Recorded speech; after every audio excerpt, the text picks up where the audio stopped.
The first thing after being reborn is to search the streets for a fierce-looking orange cat. The neighbors thought I was crazy, but only I know, 3 days later, the world will be attacked by ancient divine monsters, and this seemingly ordinary orange cat will transform into a fierce beast capable of devouring gods after the apocalypse. So I must find it before the apocalypse arrives and tame it. At this time, the TV is playing a news report about stray cats injuring people in a certain neighborhood. And soon among this group of stray cats, I found the fierce-looking, giant cat with murderous eyes. So I immediately drove to this neighborhood. As soon as I arrived, I saw a group of uniformed workers trying to put these stray cats in cages, preparing to euthanize them. Next to them, a woman was trying to stop them, and saying that even though they hurt people, they shouldn't be put to death. I walked closer and realized it was my materialistic ex-girlfriend. In the previous life, I worked 3 jobs to put him through school. I worked 3 jobs every day. Yet the first thing he did after getting into college was break up with me,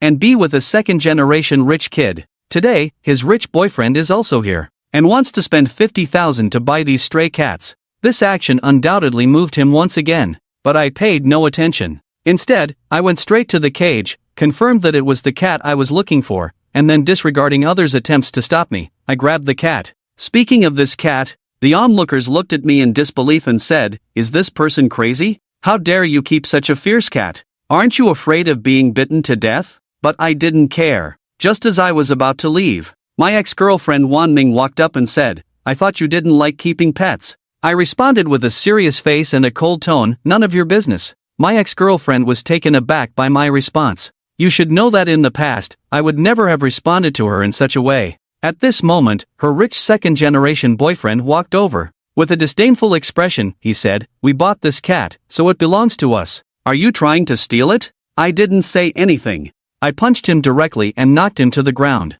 I then went forward, grabbed his neck, and said, "If you dare to speak again, I'll take your life." Seeing the murderous look in my eyes, neither of them dared to speak. Wanning looked at me in shock, making her feel extremely unfamiliar. Seeing no one stopping me, I took the cat home. After returning home, I put it in a cage. At this moment, the orange cat is full of aggression, and its eyes are full of murderous intent. Even if I were to live 100 lifetimes, I still couldn't help but feel a little afraid. So I quickly threw a chicken leg to him. He looked at the chicken leg, then at me. Realizing there was no malice, so he became docile, and his eyes became no different from an ordinary cat's, beginning to observe the situation. Even if you're fierce, what can you do? A chicken leg can easily handle it. So I murmured, "If you submit to me in the future, there will be plenty of chicken legs." As if he understood, he meowed obediently at me. So I put an energy collar on him. This collar is made of special materials, and can change size through special abilities. It can also release high-voltage electricity,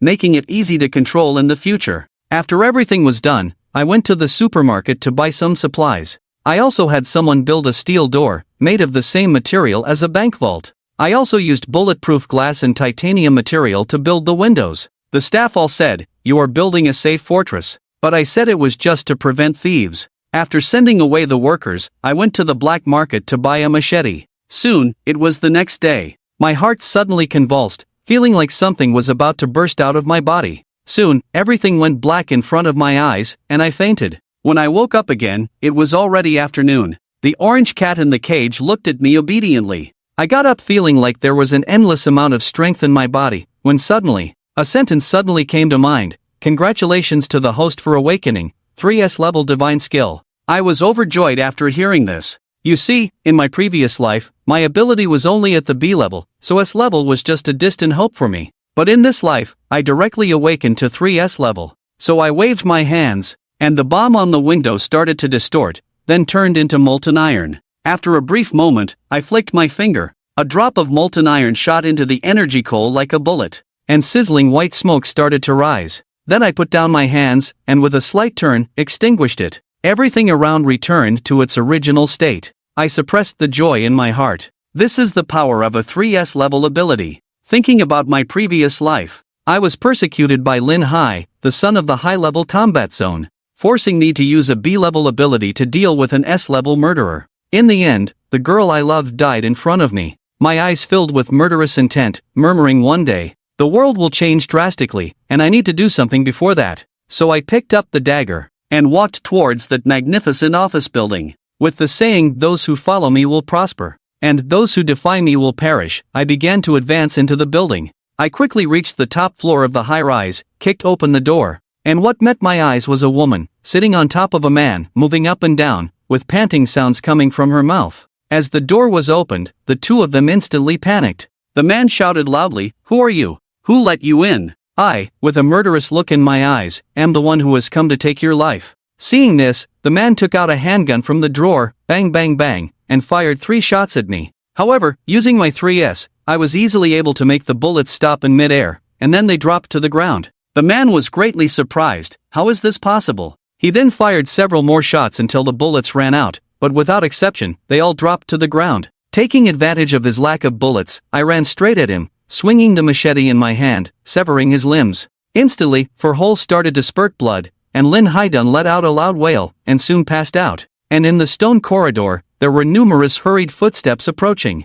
And they shouted, "You have already been surrounded by us, stop right there." However, I didn't think so. If I hadn't awakened my abilities, perhaps I would have surrendered. But now, it's not certain who is surrounded by whom. At this moment, there are still 3 minutes until doomsday arrives. So I waved my hand, and my divine power reached its peak, causing all the surrounding items to tremble. Transforming into countless molten iron, it swarmed towards the door, blocking it. Then I used the molten iron to wrap around Jin Hai's body, preventing him from bleeding to death. I then kicked him hard in the stomach. The immense pain instantly woke up Lin Hai. I quietly lifted him up and walked towards the window. The police outside saw that it was Lin Hai and immediately lowered their guns. I then teasingly said to Lin Hai, "Watch carefully." Exactly 3:22. The originally clear sky turned blood red. Tall buildings began to shake violently. The flat ground cracked open with a huge chasm. The ancient Yangtze River split into black and white rivers, rising into the sky and emitting a piercing roar. Countless ancient sacred sites awakened mysterious figures. I looked at the world and then told Lin Hai, "Next, I will make you experience what it means to be separated by life and death." Lin Hai, looking at the changes in front of him, couldn't help but tremble all over. How could this happen? Then, with a puzzled look, he stared at me. "Is all of this you're doing?" I then replied with a sly smile, "How could I have such ability?" Then I threw him to the ground, the woman who was previously entwined with him.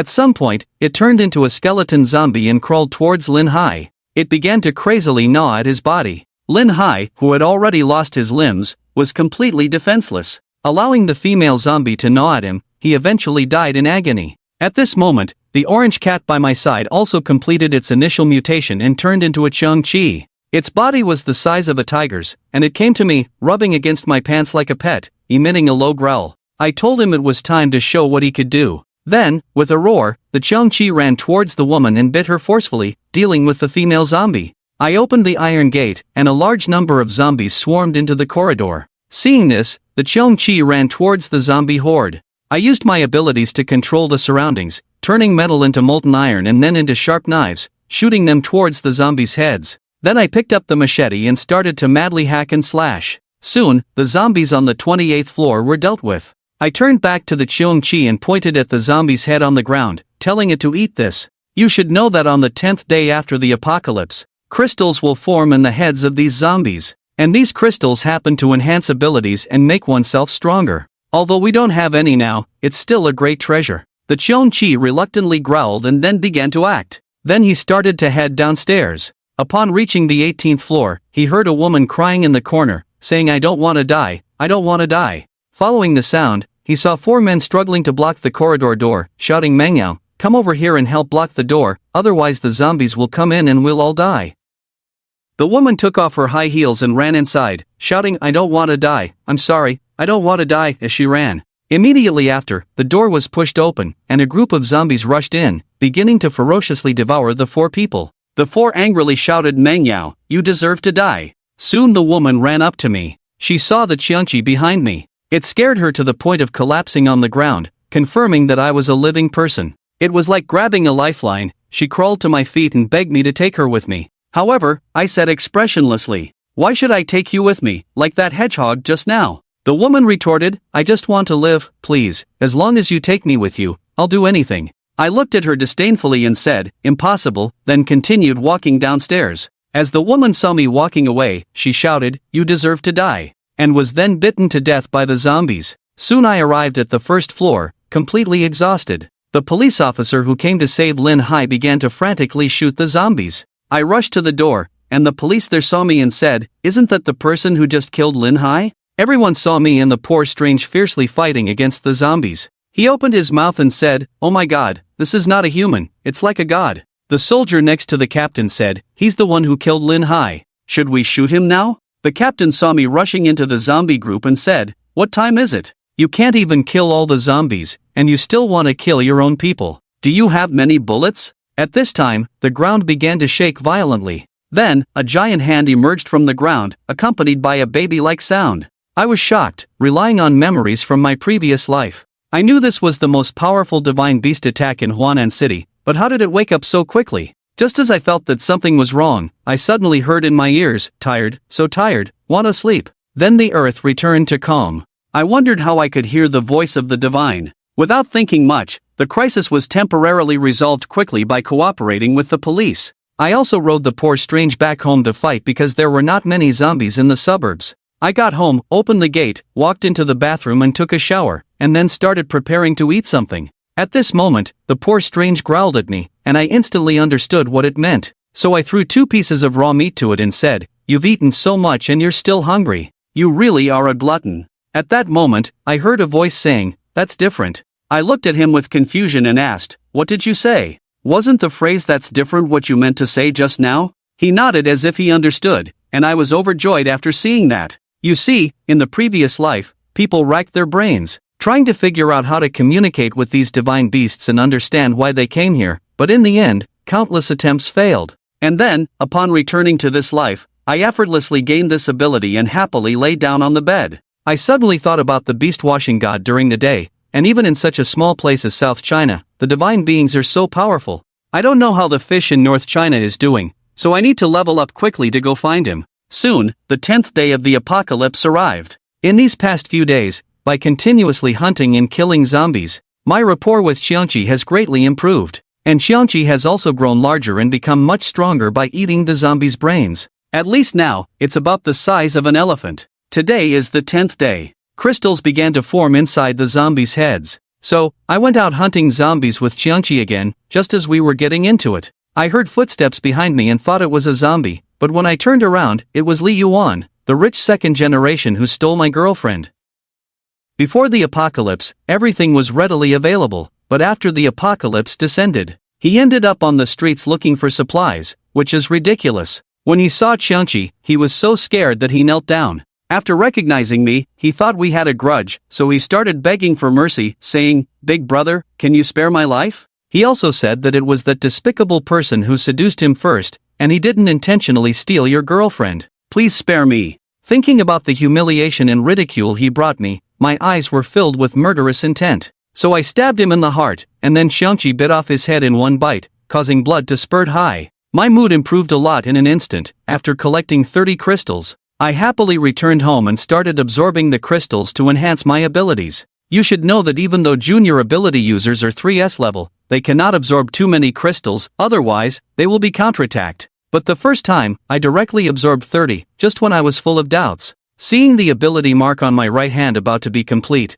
I knew the excess should have been absorbed by my right hand. Looking at the awakening ability, I wondered what ability would awaken this time. The first one is so powerful, the second one shouldn't be too weak. So I lay on the bed to rest, looking at the white ceiling, because my parents died early, so I remembered Jugwa, who has always been very kind to me. I don't know how he's doing, so I plan to go see him the next day. The next day, I quickly arrived at Jugwa's small restaurant. It's chaotic inside. A few thugs are eating the food stored by Uncle Jangwo. The leader of the thugs is called Li Hu, usually up to no good. I spotted him right away. He was wearing Uncle Jangwo's watch. I knew that Uncle Jangwo might have been harmed by these people. I walked up and asked, "Have you seen Uncle Jangwo?" When Li Hu saw me coming over, he was about to make a move. Then he saw the poor creature behind me, and after a lot of hesitation, didn't say anything. I stabbed him in the thigh, and he yelled, "I know where he is, I'll take you there right away." He then took me to an underground warehouse. I saw Uncle Jangwo tied up,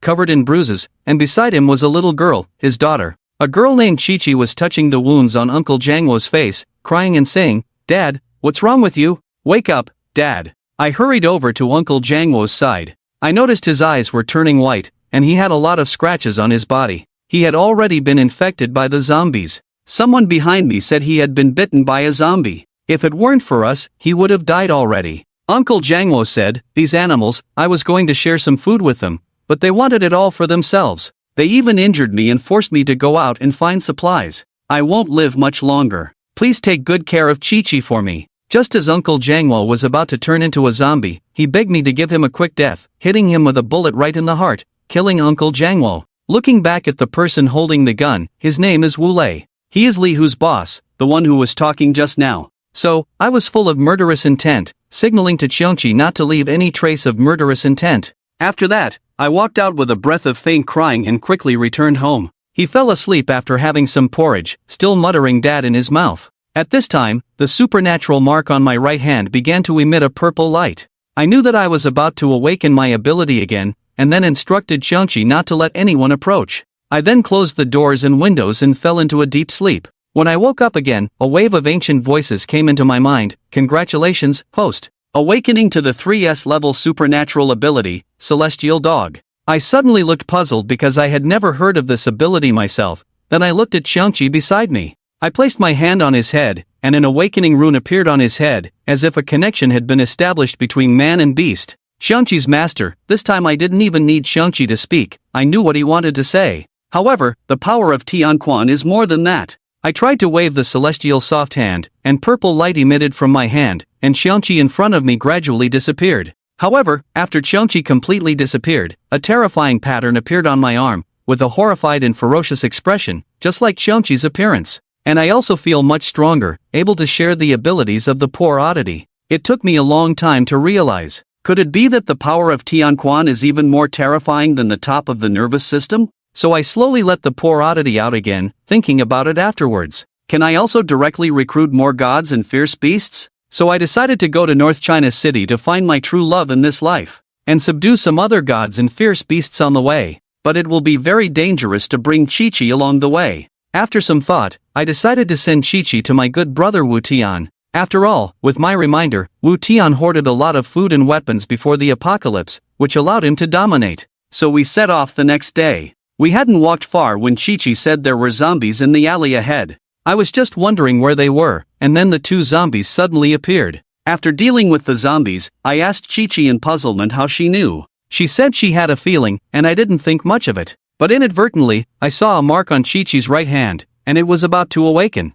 So I quickened my pace, hoping to arrive at Wu Tian's place before the awakening. Soon it was evening, but Chi-Chi started to have a fever. So I planned to go to the pharmacy to find fever-reducing medicine. Not long after we left, a policewoman in uniform appeared in front of us. The policewoman, upon seeing me and the monster behind me, quickly pulled out her gun in fright. After some explanation, she finally lowered her guard. Through questioning, I found out that the woman's name was Lin Qian. She left alone after her colleague became ruthless, abandoning half of the survivors for food, and eventually disagreed with them. After I explained the situation, she told me there was a large supermarket ahead with medicine inside, and she decided to take me there together. Upon arriving at the supermarket, we found that the entrance had collapsed and was inaccessible. So I handed Chi-Chi to Lin Qian and planned to go in alone. However, Lin Qian said there was a very powerful zombie inside and wanted to go with me. I didn't think much of it and waved my hands. A metal passage stood in front of me.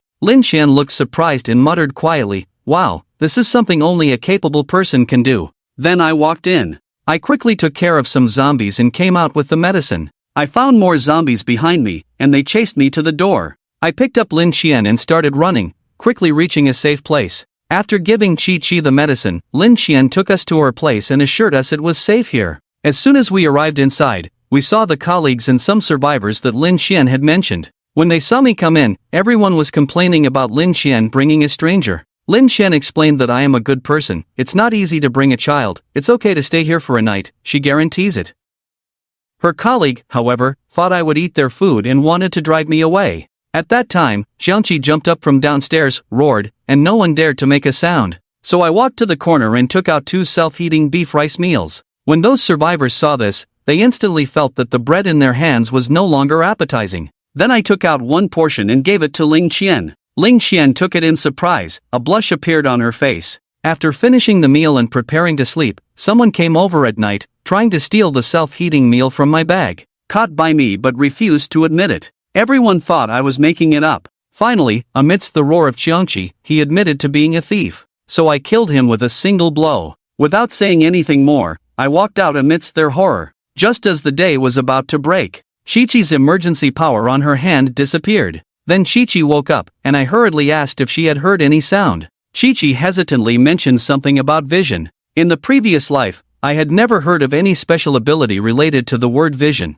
I didn't ask further and told her to keep this matter a secret. Soon we arrived at Wu Tian's territory. There are also a few superhumans here, but they all have ordinary abilities. At this moment, a few people in front are shooting and killing zombies. I also stepped in to help, and a few people saw me in Qiangqi. After dealing with the zombies, to my surprise, I heard that I was looking for Wu Tian. And Wu Tian was also looking for me, so he took me to the headquarters, and we had a good meal and drink. At this time, when Wu Tian was still in his office, asking if anyone knew me, a woman stepped forward, claiming to know me, and that she was my girlfriend. This woman was none other than my ex-girlfriend, Wanning. Wu Tian was just about to enjoy a good meal and drink when his subordinate hurriedly informed him that I had been found. Wu Tian was overjoyed and immediately brought Wanning to find me. Upon seeing me, he hurriedly hugged me and said he brought someone for me to meet. When I took a look, it turned out to be my ex-girlfriend. Wanning then said that I was not familiar with her. No need for special care.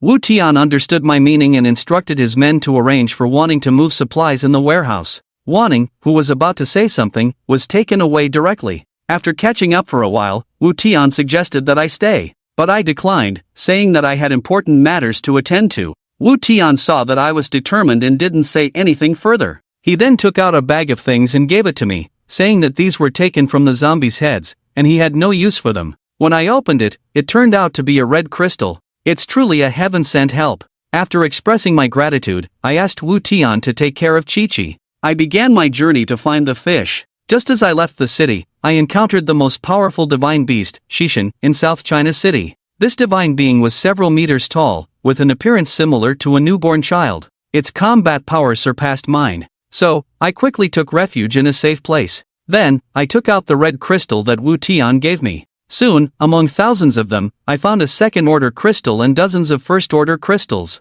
So, I gave the first-order crystals to Qiangqi. I absorbed the second-order crystal myself, but after absorbing it, I felt uncomfortable. I then fell into a deep sleep. When I woke up again, I found that my body had become much stronger, and my Tianquan ability had also reached the second level. Behind me, Qiangqi had become even more fierce, and its body had grown larger. Thinking that I should now be able to confront the most powerful divine beast in South China City, Xishan, I got up and decided to head to Shoshi God's lair. After killing some zombies in succession, I found that Shoshi God was not there. At that moment, in Wu Tian's headquarters, an injured person named Li Yunfeng came back. Wu Tian hurriedly asked what had happened. After some communication, I learned that last night while hunting and killing zombies, he had encountered Shoshi God. Only Li Yunfeng was left from the team. Wu Tianjing was puzzled. Isn't the Shoshi God in the urban area? How did it come to the city center? Will it be easy to deal with this guy? At this moment, Wu Tian thought of me, afraid that I might be in danger.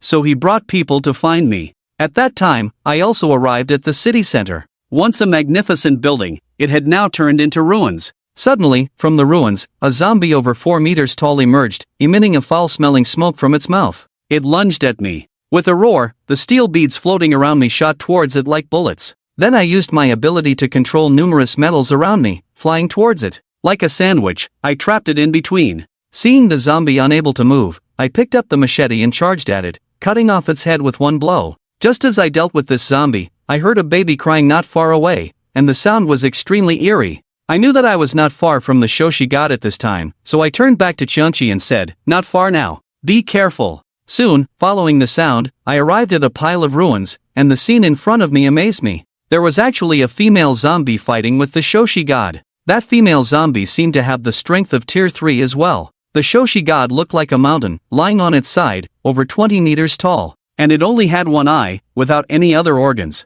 With the roar of countless zombies, the zombies swarmed towards the beast god and pounced to bite. However, these zombies could not inflict any harm on the god of longevity. With just a wave of his arm, the god of longevity crushed these zombies. At this moment, a female zombie found an opportunity, jumped onto the god of longevity, and quickly started climbing upwards. Then, 2 sharp-nailed hands pierced into the body of the god of longevity, and made 2 long cuts. Green blood began to flow out. The beast god's body trembled continuously and emitted painful cries, but I heard the pain, so painful, strange, what sound? I didn't pay attention. Soon the female zombie was pinned down by the beast god and fell not far from me, just as the female zombie was about to get up. I then saw myself and the Xiangqi hiding on the side. Xiangqi let out a low growl, looking at the female zombie. The female zombie, seeing the situation, hurriedly ran away. I came to my senses, looking at the injured god of longevity. Thinking it was a good opportunity, I called out to Xiangqi to prepare for battle. After hearing me, Xiangqi couldn't hold back and leaped onto the body of the god of longevity, ready to attack the wound left by the female zombie. The god of longevity emitted waves of wailing. I took advantage of this time to arrive at a ruin. Activating the celestial power to communicate with the divine, is the beast joy god willing to submit to me? During this time, I also made the poor Qi stop attacking the beast joy god. The poor Qi leaped down to my side. The beast joy god was stunned after hearing it, wondering how I could understand what this guy was saying. It stared at me for a while, then made a killing sound from its mouth. As I listened, my eyes instantly filled with murderous intent. You toast and don't drink, you will be punished, right? Then I warned the poor Qi next to me to prepare to kill the god. The poor Qi instantly jumped back onto the beast joy god. I wielded my special ability, picked up the machete, and chopped towards the head of the beast joy god. After a long time, I finally managed to kill it with the cooperation of the poor Qi. So I sat down to rest, took out some red crystals from my bag and gave some to the poor Qi, and took out a few for myself. Just finished absorbing and replenishing my strength. Suddenly, another divine being, exactly like the beast joy god, emerged from underground. Strange, why didn't I hear about 2 beast joy gods in the previous life? I was recalling memories from the previous life. The divine being that had just crawled out from underground crawled towards the beast joy god's body and began to gnaw on it. Suddenly, I understood. It turns out there were 2 beast joy gods in the previous life, but the other one was devoured. Just as I came to my senses, I found that the beast joy god had already been eaten halfway. So I shouted at him, "Don't touch my spoils of war." With a roar, I charged at the Xiangqi again, just as it was fighting with the second Shoshi god. During this time, I soared into the air and unleashed my abilities. The metal around me turned into countless streams of iron, swarming towards my sword at my command. In no time, the sword turned into a 100-meter-long, 10-meter-wide treasure sword. Then I unleashed all the energy within me, controlling the sword to stab at the Shoshi god. At that moment, the sword was like a huge nail, pinning the Shoshi god to the ground. The Shoshi god let out a painful wail, then the Shuxishin pitifully looked at me. Somehow, this Shuxishin seemed much smarter than the previous one. So I used the Heavenly Fist ability to touch his body and said, "Submit to me." The Shuxishin hesitated for a moment after hearing this, then made a suspicious sound. After that, I took the Shuxishin into my hand. As the Shuxishin turned into countless small stars, they gradually entered my hand. A tattoo similar to the Shuxishin also appeared on my arm, until it was completely absorbed into my left chest. Suddenly, I felt a splitting headache, as if I was going to explode, and soon fell into a deep sleep. When I woke up again, I saw the Xiangqi by my side, letting out a low growl as if asking if I was okay. I patted Xiangqi, then looked at the Christmas corpse not far away. Thinking of the previous life, whenever a large murderer or deity was killed, a mysterious figure would appear. And you could exchange advanced weapons and medicine with them using these corpses. I wonder if it will happen this time. Soon I heard the rustling of footsteps. Then I saw an old man about 1 meter tall, wearing a black robe. Looking at me in shock, he pointed to the nearby half-corpse and said, "Did you do this?" I replied that I did. The old man, surprised, asked if he could exchange. I said he could. The exchange condition is 1 boundary gold and a usable item. It's the attitude of the gods. The mysterious figure looked at me, thinking it strange how I could know the boundary amount because this thing is very rare, and generally, few people know about it. So the old man looked at the half-corpse, shook his head, and said to me, "Not enough. If it was a whole corpse, it would be possible." I received it and set out my exchange conditions. The old man took out a black dagger from somewhere, named Guichi, with a red line in the middle of the blade. And it looked like something was flowing. The handle of the knife was wrapped in a white cloth strip, looking very powerful. Then he took out some crystals, exchanged for some F-grade potions. F-grade potions can not only restore physical strength but also treat the zombie virus. Then the old man disappeared from sight. What's miraculous is that the half-corpse also disappeared, and without leaving any trace, as if it never appeared. Looking at the devil cry held in hand, I decided to test its power. As I slashed, a huge crescent moon was formed, and the blade followed. The distant high-rise ruins were split in half like paper mache. Indeed, the power of the devil cut was not to be underestimated. I was overjoyed, but then a voice in my mind reminded me that the master almost forgot about him. Then I released it, watching the wound that had just been pierced. Pointing at the nearby group of dead zombies, "Go eat them, and recover." The beastly spirit quickly began to eat. Thinking of the just obtained artifact, and having subdued another fierce beast and deity, I was even more confident to go to North China to look for the fish.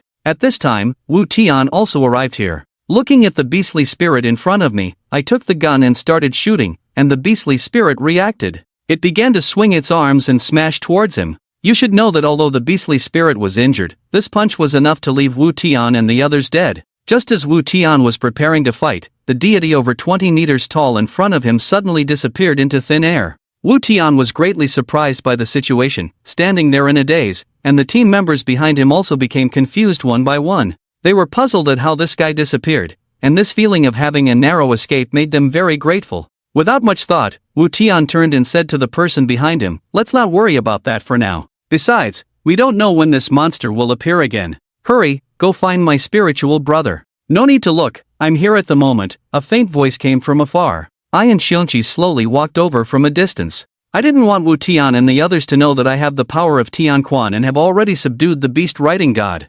Otherwise, it will cause a lot of trouble in the future. I quickly arrived in front of Wu Tian. Members of Wu Tian's team also started asking me if I had seen the beast writing god just now. I just smiled and said that I had dealt with it, which left Wu Tian and the others shocked, and asked how I had resolved it. Wu Tian immediately stopped them from asking further, as he had already figured out that the disappearance of the Shuxishan was just as traceless as my appearance here. It would be strange if it wasn't subdued by me. I then said that the beast Shishan would not appear again, but there is still a very powerful zombie. You all need to be careful. After briefly summarizing, the female zombie instructed Wu Tian to take care of Chi-Chi, then rode Xiongqi to head towards North China. After seeing it, Wu Tian's younger brother behind him said, "Lin Ji's fierce beast can still be ridden, that's too harsh. If only I had Lin Ji's strength, I could go wherever I wanted." "Do you think it's true that Lin Ji said the beast Shishan won't appear again?" Wu Tian sternly said to ask what should be asked, and not to ask what shouldn't be asked.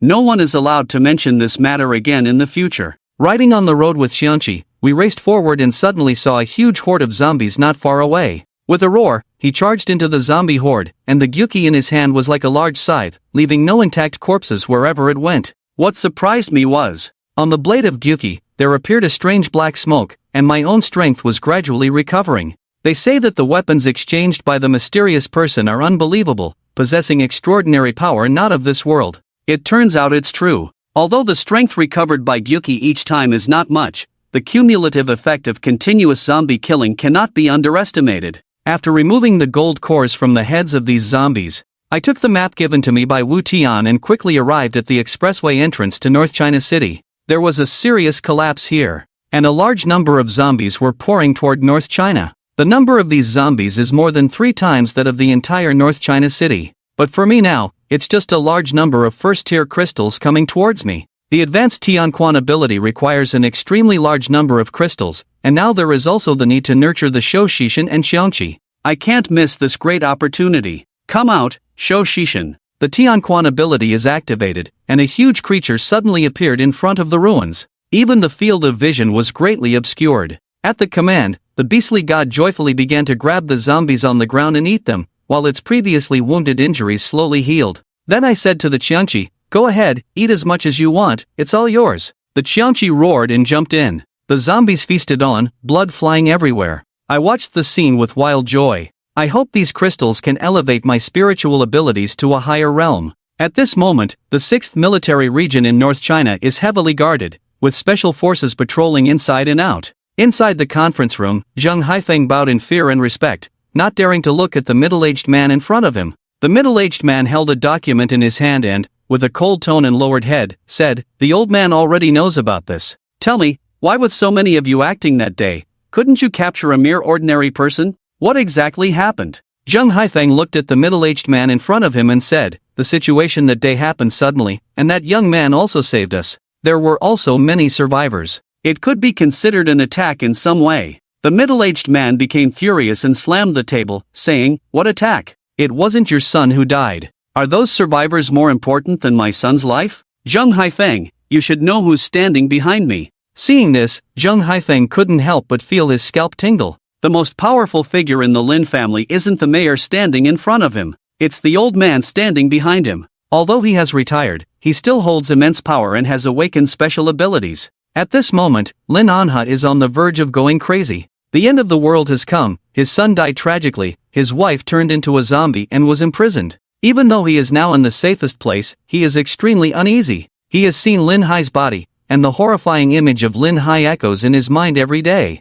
What did Lin Hai do to deserve this? Lin An has sat down slowly, his voice hoarse as he said, I don't care who that kid is, whether he's a supernatural being or turned into a zombie. I will make him pay a painful price. On the other side, until midnight, I and Xiangqi finally finished counting these gold boxes. There were 30 second-order crystals and 150 first-order crystals. Looking at these crystals in front of me, I realized it was time to advance the divine supernatural abilities to the third level. So I began to absorb the energy of the crystal nuclei, 1, 2, 3, quickly absorbing all the crystal nuclei. The divine supernatural ability broke through to the third level, and my overall ability was greatly enhanced. And I also became a third-level supernatural being. So I continued on to Huabei City. After walking for a long time, I suddenly felt my stomach growling, so I decided to take out some food from my backpack to satisfy my hunger, only to find that the backpack had dropped at some point. I thought to myself, this is bad, now all the food is gone. What should I do next? So I had to continue walking forward, hoping to find a place to get some food. After not walking far, I noticed a service area ahead, with flickering lights accompanied by sparks. I thought to myself, I should be able to find something to eat here. So I walked towards it. In the service area, a man is stealthily crawling out of a hole, cautiously poking his head out, looking around, afraid of alerting the zombies inside. At this moment, the door bangs open, and the man, like a frightened mouse, quickly retreats back into the hole. I see over 20 zombies in front of me, so I signal to Qianqi, and in the blink of an eye, we take care of these zombies. I inadvertently notice a black hole on the ground and wonder if there are other superhumans here. So, I signal to Qianqi, and it approaches the hole, sticks its head in, and then drags out a frail man. The man is frightened and at a loss, hastily saying, Don't kill me, I'm still young, I don't want to die. After getting a good look at the man's face, I realize it's Yuan Kai, whom I grew up with. He only calms down when he recognizes me.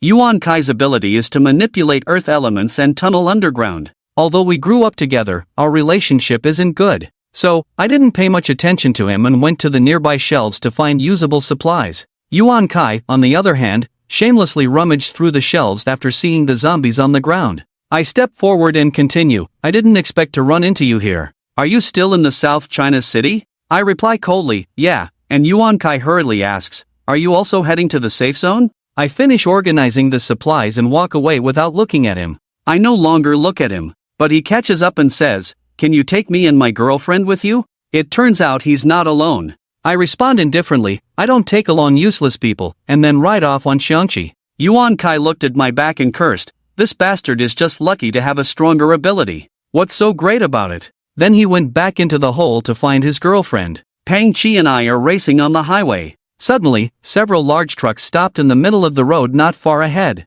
There are several people with guns in front of the trucks, chatting and laughing. And there are a few others tied up on the side. I suddenly realized that they are the roadblockers. They could be described as robbers, bullying and intercepting survivors passing by. They demand 100 gold boxes to let people through. I came here in a previous life and was detained by them for a month until I handed over 100 gold boxes. I was finally released after handing over 100 gold boxes. This is the leader, a bald man named Feng Tianyu. He walked towards a bound female survivor, constantly molesting her, with a smirk on his face. Today's survivor looks really good. I'll send her to my room tonight. I want to enjoy her. At that moment, a younger brother on the side saw me and said to Feng Tianyu, Big brother, look, what's that? Is it a tiger? Why is there a person on its body? I didn't intend to interact with them, so I wanted to rush over. Just as I was about to jump over the truck, Feng Tianyu used his ability to stop me. He arrogantly said, If you want to pass through here, you have to hand over 100.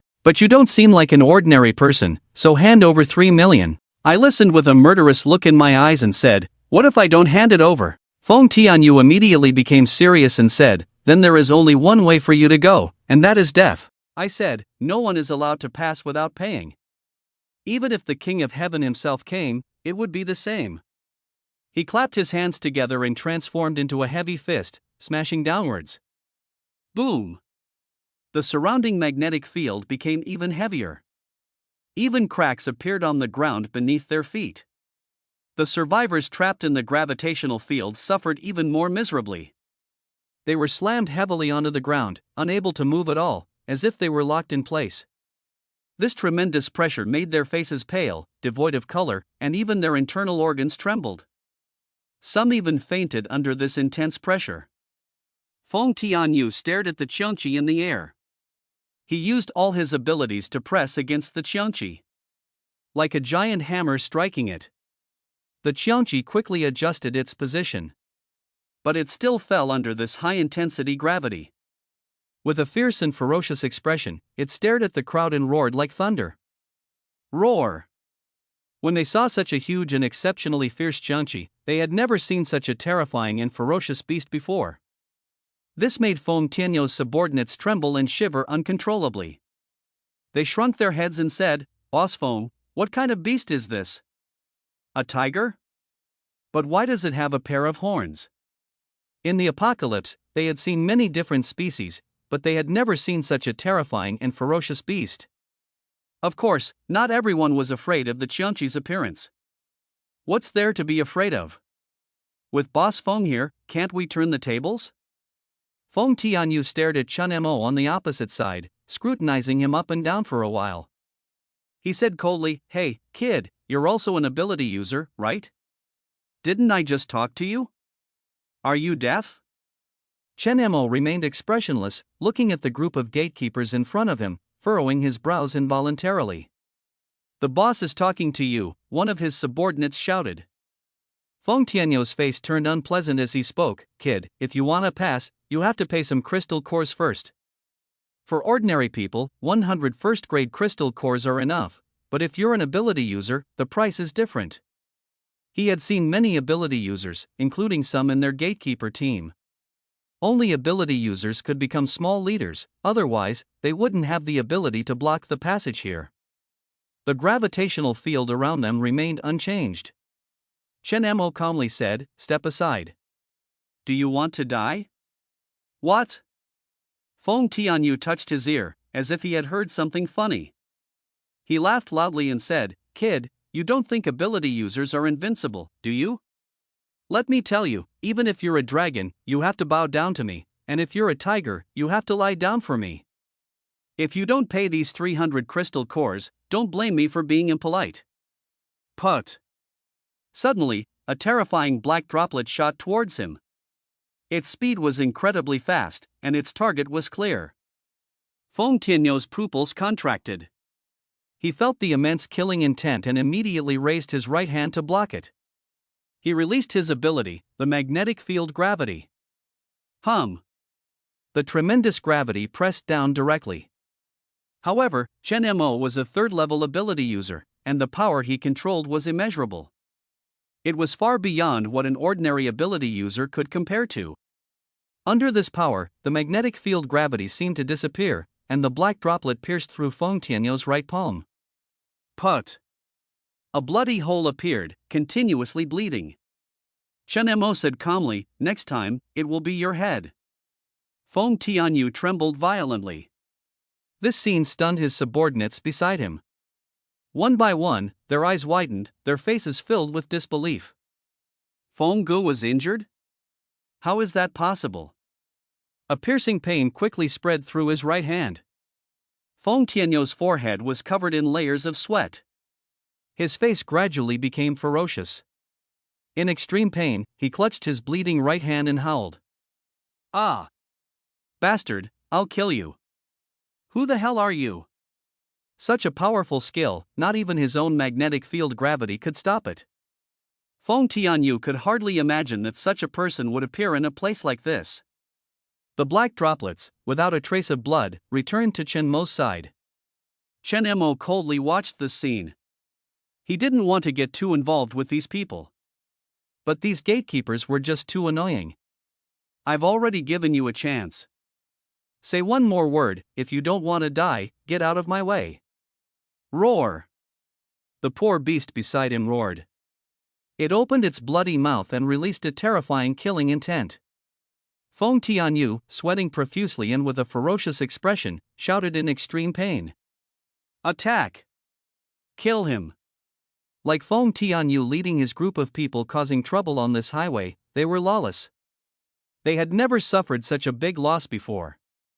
His right palm still had a bloody hole. Even the physically strong ability users felt immense pain. Feng Tianyu endured the pain and tore a piece of white cloth from his pocket to wrap his right hand. With bloodshot eyes, he stared at Chen Mo. He said fiercely, "You. If I don't kill you today, my name is not Feng Tianyu. What the fuck are you all standing there for? Attack!" Seeing his group of henchmen hesitating to approach with weapons in hand, Feng Tianyu angrily shouted, "But Feng Gu is an ability user." One of the henchmen, with a fearful expression, said in fear. Feng Gu, such a powerful person, had his hand pierced. Were they all weaklings who couldn't even compare to chopped vegetables? Feng Tianyu's eyes widened with anger, bursting with a terrifying killing intent, and shouted, "With me by your side, what are you afraid of with so many people? I've already controlled him with my ability, just attack. A bunch of useless people."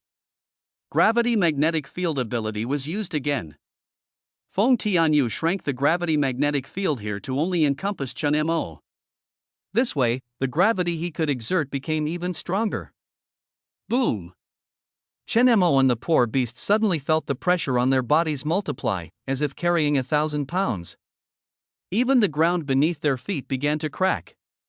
Sea-level ability, gravity magnetic field? Chen Mo's eyes flickered, and with one glance, he saw through Feng Tianyu's ability. He had already given them a chance. The gatekeepers had plenty of resources. Food, crystal cores, were all what he needed now. Since these gatekeepers still didn't have eyes, then he could only blame himself. Killing, looting. The 5 or 6 henchmen on the opposite side heard this and finally rushed forward one by one, trembling with fear. This group of gatekeepers was not like an organized lion. Most of them were desperados. They didn't have a large number of weapons and firearms like Luo Tianxiang controlled. They all held simple knives and clubs. Attack, avenge Feng Gu. Seeing Chen Mo and the terrifying beast restrained by Feng Tianyu's ability, the 5 or 6 people charged forward together. Chen Mo glanced at the poor beast beside him.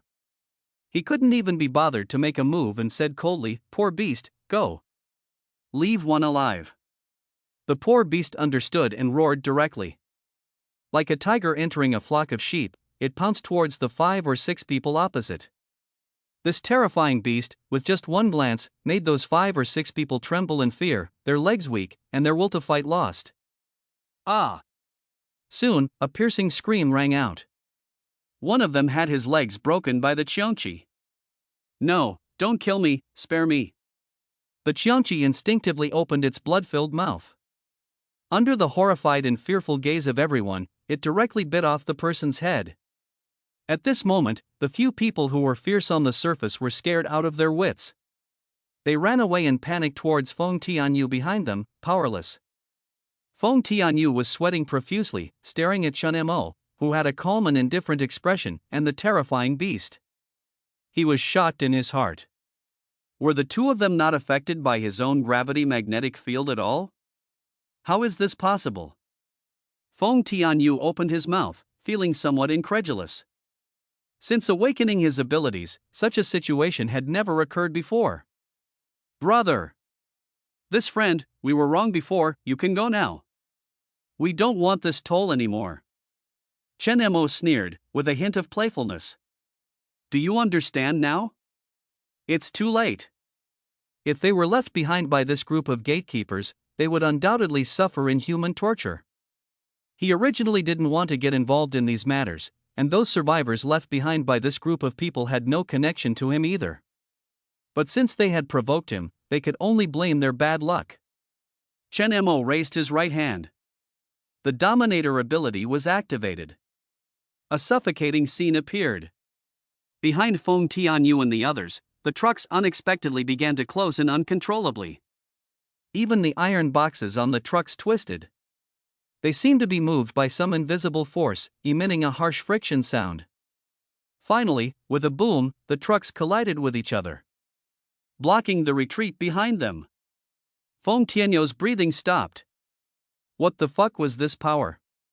His face changed drastically, and his expression became extremely ugly in an instant.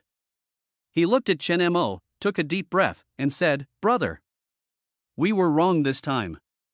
Leave a way out for yourself, we'll meet again in the future. You should know that there are still many of our own people nearby."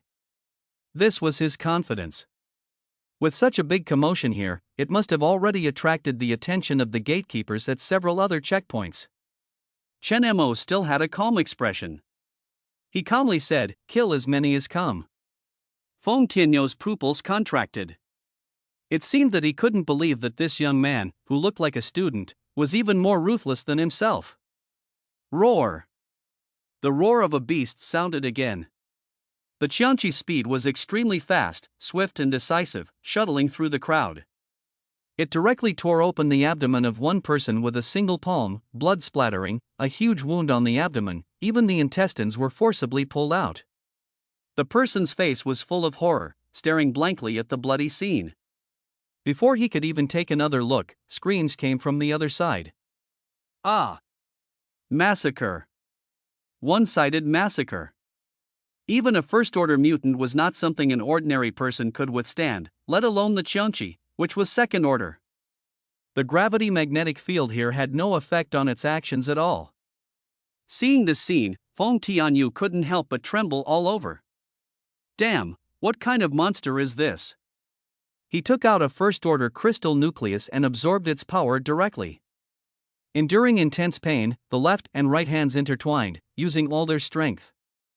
Releasing a gravity magnetic field, trying to create an opportunity to escape. Feng Tianyou's eyes turned red, with a hint of bloodshot. He shouted, "Gravity magnetic field!" Crack, crack, crack! At this critical moment, his first-order gravity magnetic field erupted with a power that did not belong to the first order. The ground in front of him gradually cracked and spread towards the Qianqi in silence, as if it was about to collapse. The huge body of Qianqi sank several feet into the ground. Feng Tianyou was overjoyed and quickly climbed towards the twisted trucks above, trying to escape from this place. Chen Mo narrowed his eyes slightly. Ghost cut at his waist directly flowed out a drop of black sharp water droplet, aiming to kill Feng Tianyou. Swoosh! The sound of breaking through the air rang out. And at this moment, from behind, a tender voice suddenly sounded. Stop! A woman dressed in a black leather jacket, with big wavy hair. A voluptuous and hot figure riding a black motorcycle roared with a loud engine sound from a distance. But it was too late. That black water droplet pierced through Feng Tianyou's forehead, even shattering his skull. Bang! Feng Tianyou, who was climbing the truck, trembled all over. Then, with a boom, he fell to the ground. A bloody little cut on his forehead continuously flowed with white brain pulp and sticky blood. No signs of life. Chen Mo did not stop at all because of this voice. He glanced coldly at the person behind him. In the distance, a group of people came with great momentum. Riding off-road vehicles and pickups, some holding onto the handles of the cars, leaning their bodies outside. Each of them held weapons, with a fierce momentum. Seeing Feng Tianyou being killed, Liao Ruyu's beautiful eyes narrowed, and her pretty face immediately became extremely angry. I told you to stop. V-room. She rode her black motorcycle and came rushing, directly making a 180-degree turn. The loud engine sound was deafening, stopping in place. Liao Ruyu didn't say a word, raising her jade hand. A series of whistling sounds rang out, and white ripples spread in circles around her. A fierce wind blew towards Chen Mo. Chen Mo frowned. Another Esper? Roar! The Qianqi beside him let out a low roar, directly waving its paw towards the cluster of wind, completely dispersing it. A-level Esper, storm. Feng Ge? Miss, is Lao Feng dead? Behind Liao Ruyu, with big wavy hair and a hot figure, several large cars stopped, and one muscular man after another came down from them. Liao Ruyu's beautiful eyes were full of coldness, staring at Chun Mo. Her black leather jacket outlined her impressive figure, curvaceous and alluring. Her pair of long legs were full and straight, wearing mid-calf leather boots, exuding a charming and sexy aura. Liao Ruyu spoke coldly. "Did you kill them all?" Chen Mo's face remained calm, and he asked indifferently. "Can't I kill them?" Liao Ruyu narrowed her beautiful eyes, her delicate and pretty face filled with displeasure. Looking at the bodies on the ground, she couldn't help but furrow her brows. "Sir, we have no grievances with you. It's not very nice of you to kill so many of us."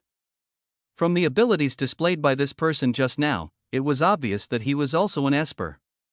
Moreover, being able to single-handedly kill Feng Tianyu and his group, he was definitely not an ordinary esper. The fierce beast beside him even interrupted his storm just now. This indicates that the opponent's background is at least a second-order esper. Looking at Chen Mo's face, for some reason, she felt a sense of familiarity. It was as if she had seen it somewhere before. Liao Ruyu carefully recalled. Chen Mo glanced at the woman in front of him. He calmly climbed onto the back of a Qianqi and said slowly, "I want to go to Huabei City." "I don't care what you guys are doing," she replied. "But anyone who dares to stop me will end up like those guys. You fucking dare to be so arrogant with so many of us here." The burly man's face turned angry as he scolded. "Everyone attack. Avenge Feng Tianyu." "Wait." At this moment, Liao Ruyu spoke up. Her beautiful eyes flickered as she suppressed her astonishment and asked tentatively, "Are you Chen Mo?" Chen Mo furrowed his brows at her words but remained silent. "She knows me?" Seeing that the other party didn't deny it, Liao Ruyu's eyes became even brighter. After pondering for a moment, she raised her hand and said, "Put down your weapons." "Miss?" The people around them were confused. Feng Tianyu was a sharp weapon, and he's dead. Liao Ruyu turned her head and stared coldly at them. "I said put them down, didn't you hear?" Although she was a woman, there was an inexplicable fierceness about her. The group of followers behind her reluctantly put down their weapons. Liao Ruyu looked at Chun Mo and suddenly said, "Friend, can we have a good talk? Don't worry, I won't pursue the matter of Feng Tianyu's death. But if you want to go to the military district, I advise you not to go there." She knew Chen Mo. It was in the news spread by the 6th Army District. This person had actually killed Lin Anha's son and was the #1 wanted criminal. Liao Ruyu looked at Chen Mo with a smile that seemed fake. She didn't reveal his identity and said, "Instead of going to the military district, why not come to Longgang Steel as a guest?" Her change in attitude was extremely fast. Just a second ago, she was an enemy who would stop at nothing. "Miss?" The people around them felt incredulous at this scene. The burly man sighed and secretly thought that the miss had developed some kind of affection again. Feng Tianyu was originally recruited by Liao Ruyu, and now she was willing to abandon him. Seeing this, Chen Mo coldly said, "Has no one told you that your smile is fake?" Liao Ruyu's smile froze. Chen Mo said to Qianqi, "Let's go." Although he didn't understand why she knew him, he didn't want to argue with this woman. Since she didn't intend to attack, the most important thing was to go to Huabei City. In front of this group of people, he searched the bodies of the already dead Feng Tianyu and others for their crystal cores. Just as Chen Mo and Qianqi were about to leave, Liao Ruyu's voice came from behind again. "If you go 2 kilometers ahead, you'll encounter our Longgang people. If you go 4 kilometers further, they'll still be our people. Every encounter you have until Huabei City will be with our people. Sir, let's have a good talk, shall we?" Chen Mo stopped. Then he grinned, turned his head to look at her, and said, "Then you better make your people obediently step aside. Otherwise, the fate of this place will be their fate." Liao Ruyu's pretty face changed, and her ample chest seemed to rise higher. Chen Mo didn't give her a chance to speak, and the Qianqi let out a low roar, crouched down, and leaped high into the air. Even the ground beneath them was crushed, leaving 2 holes, as they soared away. "Miss, are we just going to let him go so easily?" The burly man beside her was puzzled. Whether it was his naturally cold demeanor or his indifference, he didn't feel much when he saw Feng Tianyu and his group die. His mood was calm as water. Liao Ruyu's beautiful eyes flickered. Her long, black, and shiny hair fluttered like waves as she coldly said, "What else can we do? Feng Tianyu is not an ordinary person.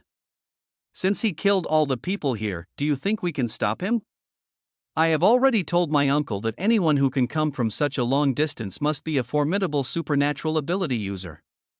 Even if Feng Tianyu didn't die today, we would still have to suffer this loss sooner or later. They won't even give us guns. Working with them is like seeking a tiger's skin." Liao Ruyu's face was filled with coldness. Only my uncle would do such a thankless task. Before the apocalypse, their Longgang Group was a major heavy industry producer and steel manufacturer in North China. Those involved in heavy industry naturally had means to navigate both legal and illegal channels.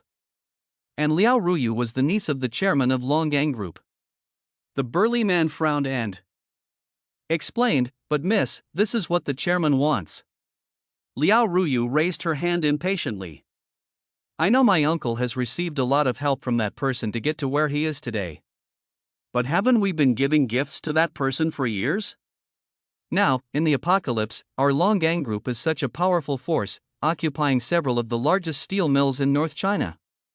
We have the right timing, location, and people. We could have acted without considering their opinions long ago. In the current major survivor factions, the desire for independence is not limited to just Luo Tianxiong, the Lion King. For ordinary people, this is a world plagued by natural disasters and man-made calamities, a crisis-ridden apocalypse. But for those like them who held high positions before the apocalypse, as long as not everyone is dead, it is still a rare opportunity." Liao Ruyu glanced at the corpses on the ground and the few survivors not far away. She said lightly, "Take care of the bodies here. I'll go over." "Miss, what are you planning to do?" "To chase after them, otherwise the people ahead of us will end up like Feng Tianyu, all dead." Chen Mo. Liao Ruyu's lips curved into a beautiful arc. "The enemy of the enemy is a friend." She directly rode on the black motorcycle. Storm ability activated. Suddenly, a piercing gust of wind blew in the area. The motorcycle under her seat rose with the wind and landed directly on top of the several large trucks.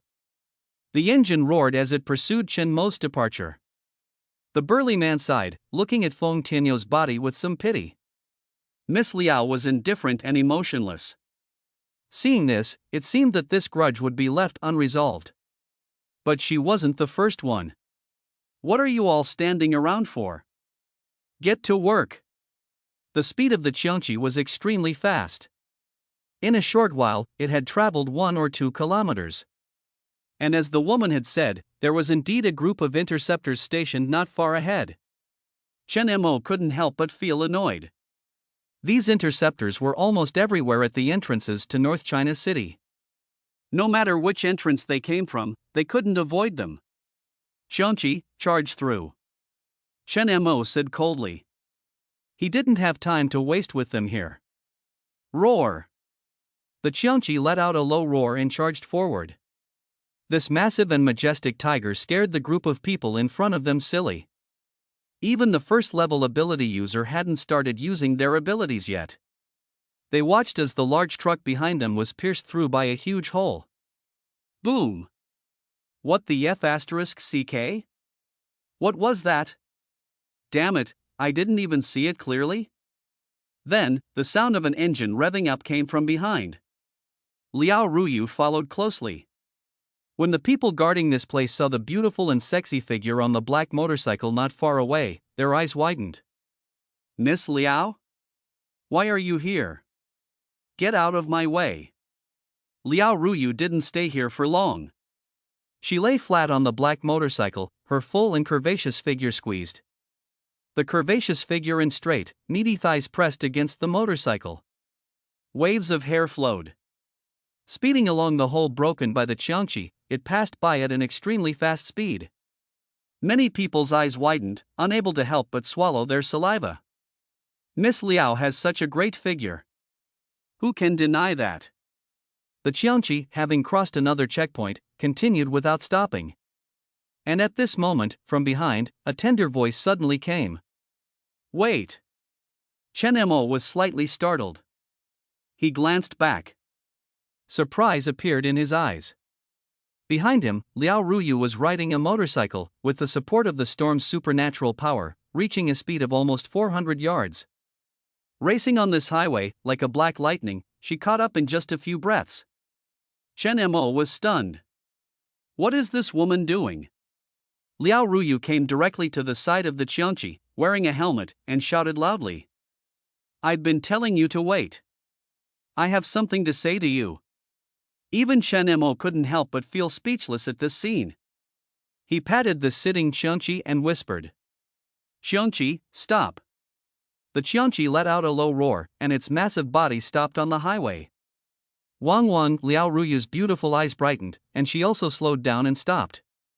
She took off her helmet, revealing a head of gorgeous black waves, delicate face, and a hot figure. She got off the black motorcycle and came to Chen Mo. She was not afraid of the Qianqi's presence at all, but instead reached out boldly. I'm Liao Ruyu, the niece of the chairman of Longgang Group. Nice to meet you. Chen Mo stared at her and spoke without any movement. Just say what you want to say. I'm in a hurry. Liao Ruyu was taken aback. She believed that she was outstanding in terms of both figure and appearance.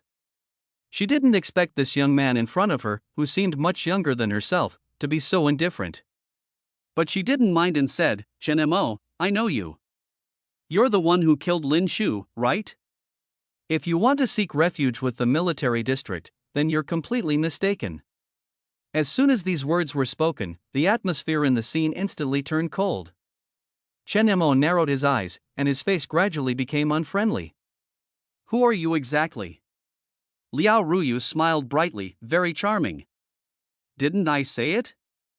I'm Liao Ruyu. Chen Mo's index finger twitched. Gu Qi also began to tremble faintly. You know that's not what I meant.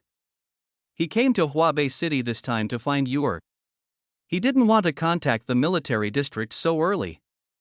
Liao Ruyu didn't care about the killing intent emanating from Chen Mo's body at all. She giggled. It seems like I remembered correctly. I really found the right person. Don't worry, Chen Mo, I have no ill intentions towards you. Not many people know this information, my uncle told me to pay attention to it. I don't have the ability to send you to the military district, nor will I spread the news of your presence here. Chen Mo stared at her and said lightly, it seems that you still have some connection with the military district. Liao Ruyu revealed a cunning smile, her beautiful eyes curved into a crescent shape, and she spoke in a charming manner. Do you want to trap me with your words? Actually, it's fine to tell you. My Longgang Group does have a connection with the military district, and you could even say that we represent the military district now. Do you think that without the permission of the military district, my Longgang Group would dare to recklessly block the checkpoint here? Oh. Chen Mo became interested. From what you're saying, you're working for the military district? Even before his rebirth, he had never heard of any connection between these checkpoint blockers and the military district. Listening to this woman, it seemed that things were not so simple. Liao Ruyu stretched lazily, proudly displaying her attractive figure. With a lazy expression, she said, it's all just a matter of interests. Allowing survivors to seek refuge in the safe zone is a mandatory order from the central government, not the will of those military bigwigs. Now, a large amount of firepower from various military districts has been sent out to save the offspring and relatives of the high-ranking officials. Just think about it, the safe zone has just been established, how many people do the military districts have to support? If survivors from all over rush into the military districts, how will food, shelter, and resources be distributed? Liao Ruyu's face was full of disdain as she continued coldly, so, it's not us who are preventing these survivors from seeking refuge, but someone from the 6th war zone who is unwilling to accept them. Chen Mo's eyes flickered as he understood her meaning. With a calm expression, he asked, so what? Liao Ruyu circled around him, her curious eyes examining Chen Mo intently. I've said so much, but I actually just wanted to tell you one thing. I have no ill intentions towards you, and in fact, we have the opportunity to be friends. Can you understand?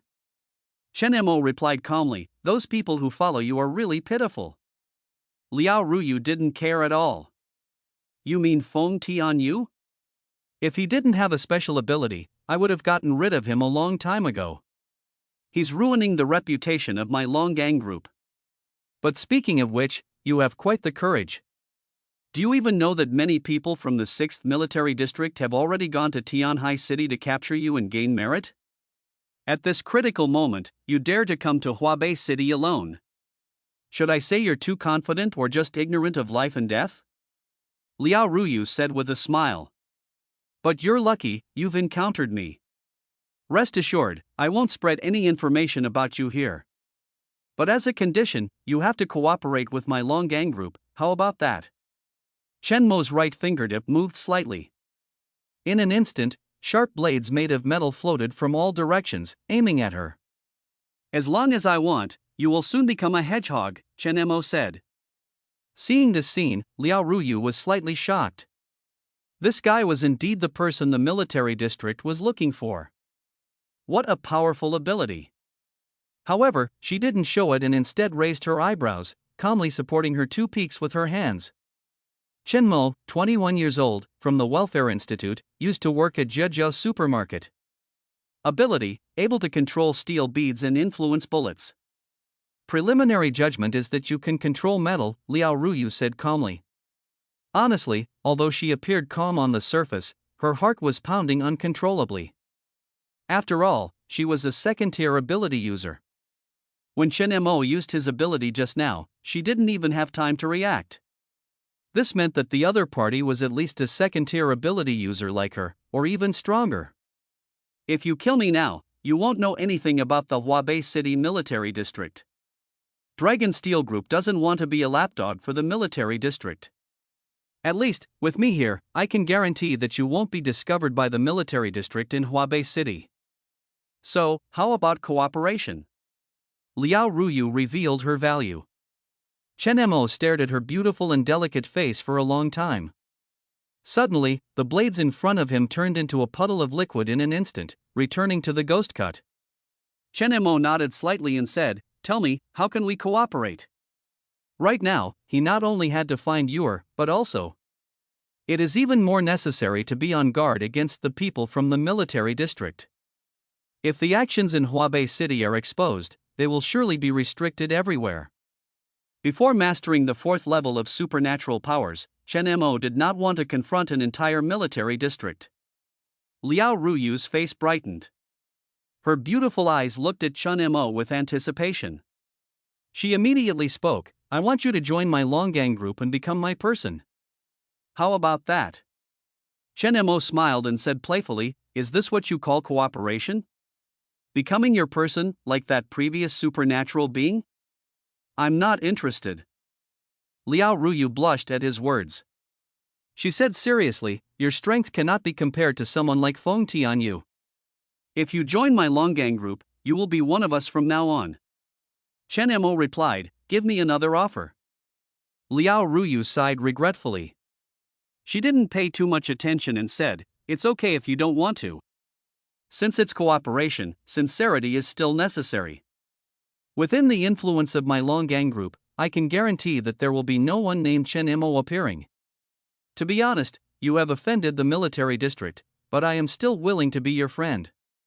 Liao Ruyu threw a flirtatious glance and continued with a light laugh, I want you to deal with a distorted mutant for my Longgang group. With your strength, it should be no problem. Chen Mo didn't hesitate and said, okay. Liao Ruyu clapped her hands and exclaimed, straightforward. And you? What do you need us to do? Chen Mo asked.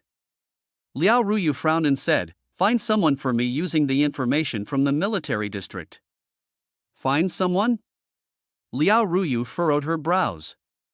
This request was not uncommon, whether in the military district or the Longgang group. Almost everyone wanted to find their loved ones and bring them to a safe place.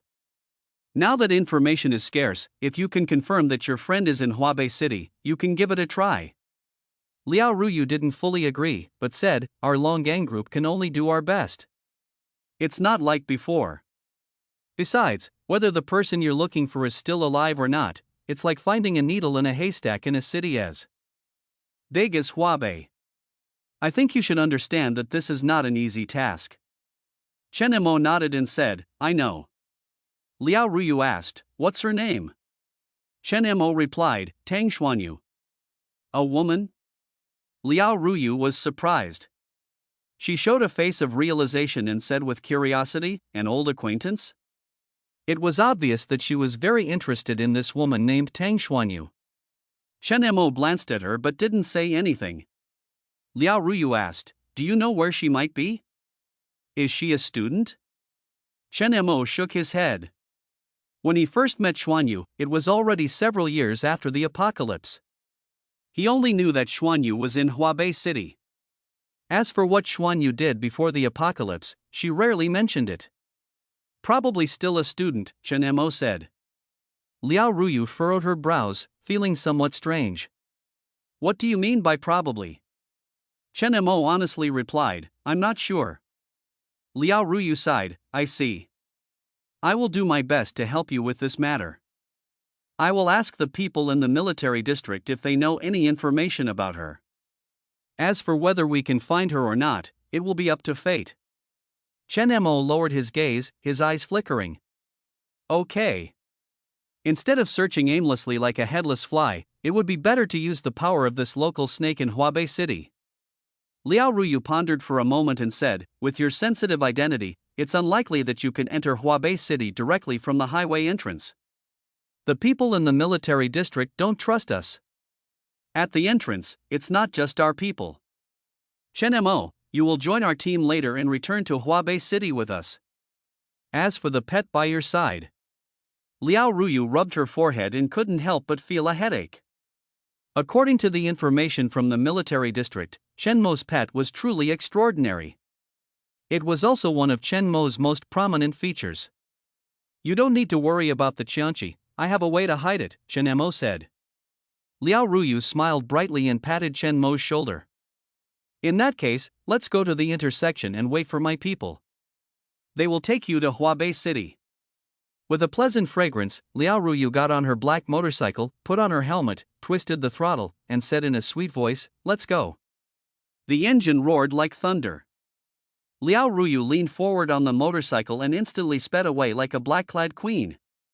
Chen Mo's face showed no significant change.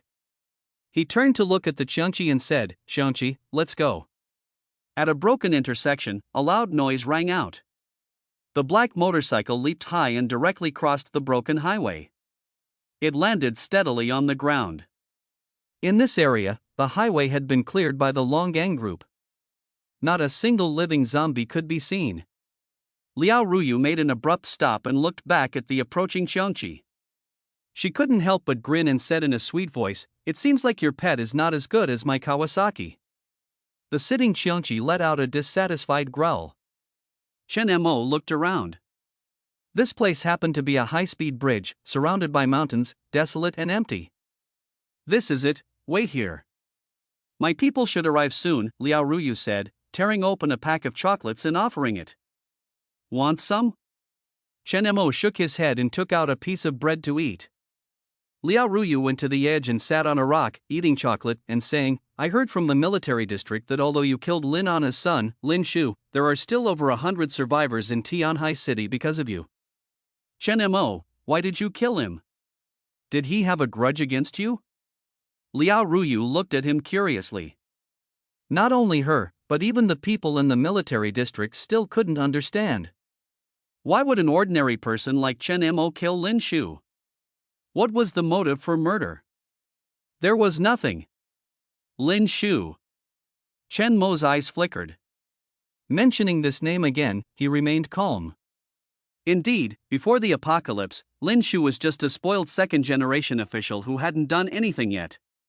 But these things couldn't affect his determination to kill him. Chen Mo had no intention of explaining anything because in the apocalypse, one person's life didn't matter at all. Seeing that he didn't want to say more, Liao Ruyu tactfully stopped asking. She twirled her hair and said softly, "The Lin family was not simple before the apocalypse. Now that it's the apocalypse, they are even more reckless in their actions. The leader of the 6th war zone has a close relationship with the Lin family, and everything they do now has the shadow of the Lin family. I estimate that after the central matters are dealt with, they will settle here for a long time. Even if you are strong, you won't be able to fight against so many people in the military district. How about joining my Longgang group?" Liao Ruyu spoke with her original intention. Chen Mo's eyes remained calm as he said, "When did I say that I am alone?" His greatest asset was his Tianquan supernatural ability. With the power of Tianquan, one person is equivalent to 1,000 troops. Apart from Yuer, Chen Mo only believes in his own strength and the divine beings subdued by Tianquan. Chen Mo no longer speaks much and calmly asks, "What kind of creature do you want me to deal with?" In his impression, there is nothing special in Huabei City, and there are no divine beings at all. A mutated freshwater crocodile. Mentioning this, Liao Ruyu's face showed a hint of hatred. At first, it appeared in Jingyun Lake in Huabei City, and the military dispatched troops to exterminate it. But somehow, it appeared near my Longgang Group factory area a few days later and caused wanton destruction. That place stores a large amount of resources collected by my Longgang Group. I suspect it was done intentionally by the 6th Military Region. Although their Longgang Group is more powerful than the Xiangshi in Tianhai City, they can't get weapons and firearms at all. Even if they have close cooperation with the 6th Military Region, they are unwilling to provide support in terms of weapons. Relying solely on the power of the first-level mutants in the Longgang Group is useless. Not everyone can kill divine beings single-handedly like Chen Mo in the early days of the apocalypse. In the early days of the apocalypse, bullets are still the best option. Chen Mo pondered for a moment. Crocodile? He doesn't seem to remember the existence of this mutant species. At least, it is not as famous as the Xiangshi. Chen Mo couldn't help but smile. It seems that it's not easy to get support from the military region. Liao Ruyu snorted, her delicate face covered in frost. Isn't it because they are afraid that my Longgang Group will surpass their control? We have a lot of steel here, it would be great if we could get it up and running again. Intercepting the survivors, deliberately releasing that strange crocodile, they are targeting my Longgang Group everywhere. However, there is no way to change this situation. After all, the base of the 6th Theater is established near Huabei City. If Longgang Group becomes the leader of Huabei City, it is naturally not what the high-level officials of the 6th Theater want to see. Chen Mo chatted with Liao Ruyu for a while. It can be seen that Liao Ruyu has a lot of grievances towards the 6th Theater. It suits his intentions. If the 6th Theater controls Huabei City, he won't be able to search for Yuer peacefully. Moreover, since it is a steel factory, it is the best place for him to dominate his abilities. Just then, a group of vehicles suddenly came from not far away, making a rumbling sound. This sound. Liao Ruyu's beautiful eyes lit up and she stood up from the ground. They're here. When she turned her head again, her pupils suddenly contracted. She looked at Chen Mo with disbelief. Just a second ago, the huge beast that was crawling next to Chen Mo suddenly disappeared. Liao Ruyu looked deeply at Chen Mo miss. At this moment, a strong man got off the off-road vehicle that had arrived one after another.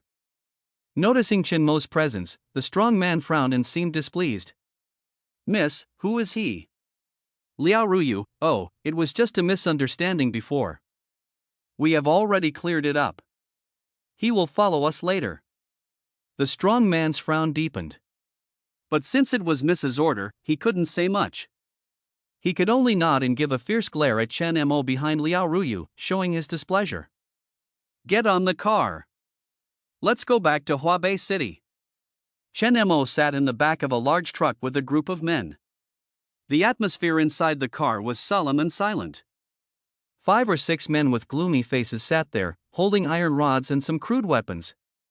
They looked at Chen Mo with unfriendly expressions. The surroundings were dim, and the atmosphere was heavy. Chen Mo sat in a seat with his eyes closed, not speaking. According to Liao Ruyu, he had to stay here before going to Huabei City and not go out. Because at the location of the highway exit, there were many people guarding with guns. From time to time, there were loud noises of cars colliding. Hoof! The man from before snorted coldly and approached unhappily. Kid, I don't know what you said to miss, but with your weak body, joining Long Gang, don't get eaten by those zombies. The man's name was Gu Huoju, the leader here. And these men sitting here were all workers in the Long Gang Group's steel plant. They worked in the steel plant all year round, doing dirty and tiring work. This made their physical fitness far superior to ordinary people, both in endurance and strength. Those who could accompany Liao Ruyu naturally were carefully selected. Chen Mo still had his eyes closed and didn't speak. At this time, a middle-aged man with a kind face opposite him smiled bitterly and said, "All right, old Gu, he's just a child, why are you so cautious? Now it's the end of the world, there are only men and women, no children." Go Huoju said in a deep voice. "I don't know why Miss wants him to go back with us. Why not just leave him at the station, like those survivors, not allowed to pass without collecting a certain number of crystal cores?" "What did you say?" This statement made several men present unhappy. Compared to Feng Tianyu, these people were obviously more conscientious. "Old Gu, you're confused? Blocking someone's path is morally wrong, you'll go to hell for it. Whoever wants to do it, I don't want to. But Feng Tianyu enjoys it, now he's getting his retribution, right? Well, it's something we can't do. People die every day. This life, who knows when it will end?" Go Huoju seemed to realize that he had misspoken and said heavily, "I didn't mean it. Those bastards, targeting our Long Gang group with the contradictions of the survivors from outside, they're really despicable." No one said anything more, their faces were very ugly. After all, people like Feng Tianyu were a minority. Everyone here was a worker before the end of the world, and they knew life was not easy. Chen Mo slowly opened his eyes and glanced at the group of burly men. He spoke, "Are the people from Long Gang unwilling to intercept the survivors from outside?" Go Huoju sneered, "Do you think we're all like Feng Tianyu? You're lucky, since Miss is willing to bring you in. After arriving in Huabei City, just stay obediently in Long Gang." Chen Mo didn't say anything more. The journey was silent. The cars drove on the somewhat dilapidated highway for a while. They stopped intermittently along the way, but fortunately, they didn't encounter any accidents. After about half an hour, the whole car shook and stopped. From outside, suddenly came the sound of footsteps and the sound of guns. "Stop." Then, Liao Ruyu's voice sounded. "We are from the Long Gang group. How many people today?" 15. Names, identification information. They're all here. Let the people in the car come out. There was no movement outside, and it was unknown what Liao Ruyu did. That voice sounded again. "All right, you can go now. We were told to settle those survivors. After the safe zone is established, release them, understand? Let's go." The sound of the engine starting. The car began to sway and move forward. After a while, the back door was pushed open with a creak, revealing a bright light. Chen Mo looked outside and the whole view became clear. It was a wasteland, with some empty spaces and bloodstains and zombie corpses on the ground. The smell of blood and decay filled the air. The most familiar smell of the apocalypse. Liao Ruyu, with a sexy figure, smiled under the car and said, "All right, we've arrived in Huabei City. Everyone, come out." Chen Mo and a group of men got out of the car. Looking around, there were cars parked on the side of the road. Liao Ruyu chuckled and said, "Let's get some fresh air." Chen Mo nodded slightly. The group of men held weapons and remained vigilant of their surroundings. Although this area had been cleared many times, there were still occasional wandering zombies. So everyone was on high alert. Liao Ruyu stretched lazily and smiled at Chen Mo, saying, "We've arrived at Huabei City that you've been longing for. Our Long Gang group base is about 30 kilometers away. Although we've traveled this road countless times, there are still some zombies occasionally. With your strength, helping us deal with that strange crocodile shouldn't be a problem, right?" Liao Ruyu stuck out her tongue. Chen Mo nodded and said, sure. But I want those crystal cores. Liao Ruyu smiled coquettishly and said, don't worry about that. As long as you help us eliminate that strange crocodile, we still have some crystal cores. We will also give you corresponding rewards. Just like a bounty hunter in a movie, cool, right? Chen Mo replied calmly, help me find someone, and everything will be fine. Don't worry, I will definitely take care of your matter. Liao Ruyu patted her chest and assured him. At this time, Gu Huozhu walked over and said, Miss, those guys just asked for something again? Liao Ruyu glanced at him calmly and said, yes, I gave them something. Gu Huozhu became furious, and even the men beside him didn't look good. Damn it! These guys have no shame. They have food in their military district, but they keep thinking about our Longdong's things. Miss, this is not the first or second time. Next time, let's see how they react when we don't give them anything. Chen Mo, curious, looked at her and asked, you gave them food? The people in the military district also lack this? Liao Ruyu smiled and seemed very open-minded. She said, although they distribute food, how much actually reaches the hands of those people? Without giving them some benefits, how can you enter? Let's not talk about this, let's go. I've been curious about your strength for a long time. Since you can deal with Feng Tianyu and those guys, dealing with a small zombie should be a piece of cake, right? Show me? Chen Mo didn't say anything, but looked around. Then he looked in a certain direction and raised his right hand slightly. Swish! A normal steel ball shot out from somewhere. It was as fast as a bullet, catching everyone off guard. Squeak! At this moment, a scream of a rat suddenly came from the ruins about 30 meters ahead. Thick blood flowed out from the rubble. Everyone's pupils contracted. Gu Huozhu widened his eyes in disbelief and looked at Chen Mo. Liao Ruyu covered her mouth in surprise. Chen Mo's strength was too unbelievable, wasn't it? Liao Ruyu, somewhat unbelieving, used her ability, Storm. The ruins were rumbling, and gusts of wind blew directly into them, dragging out the corpses of the rat zombies. They were as big as 1 meter, even larger than ordinary house cats. How did you do that? Liao Ruyu was somewhat shocked. Did you see it? Chen Mo didn't explain.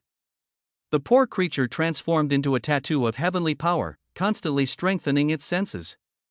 With the poor creature's sense of smell and perception, even a second-order mutant was much stronger than a third-order esper.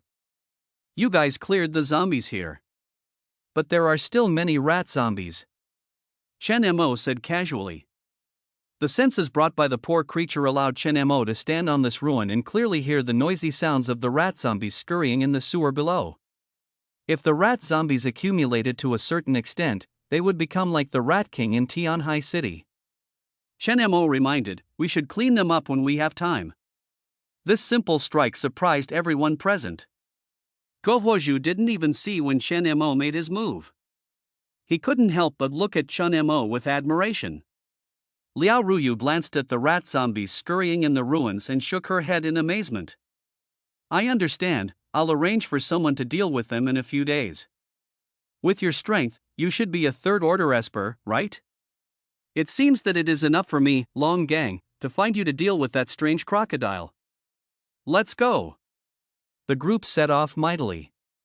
Liao Ruyu, as the only esper in Long Gang, naturally led the way at the front.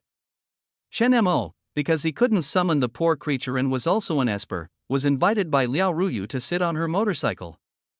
Chen Mo put his hand on her shoulder with a strange expression on his face. Liao Ruyu didn't mind at all, but instead chuckled softly. I, as a woman, don't mind, but you, a grown man, are so fussy. It's time to get to work, let's go. This black motorcycle, coupled with her Storm Esper ability, was quite agile and smooth in this wasteland. However, the big waves hitting her cheeks were a bit painful. The situation in Huabei City was not much better than Tianhai City because of the presence of the military district. The ground beneath their feet cracked everywhere, and the surrounding buildings collapsed. Before the apocalypse, Huabei City was an industrial city. The economy was depressed, relying only on Long Gang Group and a few large industrial groups for development. There were not many young people choosing to stay here, and most of the industries were in decline. Therefore, the surrounding houses and buildings had a sense of antiquity. There were not many tall buildings, and there were factories and old residential areas everywhere. Roar!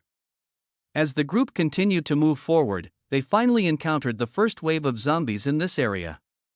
Boom! Suddenly, from underground in front of them, a small and curled-up zombie emerged.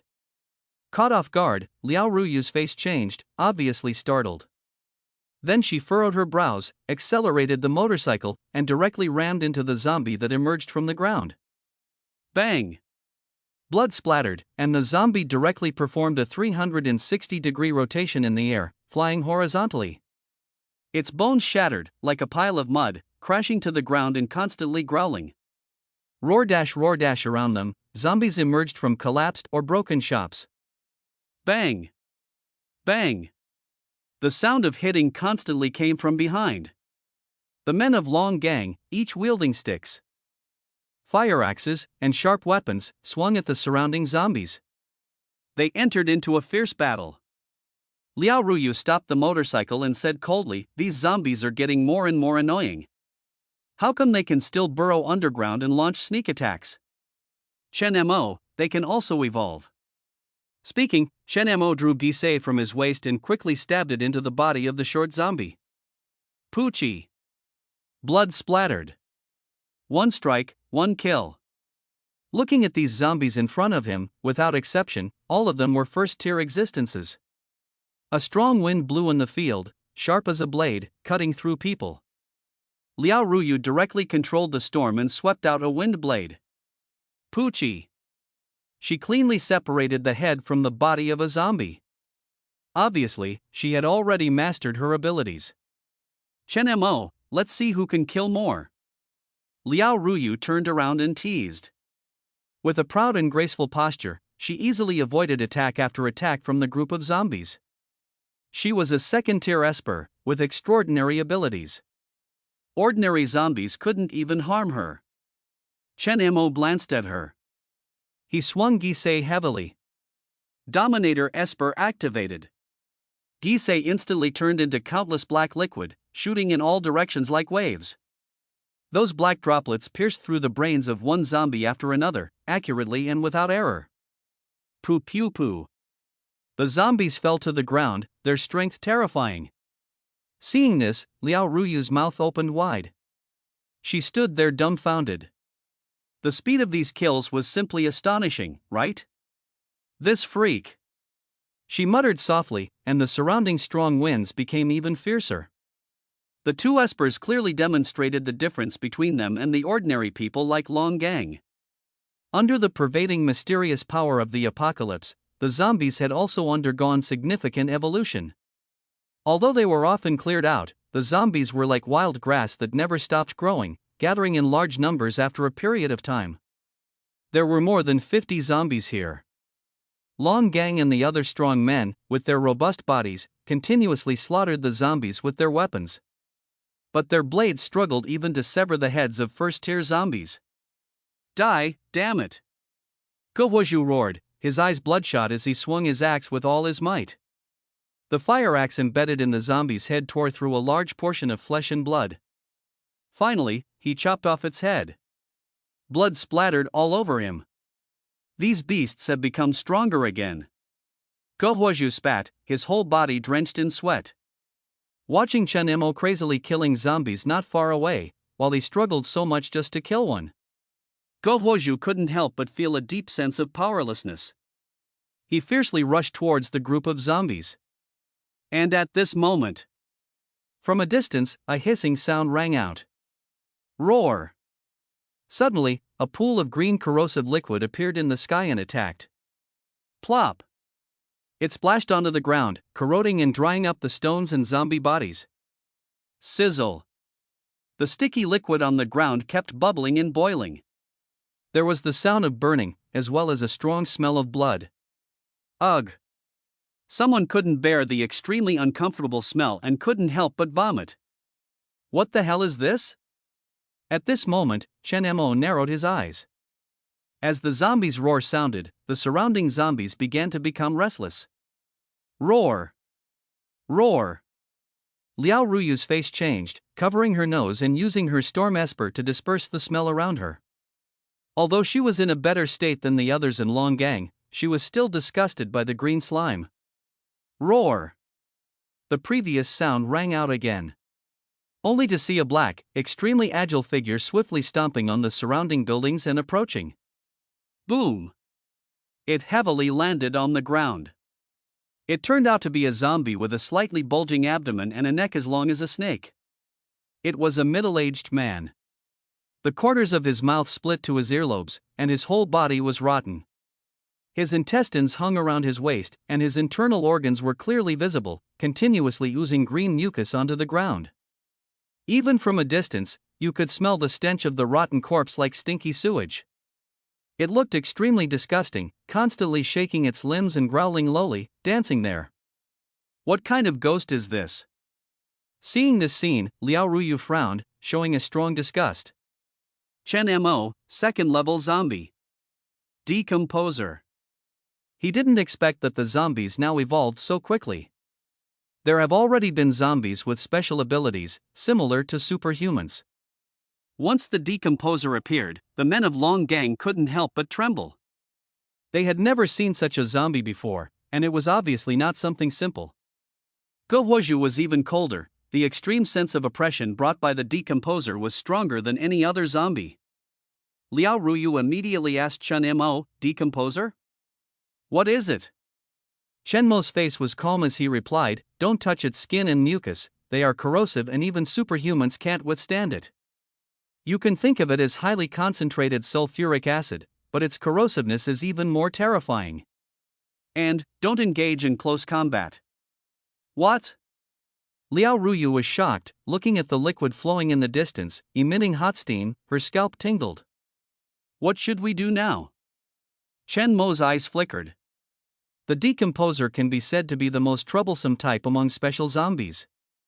In the early stages, it is absolutely lethal to ordinary people. Instead of fighting it, one must always be careful of the decomposer's bodily fluids and avoid getting too close. Because once it is injured, it doesn't spray blood, but highly concentrated corrosive liquid. If it can't be killed with one blow, it can even use an ability similar to a self-destructing truck. Among those special zombies, it is undoubtedly a monster that even superhumans don't want to encounter. Chen Mo looked at the pale-faced Long Gang members who were being pushed back by a group of first-level zombies behind him. Without superpowers or firearms, they could not resist the decomposer with their ordinary physique. Chen Mo held the ghost cutter and stared at the decomposer in front of him, his eyes filled with a cold light. Leave it to me. Liao Ruyu directly used her storm ability and said, I'll help you. No need, just don't cause trouble. Chen Mo rushed forward with his knife. Hearing this, Liao Ruyu's body trembled and stomped her foot in anger. What the hell? She was at least a second-level superhuman. Roar! The surrounding zombies rushed one after another, but before they could approach Chen Mo, their heads were already rolling on the ground. Liao Ruyu watched as Chen Mo single-handedly charged forward, mercilessly reaping the lives of the zombies in front of him like cutting grass. Her beautiful eyes were filled with astonishment. Just how strong is this guy? But at this critical moment, she didn't have time to think too much. She directly unleashed several wind blades to help the struggling Long Gang members behind her. As a second-level superhuman, she was equally powerful. With each wind blade, she effortlessly cut through the zombies surrounding the Long Gang members. Miss? Gohuozhu and the others finally breathed a sigh of relief. Boom! A zombie that had been cut in half by a wind blade had its head exploded by an axe, splattering blood everywhere. Gohuozhu immediately looked in Chen Mo's direction. His pupils dilated, his face filled with disbelief. He's going alone? At this moment, the decomposer saw Chen Mo rushing over, shaking its head and roaring, its long neck swaying like a flexible python. Gulu gulu. Its throat and abdomen wriggled, as if there were worms about to surge out. Suddenly, it opened its huge mouth. Pooh! It directly spat out a puddle of green sticky phlegm, emitting a foul smell and bits of flesh, shooting towards Chen Mo. Chen Mo frowned. The surrounding iron liquid instantly condensed into a metal wall in front of him. Zzz. The green phlegm directly hit the metal wall. It actually began to corrode the metal wall, dissolving a hole. Pooh! Pooh! The decomposer spat out several more strands of sticky phlegm. Chen Mo, a third-level esper, combined with the blessing of the Qiangqi physique, completely avoided these secretions. They fell to the ground. The green phlegm hit the standing stones, ruins, and ground. It corroded holes, and the stench spread throughout the area. Roar! Seeing that its attack was ineffective, the decomposer seemed to be angered. It also pounced towards Chen Mo. Its speed was not slow, and sticky liquid continuously oozed from its broken skin. If it touched someone, it would be very unpleasant. Chen Mo snorted coldly. He swung the ghost cutter in his hand forward. Drops of black liquid were slashed out from the ghost cutter, turning into black unidentified metal and slashing towards the decomposer in front of him. Pooh-chi! Pooh-chi! Pooh-chi! Like a rain of bullets. Is it faster than his third-level esper ability? Ao, the decomposer howled in extreme pain. From its pierced body, green fountains kept spouting out. The secretions sprayed everything around, and nothing within several meters could escape. Fortunately, the ghost cutter was exchanged with the mysterious merchant. The metal material in it couldn't be corroded by the decomposer's secretions. The black droplets merged back into the ghost cutter, carrying an indescribable foul smell. Chen Mo glanced at the people behind him. He said coldly, "Stay away." After the decomposer dies, its body's secretions can splash within a range of 30 to 40 meters. In other words, this group of people is likely to be affected by the decomposer's secretions. Seeing this, Liao Ruyu didn't hesitate and shouted loudly, "Follow me." She directly gathered all the Dragon Steel personnel together and used her Storm Esper ability. She created a wind barrier in front of everyone. Chen Mo turned around again and looked at the decomposer on the opposite side, which was gathering strength and preparing to spit out phlegm. He raised his right hand and the abandoned metal around the decomposer suddenly rolled towards it. Bang! It firmly trapped the decomposer. Countless green secretions splattered. Chen Mo used the metal wall to protect himself perfectly. This viscous liquid splashed onto Liao Ruyu and the others. It was blown away by the wind barrier and fell in front of them. The ground in front of them began to corrode at a visible speed. The Dragon Steel personnel were shocked by the sight. Liao Ruyu's eyes widened in astonishment as she looked at Chen Mo. Because now, compared to before, Chen Mo seemed to be more at ease. On the other hand, the decomposer on the opposite side was trapped by the surrounding metal objects, unable to move, and struggling constantly. He's so powerful, why didn't he do this before? Someone in Dragon Steel couldn't understand. Guohuazhu looked at the green secretions scattered around and his pupils contracted. It seemed like he had figured something out. We were close at that time, maybe, we were afraid of being harmed by the zombie's secretions. Everyone suddenly realized. That young man, it turns out he had the ability to easily kill that zombie. In that case, aren't we just a burden? Chen Mo stared at the struggling disintegrator across from him. The sticky fluid oozing from the disintegrator's skin was continuously corroding the metal objects. Chen Mo didn't want to use the ghost cut again. The smell from the disintegrator was too unbearable. Instead, he waved his right hand and manipulated a pool of liquid iron. He condensed the liquid iron into an extremely sharp metal blade. He swung it heavily towards the head of the disintegrator in the distance. A silver arc flashed by. The speed was incredible. The disintegrator on the opposite side immediately quieted down. Poochie! A line appeared on the long neck of the disintegrator. Then it gradually began to shift, and finally fell from its neck to the ground. It was done in one go. Green sticky fluid gushed out from its headless body like a fountain. And something even more terrifying happened. the disintegrator's belly began to swell.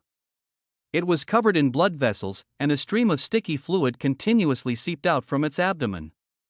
It grew bigger and bigger, expanding to the extreme. In the end, there was a loud boom.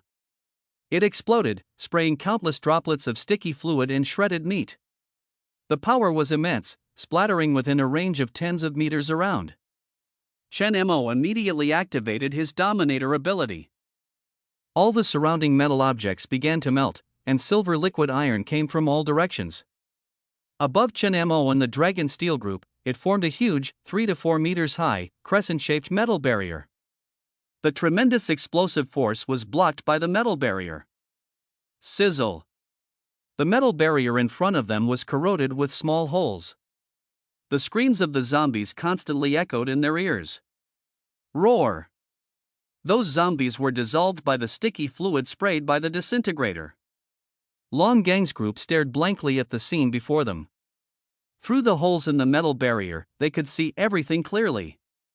At this moment, the green liquid was everywhere, creating a mess. The terrifying flesh of the ferocious zombies was all dissolved. They screamed and fell into the green sticky liquid, emitting a faint green smoke. Liao Ruyu looked at Chen Mo in disbelief. He was actually able to take care of himself and the others while fighting. With such strength, even her storm ability couldn't compare. Clatter! The metal wall in front of them instantly turned into silver liquid and fell. Long Gang and the others looked around at the mess, with green everywhere. They were deeply shocked.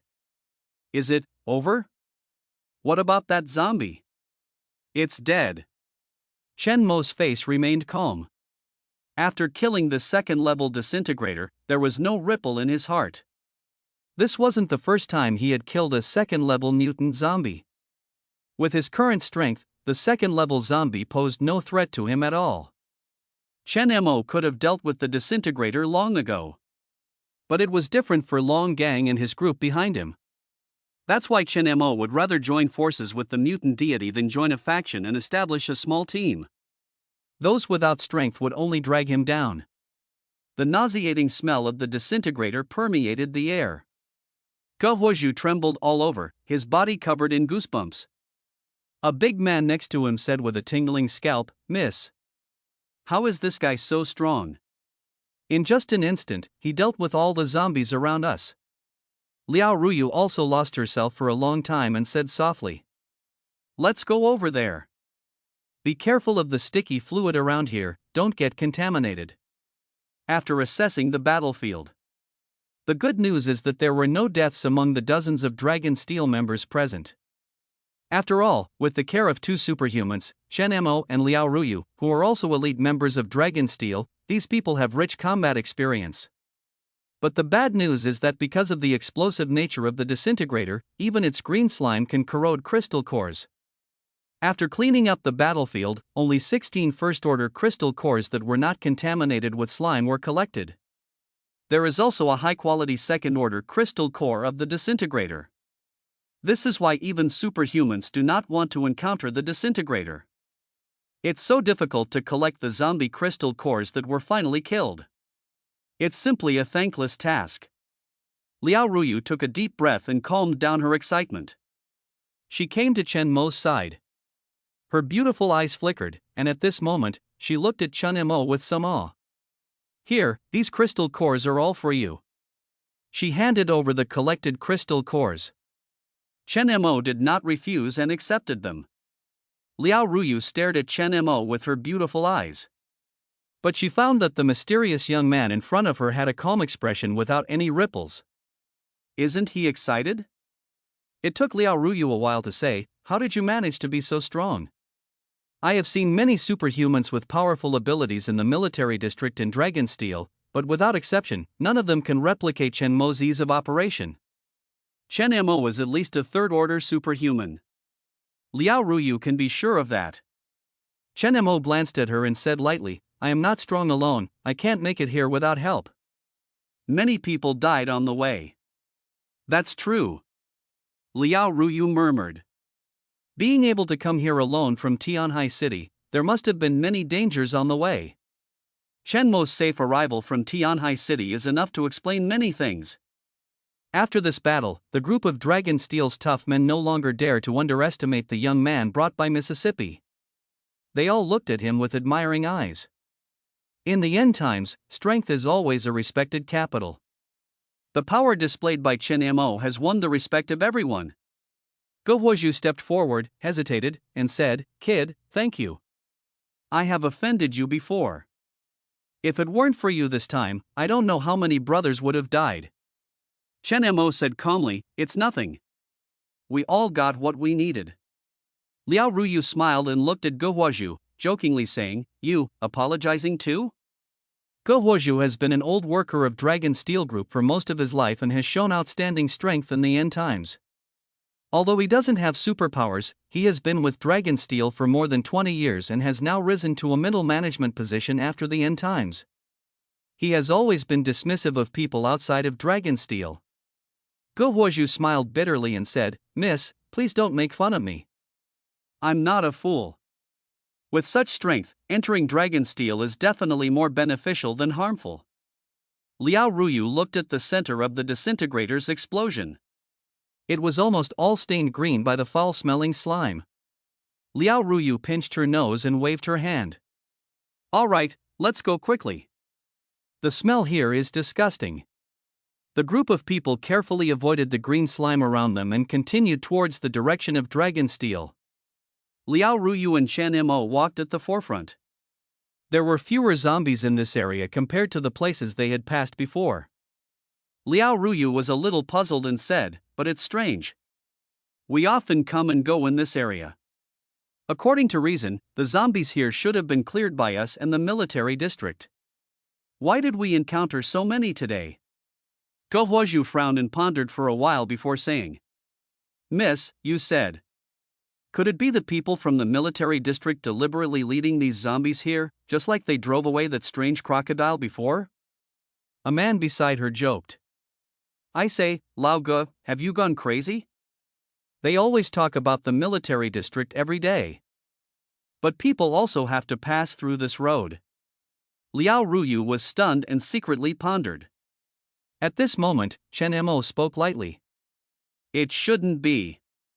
High-level zombies have a commanding power over low-level zombies. These zombies are also constantly evolving, probably brought by that decomposer." Liao Ruyu nodded. After all, she didn't want to spread rumors. "But that strange crocodile, we can almost be sure that it was deliberately placed in our Longgang. The people from the military district have been coming to negotiate with us before, wanting to take over our steel plant and see if it can be operational again. They brought that mutant crocodile over, just to prevent us from occupying that place." Chen Mo, "I didn't believe it before, but now I believe it."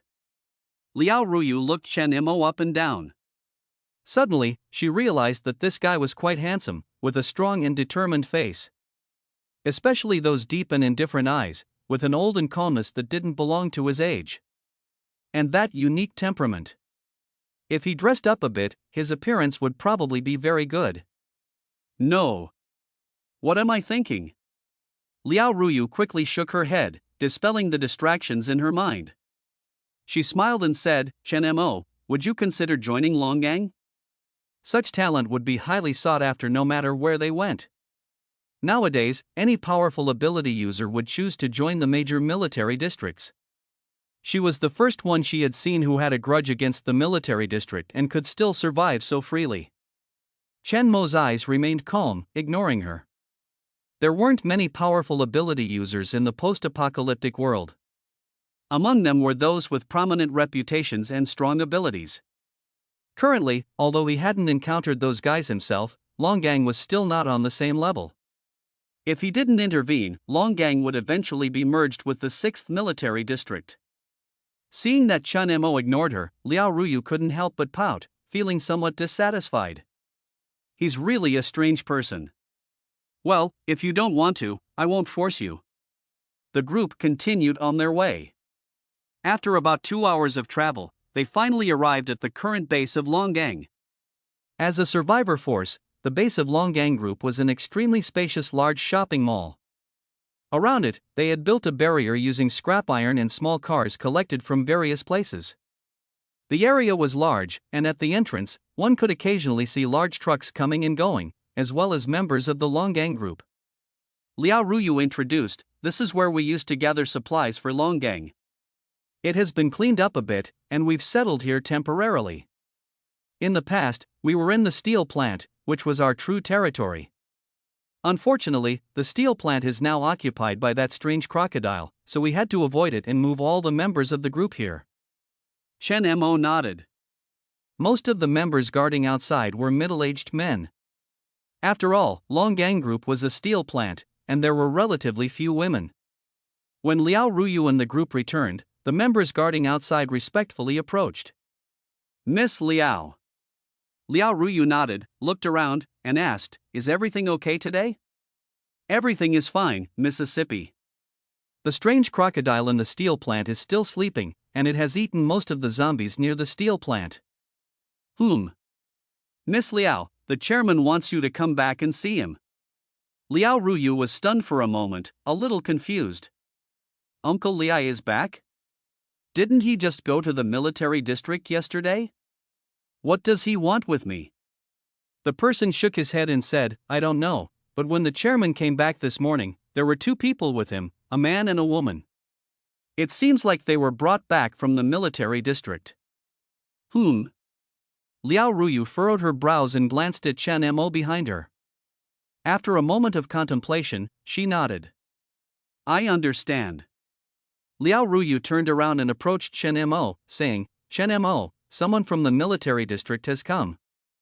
I don't know if they're here for you, but I'll go and check later.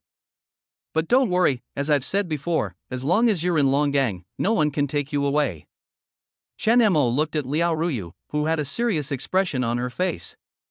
He was slightly surprised and said, "It's okay, don't worry about me.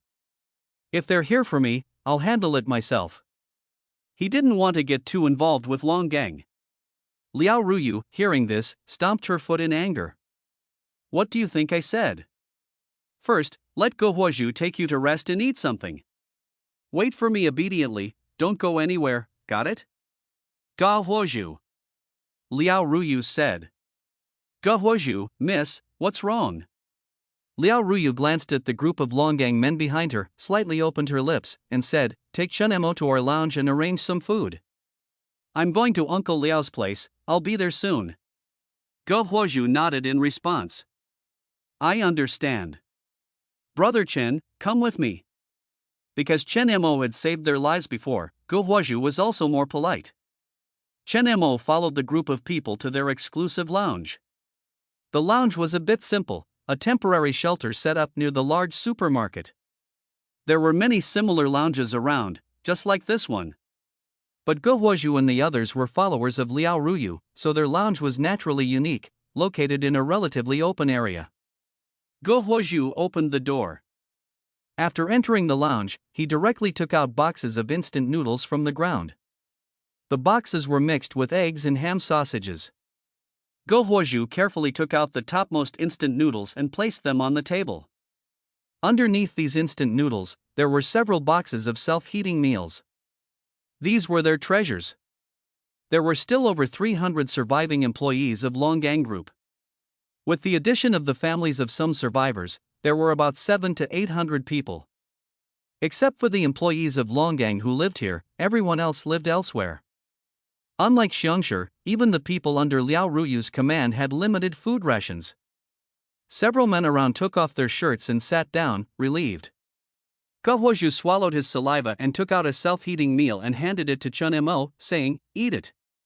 You saved our lives, brother, so don't be polite." Chen Mo looked at the self-heating meal on the table, his eyes flickering, but he didn't start eating. "I'm not hungry yet. Is there any water?" "Here you go." One of the men beside him took out a bottle of water and threw it over. Chen Mo opened it and started drinking. Then he took out the second-order disintegrator's crystal nucleus he had obtained earlier and began absorbing it. The group of men looked at each other. "Old Go, what's this?"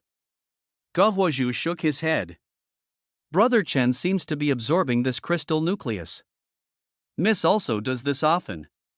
Sigh, these ability users are really enviable. When can we have abilities too? We don't have that kind of luck. Have you all not noticed that the zombies outside have become stronger? Today, I almost couldn't chop off their heads with a knife. What can we do? We don't have superpowers or guns. This damn world. Chen Mo opened his eyes and glanced at them. In the early days of the apocalypse, only a few people naturally awakened their abilities. But it is not impossible to activate them later.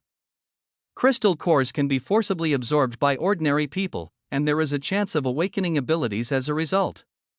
Crystal cores are filled with impurities, and the higher the rank, the less affected and the greater the possibility of awakening.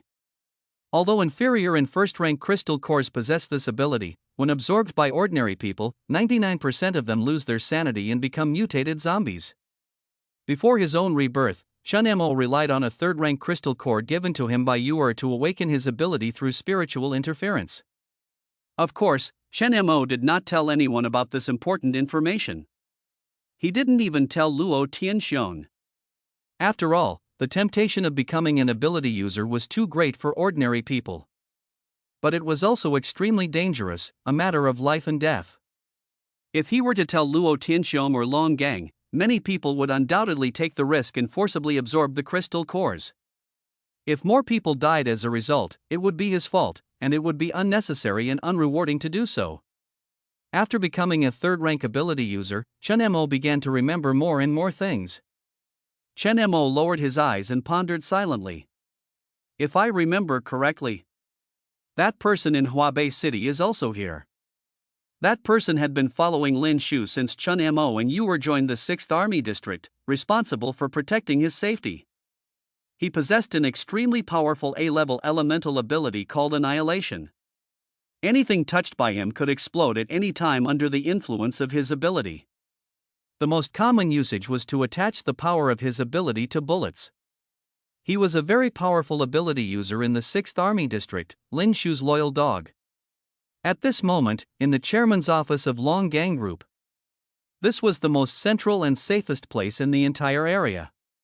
Liao Ruyu looked at the man and woman in front of her, her pretty face showing some displeasure. Help us? You call taking half of Long Gang Group's factory area helping us? The man and woman opposite her looked young. The young man was dressed casually, wearing a short-sleeved t-shirt and had a crew cut. He didn't look very old. He was quite tall, around 1.83 meters, tall and thin, with a strong physique, looking like an athlete. He lazily lay on the sofa, drinking cola. Your Long Gang Group can't even protect your own territory. You should know that we didn't come here voluntarily. Chairman Liao personally came to our military district to find us. Exactly, if it wasn't for Uncle Zheng asking us to come, I wouldn't want to come to this godforsaken place. Beside the young man, a petite girl with a flat chest held a doll and looked at Liao Ruyu with hostility. When she saw Liao Ruyu's towering peaks, she pouted and looked even more unhappy. They were both ability users in the military district. The young man's name was Wang Haoming, and before the apocalypse, he was an athlete. Because of his abilities, Wang Haoming quickly gained the favor of the military district. The girl's name was Zheng Qing, also selected from the survivors in the military district to cultivate powerful abilities.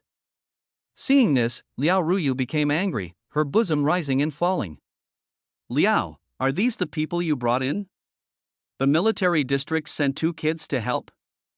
Liao Ruyu looked at the middle-aged man sitting in the center, looking like a kind old man, wearing a shirt that showed his weight gain. Liao Wen wiped his sweat. He was quite helpless with his niece. He spoke up. You are. These 2 are people from the High Bureau. They were personally arranged by the High Bureau. Don't underestimate them because they're young.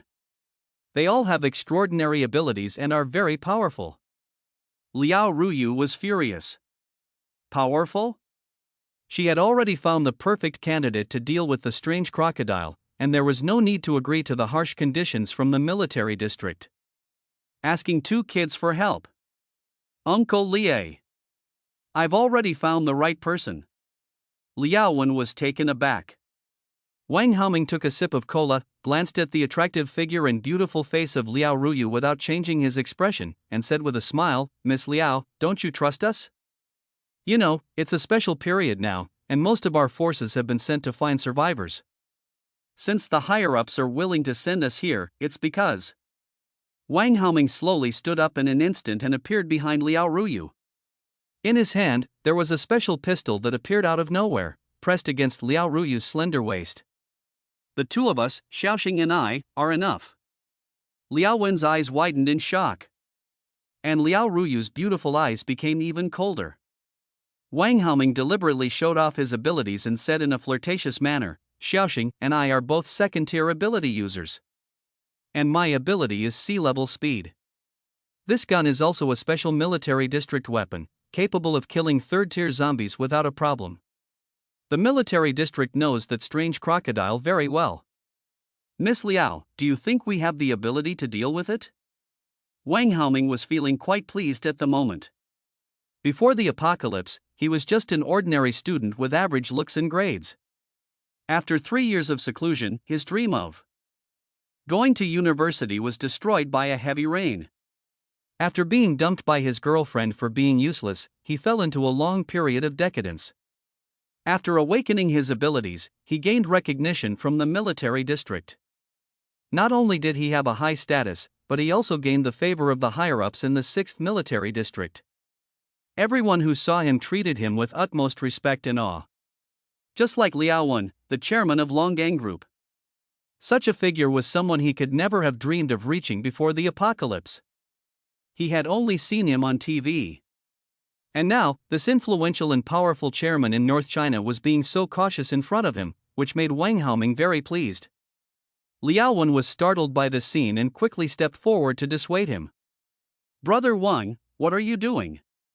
Wang Haoming slowly put away the special pistol in his hand, smiled slightly, and said in a mature manner, "Chairman, rest assured, I won't do anything to Miss Liao. I'm just trying to make Miss Liao believe that Xiaoxing and I have the ability to deal with the strange crocodile for Longgang. Miss Liao, what do you think? Do you believe in our abilities now?" Liao Ruyu's face was filled with frost, and she remained silent. Suddenly, she snorted coldly. The entire room was instantly filled with a fierce hurricane. The tables and chairs began to shake violently, and Wang Haoming, who was closest to Liao Ruyu, felt his pupils shrink. He felt as if his face had been scraped with a knife and took a few steps back. This Miss Liao was also an ability user? Wang Haoming couldn't believe it and immediately put away his contempt. Zheng Qing, who was sitting on the sofa beside them, also looked at her in astonishment. The atmosphere in the room became tense for a moment. Liao Wen, playing the role of the good guy, said, "Yuer, stop it now. These two are people sent by the military district."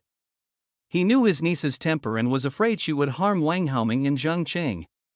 Wang Haoming also said somewhat awkwardly, "Miss Liao, I didn't mean it just now, it's just..." "Enough!" Liao Ruyu impatiently interrupted, looking at the two of them. "Don't think that being ability users gives you the right to do whatever you want in Longgang. This time, I have made arrangements for the operation to subdue the monster crocodile, Liao Shu, you have to believe me." Liao Wen hesitated, as he was very wary of the important figures in the military district.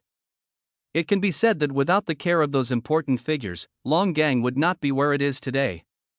Zheng Qing snorted coldly, somewhat displeased. "Humph. If you don't need our help, then forget it.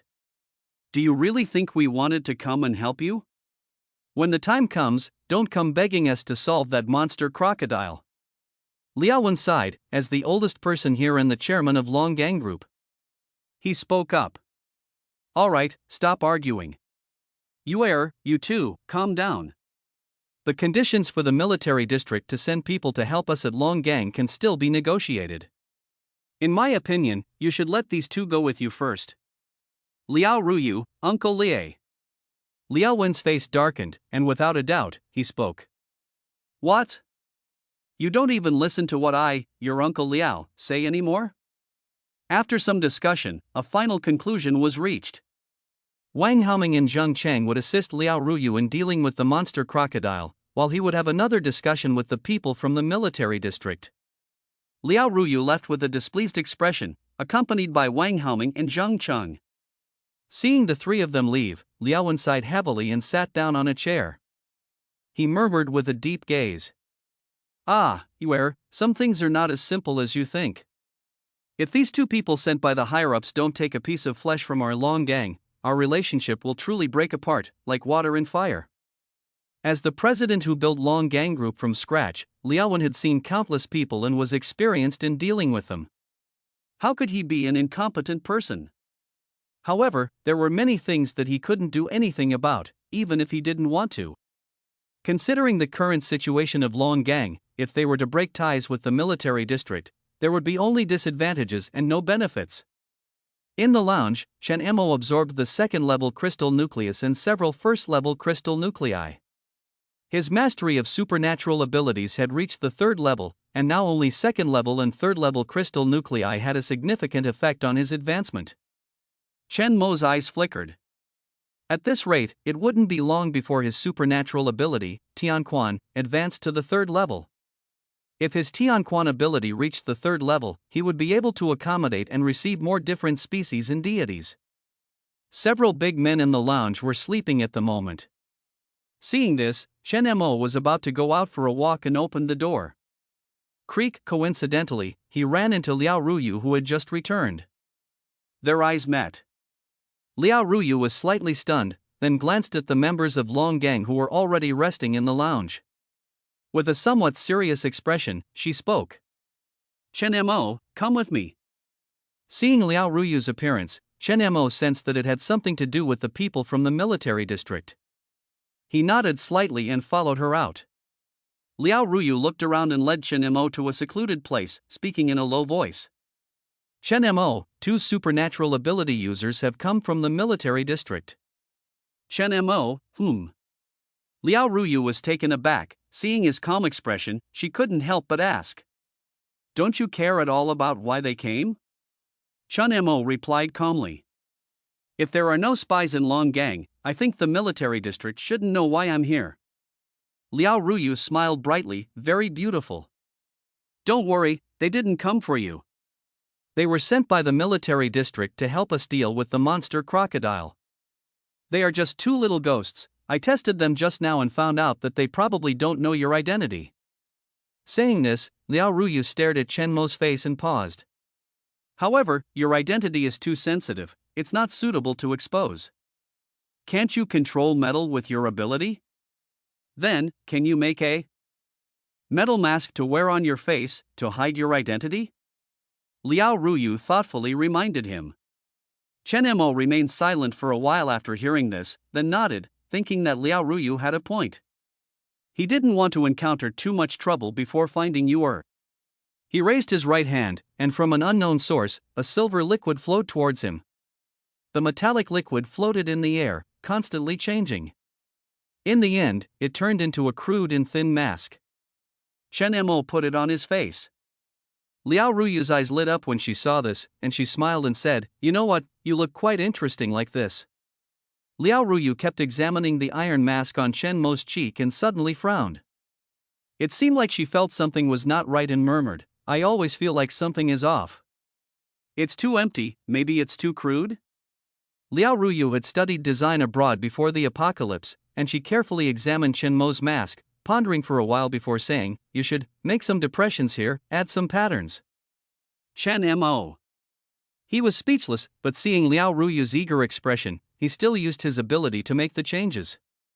In no time, a mask that covered most of his cheeks and had two ferocious fangs appeared in his hand.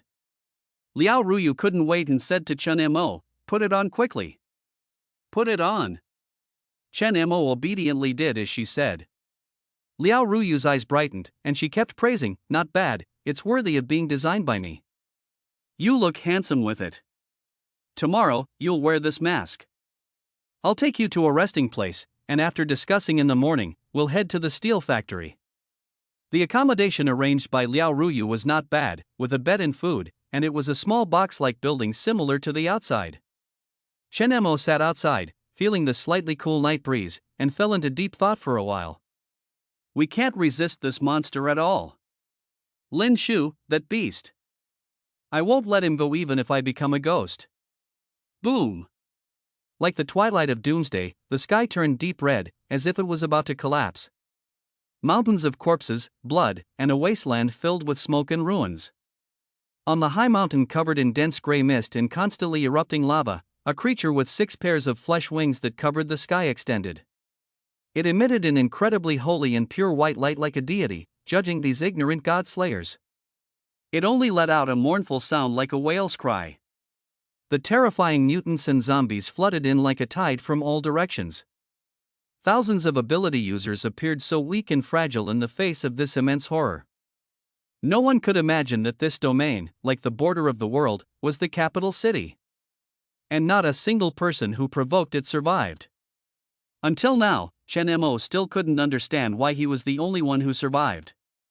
He kept recalling everything in his memory. Suddenly, fragmented pieces flashed through his mind. His head throbbed painfully. Beads of sweat appeared on Chen Mo's forehead. It felt like his memory was experiencing a fracture at this moment. Chen Mo lowered his gaze, and a towering killing intent appeared in his eyes. Like a vengeful ghost from hell. In this life, I will change everything. No one can stop me, no matter who they are. Even if they were gods in the apocalypse? The abilities of heaven's authority and dominator were his greatest confidence.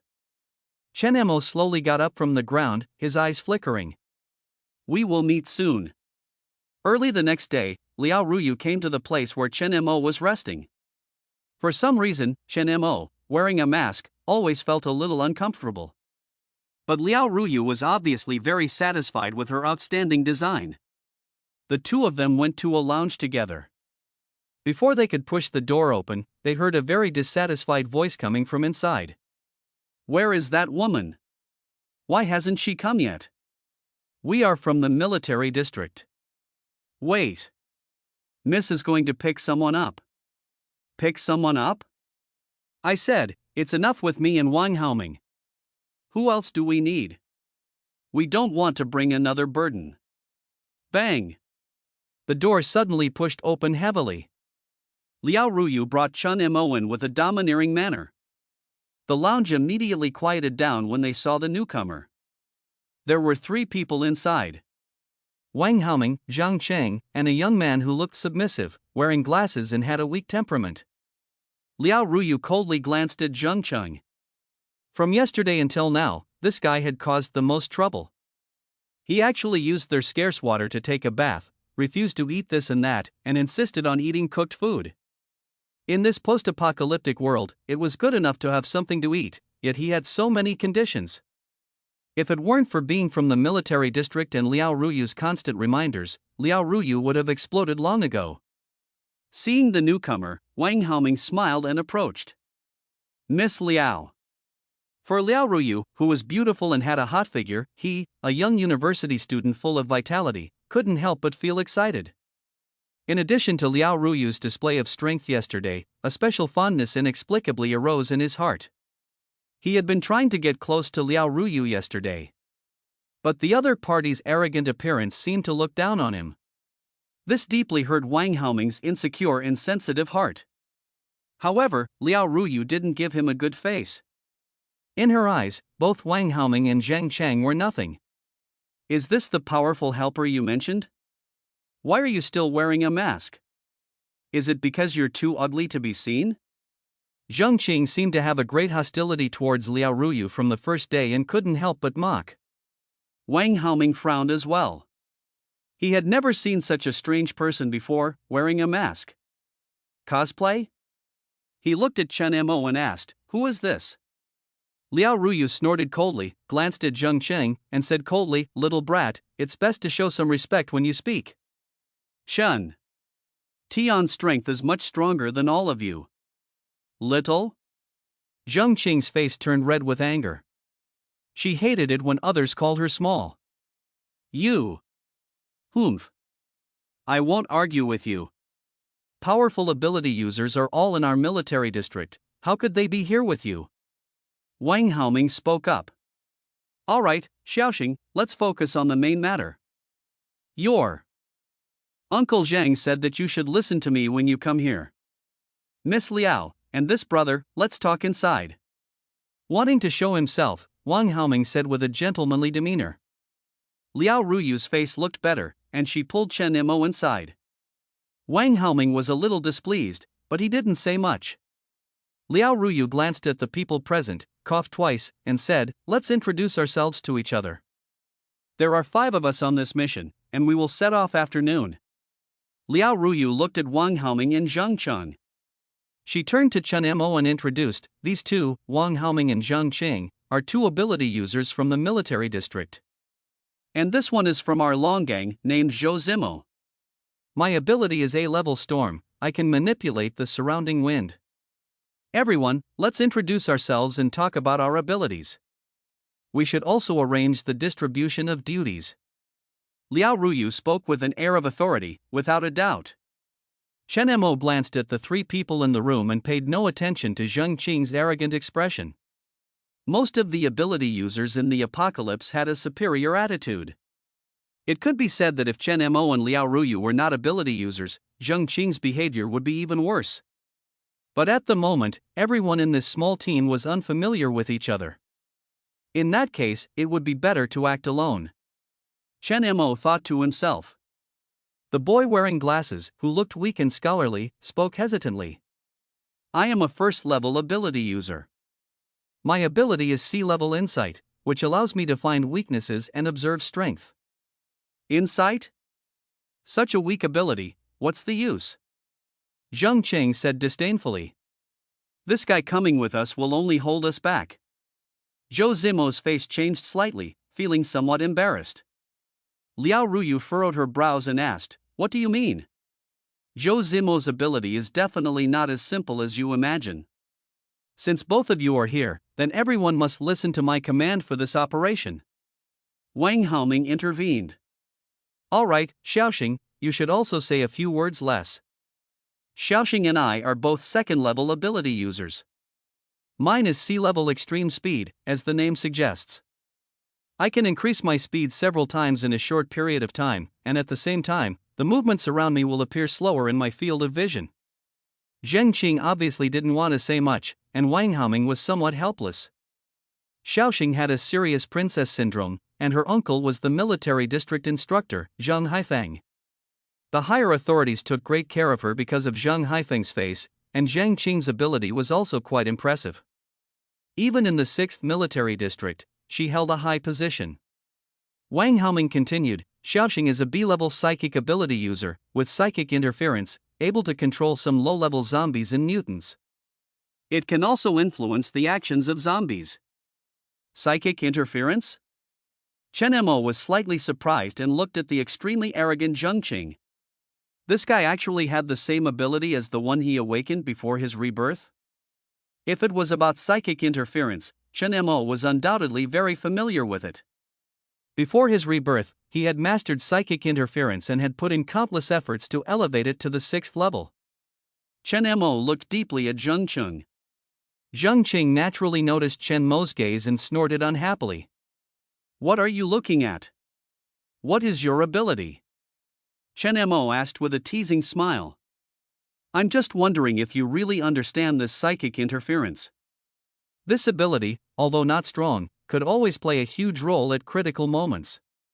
It took him several years to truly develop its mysteries. Other abilities were hard to say for Chen Mo, but when it came to psychic interference, he was quite familiar with it. Zheng Qing exploded in anger upon hearing this. She glared at Chen Mo and said, Do you understand it then? I am a B-level ability user. Chen Mo smiled indifferently. After the crystal nuclei began to be commonly used to awaken the abilities of ordinary people, B-level ability users were truly worthless. At least, they had to be A-level ability users. Liao Ruyu glanced at Chen Mo honestly, she still didn't know what level and grade of ability Chen Mo had. The evaluation of ability users' levels was determined by the military district. However, judging from Chen Mo's power demonstrated when he easily killed the decomposers before, Chen Mo's ability definitely couldn't be lower than A-level. Liao Ruyu said, Chen Tian, why don't you introduce your ability as well? Everyone in the room looked at Chun Mo unconsciously. Chen Mo said lightly, "Kisei, that's my ability." "Kisei?" Except for Liao Ruyu, everyone present was somewhat puzzled. Liao Ruyu looked at Chen Mo with surprise. Didn't he say he could control metal? Chen Mo drew out Kisei and lightly swept it.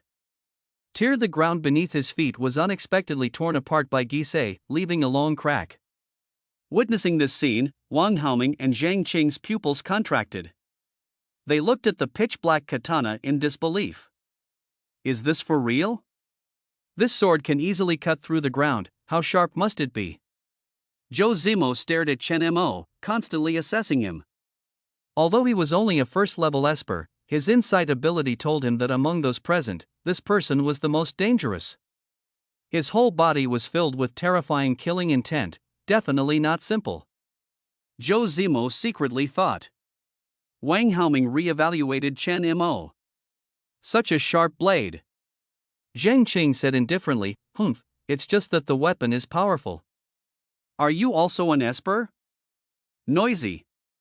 Chen Mo's face remained calm as he lightly waved Kisei in his hand. Bang! A drop of incredibly sharp black liquid burst out from Gisei's blade, directly piercing through Zhang Qing's ear. A few strands of hair fluttered. The wall behind Zhang Qing was pierced straight through. Zhang Qing was stunned for several seconds. Then she reacted and screamed. She glared at Chen Mo, her voice piercing with reproach. You. How dare you lay a hand on me? Everyone present was dumbfounded. Even Liao Ruyu, who was usually arrogant, did not expect Chen Mo to actually take action. Chen Mo narrowed his eyes and stared at Zhang Qing with a hostile gaze. Shut your mouth, otherwise next time, it will be your life. Zhang Qing's face turned pale, devoid of color. Feeling the killing intent in Chen Mo's tone, she suddenly felt that he wasn't lying. For a moment, she couldn't say anything. Chen Mo sneered. Liao Ruyu saw that Zhang Qing, who had been so arrogant before, was now so quiet. She couldn't help but secretly give Chen Mo a thumbs up. Her bright eyes showed approval. Indeed, it was useless to say more to deal with this kind of person.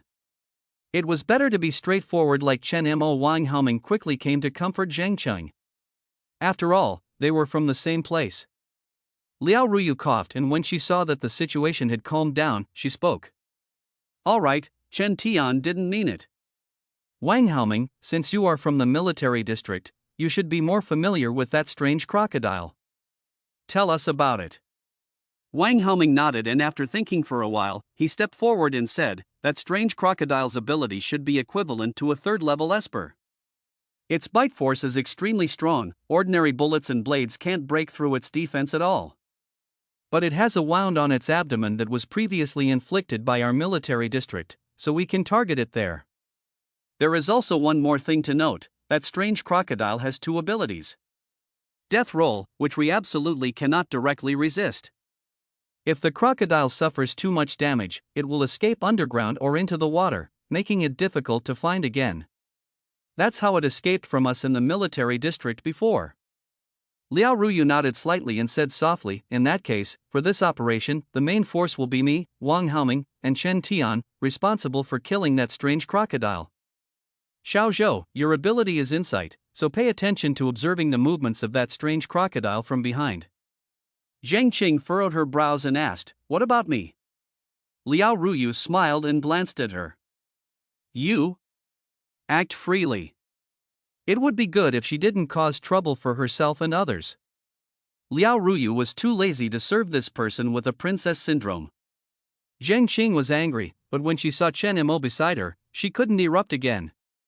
After all, her mental interference ability was quite strong. Even zombies can be controlled. Although she has never seen a strange crocodile, she doesn't believe that she can't influence the other party. Several people formed a temporary team.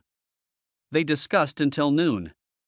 After replenishing their energy, they set off towards the direction of the North China steel plant. The route to the steel plant has not been cleared of zombies for a long time. In addition, there are collapsed buildings everywhere, making it impossible for vehicles to pass smoothly. Several people carried supplies and set off. Walking at the back, Zheng Qing looked displeased at the front where Chen Mo and Liao Ruyu were. She had never been bullied like this in the military district. Her face was always gloomy, and her eyebrows were never relaxed. Damn it! Damn it! This bastard actually dared to lay hands on me. It's just a broken knife, what's so great about it? Wang Haoming, who was listening on the side, felt his ears getting calloused and looked at Zheng Qing, who was angry. He couldn't help but comfort her. All right, Xiao Chang. Let's focus on the task at hand, which is to help Longgang Group reclaim the steel plant. From the looks of it, a high-level official seemed to really want this steel plant. Zheng Qing said unhappily, why don't we just snatch it directly? We requisition it, do we still have to consider their opinions? In her memory, whether it was before or after the apocalypse, Longgang couldn't resist. Wang Haoming was speechless. Even he knew that forcefully using violence to collect harmful things would be useless during this period. But Zheng Qing didn't know. Sai, let's go, don't fall behind. From now on, we must be vigilant of our surroundings. Xiao Qing, your perception is good, don't let your anger affect the bigger picture. If she performs well this time, her position in the military district will improve even more. Wang Haoming had some ambitions. Chen Mo, who was walking at the front, looked at the route ahead. From a distance, he could clearly see the zombies wandering at the intersection in front. At this time, Zhou Zimo on the side said cautiously, be careful, there are probably more than 70 zombies in front, including several second-tier ones. And, there are not only zombies there, but also several corpse birds. Zhou Zimo looked at the corpse birds circling in the distance. A thin blue film appeared in his eyes. The insight ability was constantly transmitting information. Sweat appeared on his forehead. After all, he was only a first-tier ability user, and observing so many insights was already very difficult for him. He didn't belong to the combat type of ability users, so he could only stay behind Chen Mo and Liao Ruyu. Liao Ruyu raised her hand to stop. She looked at Chen Mo and Wang Haoming and said, the three of us will go over. Clear the area first. Wang Haoming nodded. Each person takes one side, shout if there's a problem. He was extremely fast, with his super speed ability, he immediately rushed towards the group of zombies in front. Roar! The mutant zombie in front let out a deafening roar. Take action! Liao Ruyu shouted in a deep voice. A strong wind quickly blew in the area as she agilely passed through the ruins. Controlling her storm ability, she descended. Several vortexes formed in her hand and directly cut through the surrounding zombies. Poochie! The intense movement immediately alarmed all the zombies in this area. The lurking ones underground, the evolved violent zombies, and the enhanced types of zombies all rushed towards the three of them. The zombies here all had special abilities to some extent. A slight carelessness would result in being surrounded by numerous attacks, a dangerous situation. Chen Mo raised his knife. Guys swept across the front, splattering blood everywhere. A lurking zombie leaped up from the ground. Chen Mo's eyes were cold, and he sliced through the zombies with his ghost cut, a metallic liquid flowing from it. Every swing of the ghost cut mercilessly claimed the life of another zombie. Roar! These flesh and blood bodies were as fragile as paper in front of the ghost cut. Even the special zombies were treated the same, easily sliced open. Boom!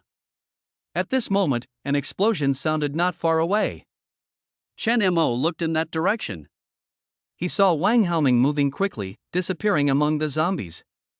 With a disdainful expression, he toyed with a brutal zombie that was 3 meters tall and covered in muscles. With his ability, these zombies couldn't even get close to him. Wang Haoming took out his special handgun and laughed. Ha, all of you die. Bang bang bang. Gunshots rang out, bullets continuously fired. They deeply embedded into the massive body of the brutal zombie, but didn't pierce through it. Instead, it angered the zombie, who lifted a huge rock and prepared to throw it. Wang Haoming sneered, as if he was afraid that Liao Ruyu nearby couldn't see, and shouted loudly. These are the bullets with our military district's special trait. Die, mere zombies. An incredible scene unfolded. The bullets embedded in the brutal zombie's body began to expand. Suddenly, boom, boom, boom. The sound of explosions filled the air. Countless blood splattered like raindrops, large chunks of flesh shattered. That second-stage brutal zombie was instantly blown to pieces. Wang Haoming became even more pleased.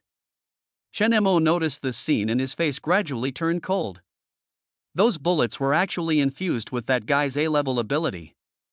Annihilation? These bullets were clearly infused with that guy's annihilation ability. Chen Mo didn't say much. A corpse bird with its eyeballs and wings fallen off swooped down from the sky like a sword. Emitting sharp and piercing sounds, its speed was so fast that there was no time to react. Distorted mutants were sometimes even more troublesome than zombies. Chen Mo flipped his elbow and swept through the group of zombies in front of him with the ghost cut, causing blood to splatter. Then, as the corpse bird approached, he punched with his left hand. It collided with the bird's sharp beak that was as sharp as a blade. Boom! The bird's beak was directly flattened, countless feathers fell, and in an instant, it burst into a cloud of blood mist. It must be noted that Shoshi Shin and Xiangqi were both stored in Tianquan's ability. This punch, like Xiangqi's claw, was extremely powerful. With his physical strength alone, he blew up this first-stage corpse bird. Wang Haoming and Liao Ruyu were both fighting in the field and naturally didn't notice this scene. Zheng Qing, who was standing in a safe place far away, saw it clearly. She felt an extreme chill all over her body. Her pretty face turned pale from being frightened by this bloody scene. Could this guy be an enhanced ability user? Chen Mo's speed in killing zombies was several times faster than Wang Haoming and Liao Ruyu. And Chen Mo's attacks were reckless and fierce. It was as if he didn't worry at all about being injured, completely disregarding his own life. If an ability user suffered too much damage, they would also distort into a zombie. Madman. This guy was definitely a madman. Zheng Qing had never seen someone so reckless. She bit her lip and ran forward directly. Zhou Zimo was startled by this and quickly tried to stop her. Wait, what are you doing? It's dangerous there. Get lost. Zheng Qing scolded, saying, You just stay here obediently, I'm not afraid of them. Zhou Zimo's eyes darkened in an instant, their expression constantly changing. They were completely different from their previous submissive and obedient appearance. They were only a first-level esper, and their abilities were not strong enough. Even with the enhancement of their physical fitness, they were still not enough to be seen by these first- and second-level zombies. Zheng Qing entered the scene and locked her gaze on a second-level zombie next to Wang Haoming. Wang Haoming, I'll help you. She took a deep breath, suppressing the fear in her heart. She directly activated her psychic interference ability, intending to control the zombie. Buzz! The second-level zombie suddenly paused. Then, it raised its head and let out a roar, its crimson eyes suddenly fixed on Zheng Qing. Zheng Qing trembled, feeling a sudden pain in her temples. She looked at the second-level zombie in disbelief. The zombie changed direction and roared as it charged towards Zheng Qing.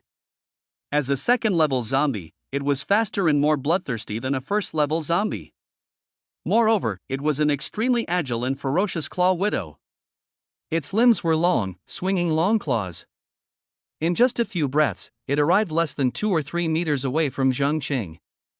Zheng Qing was scared stiff and screamed, Ah! Save me! This sound naturally alarmed Chen Mo and the others who were fighting. Xiao Chang.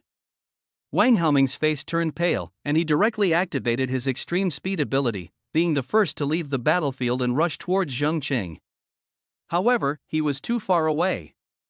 The claw widow jumped high and reached out its claws towards Zheng Qing. It's over. Zheng Qing collapsed on the ground, tightly closing her eyes. Chen Mo coldly watched the scene. He actually had the ability to save Zheng Qing. However, someone with such weak strength, who didn't even dare to resist, would only hold the team back. Besides, he didn't have any good feelings towards her. And at this moment, a wind blade flew directly, slashing past. Poochie! It directly cut a bloody gash on the back of the second-level Claw Widow.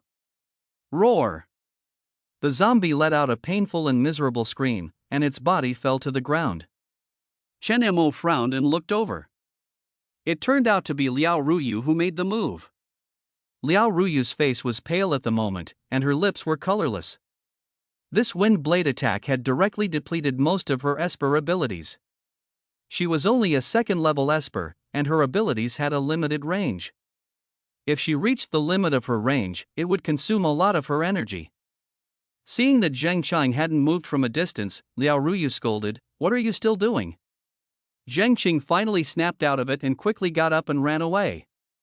Just as she did, Wang Haoming arrived and quickly picked up Zheng Qing, disappearing in an instant. Bang! Bang! Several bullets were fired, directly piercing through the wound on the claw. Widow's back that Liao Ruyu had cut open.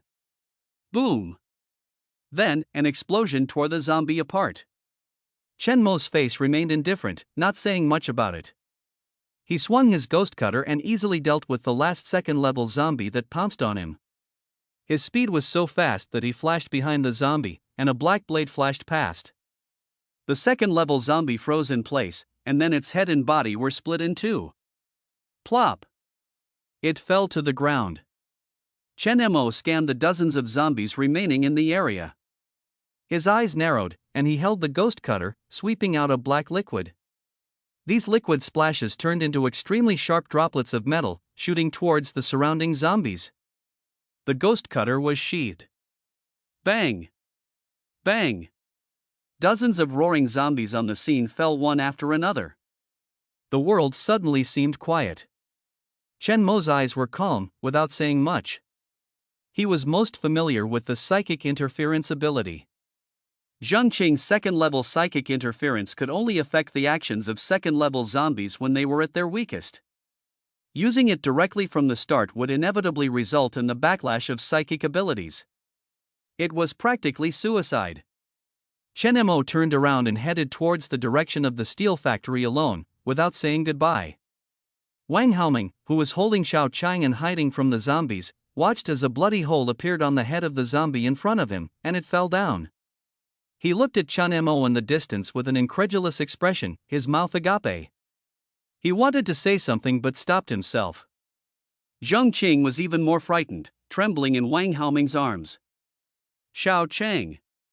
At this moment, he couldn't care about arguing anymore and hurriedly called out to Zheng Qing in his arms. Zhou Zimo and Liao Ruyu also rushed over. How is she? The milk powder people are dumbfounded. The boss is awesome. Kowtow to the boss. Bang bang bang. Unable to express their gratitude, 3 more chapters today. Tomorrow, the day after tomorrow, and then more chapters, or explode 5 chapters at once. Here, I beg the readers to give more encouragement and good reviews, and I'll give some free gifts QWQ. Thank you, milk powder.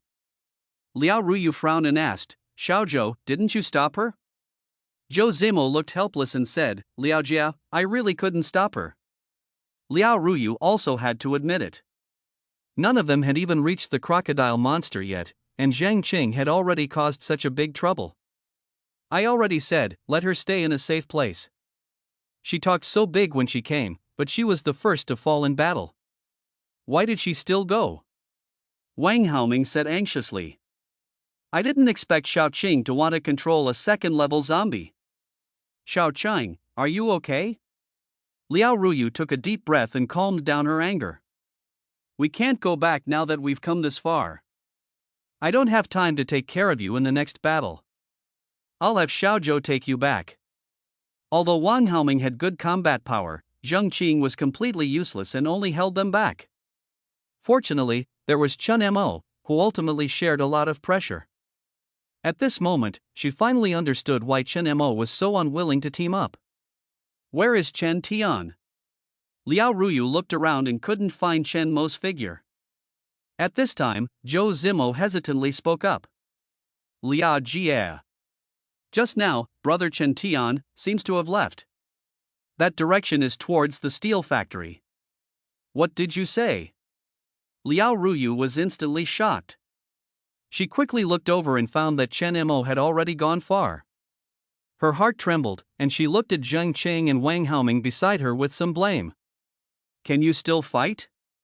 If not, I'll have Xiaozhou take you back. With Wang Haoming's comfort, Zheng Qing's face gradually eased. Her face was pale, and she wanted to argue when she heard the dissatisfaction in Liao Ruyu's tone. But she knew that she had just caused everyone to retreat. Her eyes flickered, and she took a deep breath. I can do it. Wang Haoming, Xiao Chang, are you really okay? I already said I'm fine. Zheng Qing impatiently stood up, her face extremely ugly. I was careless just now. If I had been more focused, I would have been able to control that zombie. Liao Ruyu looked at Zheng Qing with some disbelief, staring at her for a while. She sighed and said, "It's better if it's like this. I won't have time to take care of you in the future. Chen Tian has already set off alone, we need to catch up quickly." Liao Ruyu took a deep breath and directly threw out several crystal cores. Recover your abilities while walking. The four of them continued on their journey. Squeak! Suddenly, a barely audible sound came from behind. Zhou Zimo, who was walking at the back, paused. She turned back with some confusion and looked behind her. There was nothing but ruins and corpses strewn all over the ground. Zhou Zimo furrowed her brows. Xiaozhou, what are you doing? Don't fall behind, hurry up. Liao Ruyu in the front shouted. Zhou Zimo glanced at the empty ruins again and muttered, "Did I hear wrong?" Without thinking much, he turned around and ran towards them. I'm coming, Liao Jie. After Liao Ruyu and her group left, in the midst of the ruins, ripples like heat waves spread out. 6 figures, both male and female, appeared. Each of them held weapons and had a demeanor and spirit that were very different from ordinary people. One of them, a short and weak-looking boy, took out a crystal nucleus and began to recover. Su Lin looked at the tall man next to him, half of his face disfigured with hideous scars, and said, "That was close." At least 2 of them had exceptional perception abilities. We almost got discovered. Li Long patted Su Lin's shoulder and said, "Thanks to you. From now on, let's keep our distance from them." Su Lin nodded and looked around at the corpses of zombies on the ground, his face filled with doubt. Long Gu, if I remember correctly, those 2 seem to be from the military district, right? What are they doing here? Li Long calmly replied. They definitely want to get the North China City steel plant. Most likely, they came to deal with that strange crocodile. Su Lin said, We better not conflict with the military district for now. Is that mysterious? Merchant not bluffing? How could the seeds we're looking for be on that crocodile? Li Long shook his head, also uncertain. Only Shaolin has seen the mysterious merchant. Let's not ask too much. Just like before, let's focus on completing the mission. Fortunately, the Dragon Steel and the military district's people will go ahead and pave the way. We saved a lot of effort. Su Lin nodded and didn't say much. If Chen Mo were here, he would definitely recognize the group of people in front of him. They were one of the most powerful survivor forces in the apocalypse, the ancient martial alliance, second only to the military district. Among them were members of martial arts families, naturally strong in physique, and even more powerful after awakening their abilities. On the other side, where Chen Mo was. Roar! Low roars echoed. Xiongqi looked at Chen Mo with some dissatisfaction. It seemed to be questioning why it hadn't been released yet. The 2 horns on Xiongqi's forehead grew larger, its face became ferocious, and it exuded a bloodthirsty aura. Its body was powerful, with strong and muscular limbs, and its orange-red fur became even denser and smoother. It probably wouldn't be long before it advanced to the 3rd rank. Chen Mo smiled and approached. I'm sorry for keeping you confined. Don't worry, there are many zombies ahead on the road. Enjoy yourself. Chen Mo said with a faint smile. He leaped onto Xiongqi's back. Compared to Liao Ruyu's team, Chen Mo trusted Xiongqi and Shouxi more. At least, no matter what, Xiongqi and Shouxi would unquestionably obey him.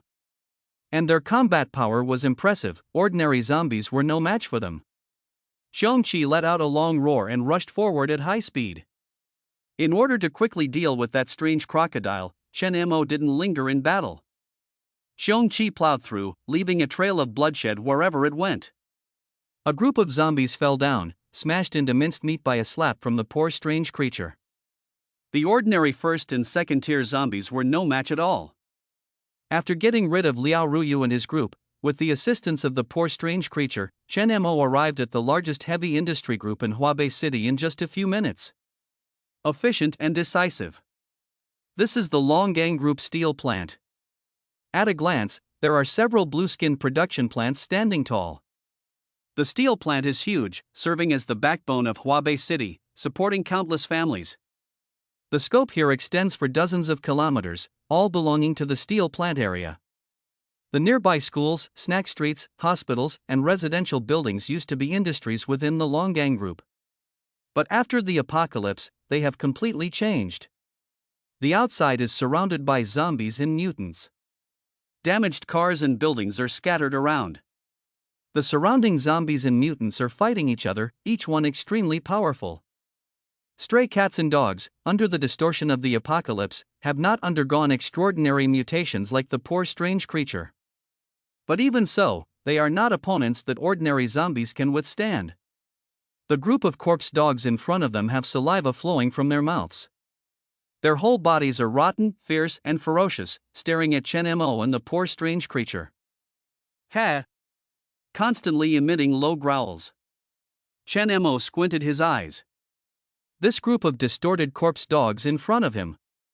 The lowest among them is at the first tier, and the leading corpse dog, about 1 meter tall, is a second tier existence.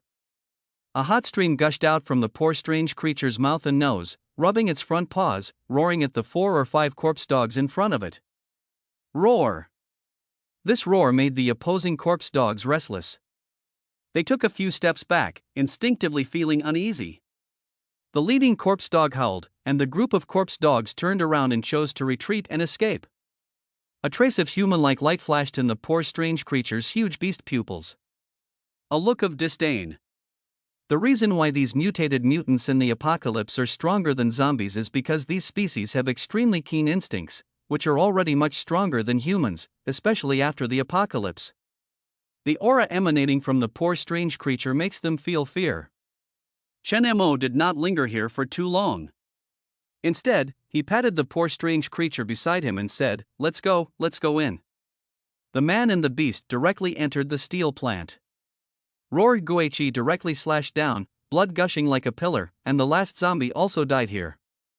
Chen Mo flipped and jumped, using Guichi to directly extract the crystal core of the second-tier zombie. Blood splattered all the way. Chen Mo, who possessed the power of domination, had an absolute advantage in this steel plant. Steel and metal were everywhere, and it could be said that in this steel plant, he could exert 12 times his strength.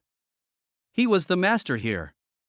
The road ahead was like a seamless cooperation between man and beast. The poor strange creature, who hadn't fought for a long time, was extremely ferocious. It tore and pulled the flesh and blood of zombies and mutants. The poor strange creature seemed to enjoy killing, as Chen Mo could feel its eagerness for battle from the emotions it transmitted.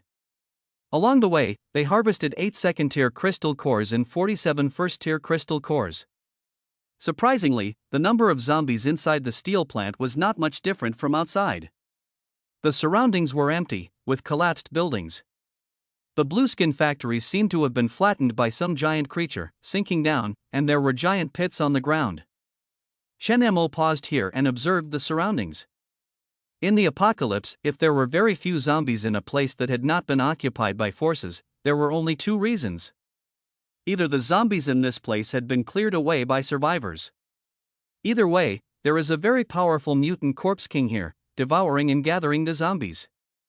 As we go deeper into the steel factory, the road ahead becomes increasingly dilapidated after crossing the tracks that transport steel.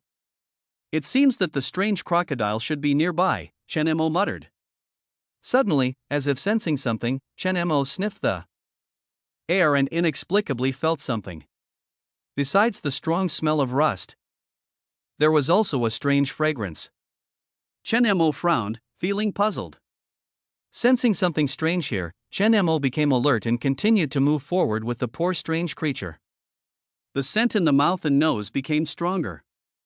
In front, there were densely packed, flattened and rotten bodies of zombies, numbering in the hundreds. The strong fragrance mixed with the foul smell of decaying corpses in the air was nauseating. The poor strange creature growled. Chen Mo furrowed his brow, a hint of surprise in his eyes. On the bodies of these zombies, there were vines growing.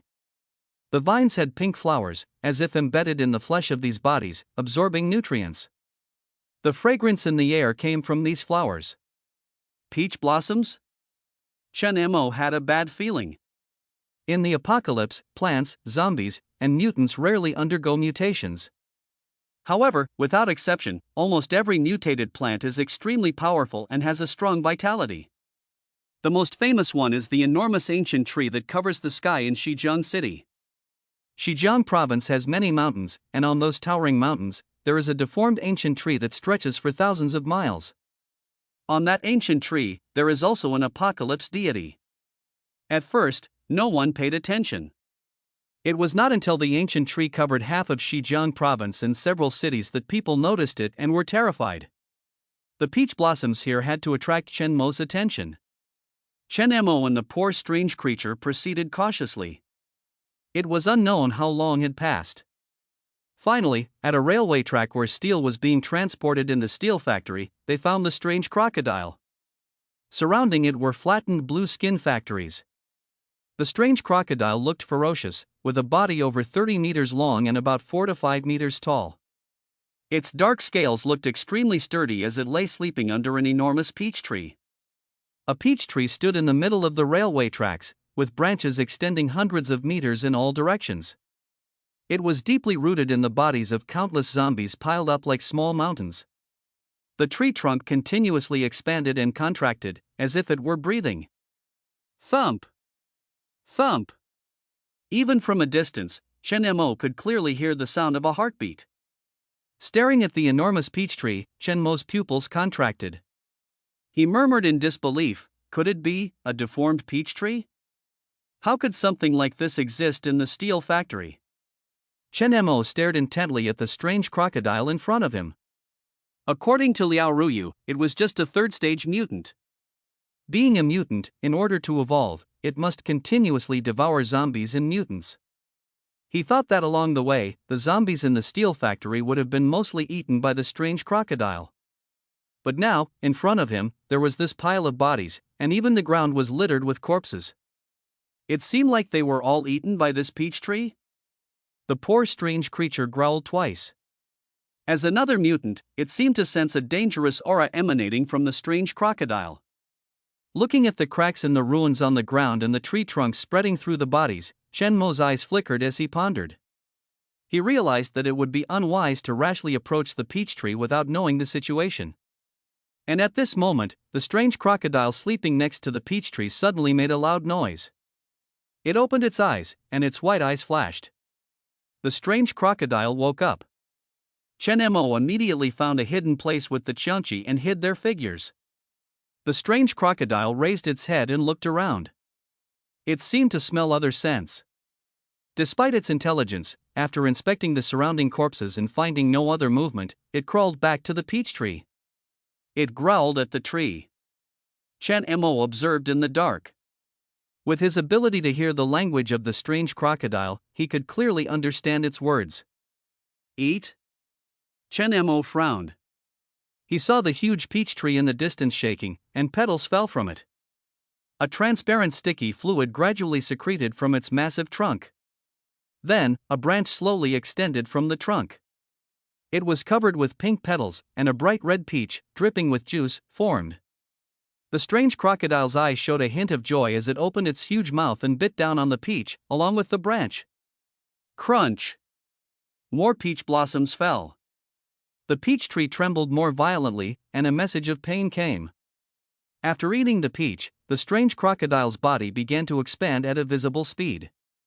It grew several meters larger than before, and its body moved crookedly. Satisfied, it fell asleep again. Seeing this scene, Chen Mo's eyes brightened. The fruit produced by the peach tree could actually strengthen the strange creatures? And judging by the situation, the reason why the strange crocodile didn't choose to eat the corpses of the zombies was obviously because the effect of the fruit produced by the peach tree was better than directly devouring the zombie bodies. Chen Mo's face lit up. This thing was no less valuable than the crystal potion that enhanced abilities from the mysterious merchant. Chen Mo stared intently at the huge peach tree in the distance, feeling a bit restless. He looked at the Qiangqi beside him, his mouth curled up, and he smiled. Qiangqi, come back. I will need your power for the upcoming battle. With the power of the Heavenly Authority ability, the Qiangqi could greatly enhance his physical functions. It could even unleash extraordinary power from the Dominator ability. The Heavenly Authority ability was currently only at the second stage, and if he relied on the power of the Shoshi God, the burden would be too great. Therefore, for the upcoming battle, Chen Mo planned to directly summon the Shoshi God and crush his enemies. He was determined to obtain the fruits of this peach tree. The Qiangqi growled discontentedly, but still turned into a beam of light and disappeared on the spot. A Qiangqi tattoo appeared on Chen Mo's left arm. The Heavenly Authority ability was activated. Chen Mo's eyes were captivating as he said in a deep voice, "Come out and get some fresh air." Shashi. Boom. In the empty space in front of him, a huge creature appeared.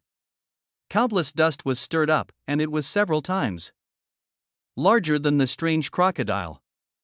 It had a white, fleshy body that resembled a baby. The Shoshi God appeared here. The earth trembled violently, as if there was an earthquake. As soon as the Shoshi God appeared, it let out a loud and clear voice. The fourth stage Apocalypse God, the Shoshi God. When the strange crocodile in the distance heard this loud voice, it suddenly opened its eyes. It looked at the enormous creature in front of it with astonishment and confusion. It seemed shocked as to why this thing suddenly appeared here. The peach tree shook violently and made a rustling sound. The strange crocodile opened its huge mouth and roared angrily at the Shoshi God. Roar!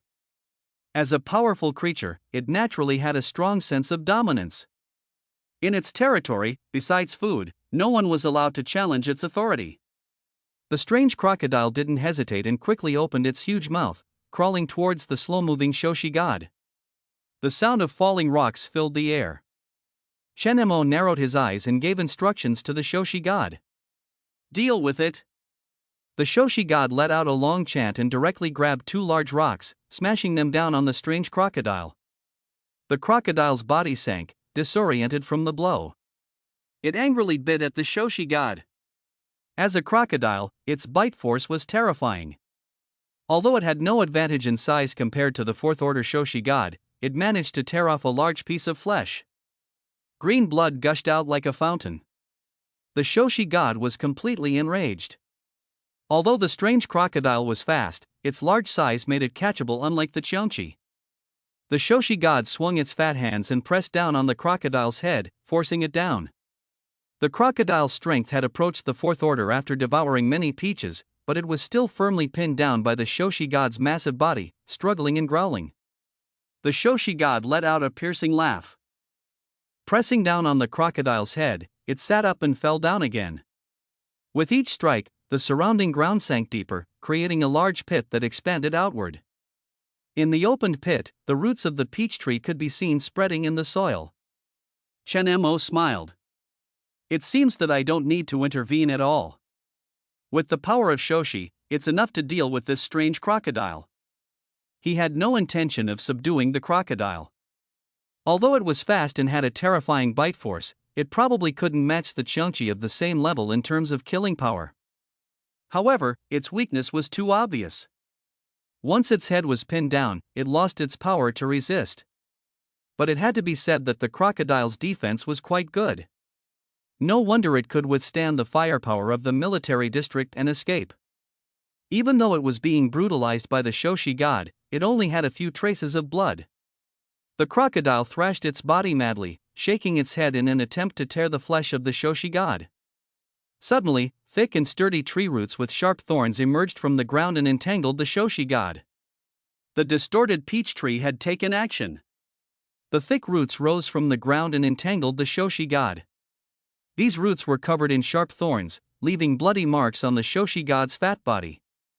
The white fat flesh was marked with grim bloodstains, continuously oozing green blood. These roots wriggled and absorbed the Shoshi god's blood.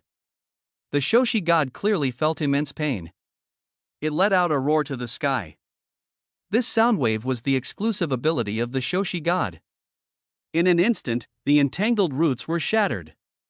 Outside the steel factory, Liao Ruyu looked at the corpses of the zombies that had just died. She knew that all of them were killed by Chen Mo alone. Suddenly, a terrifying scream from the Shoshi god came from inside the steel factory. The few people who had just arrived at the entrance of the steel plant, including Liao Ruyu, trembled all over. Zheng Qing's pretty face turned pale in an instant.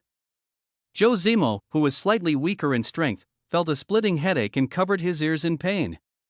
The few of them were shocked and looked in fear towards the direction where the sound came from. What is this sound? That position. Is it that strange crocodile? Zheng Qing said. Wang Haoming shook his head with an extremely serious expression. No. This sound is not from that strange crocodile. Does your Longgang steel plant have other abnormal creatures? Liao Ruyu, we have already left the steel plant, how would I know? In the distance, countless smoke and dust rose.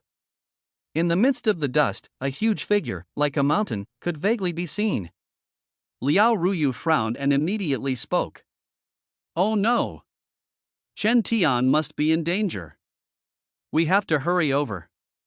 Wang Haoming was already starting to lose confidence.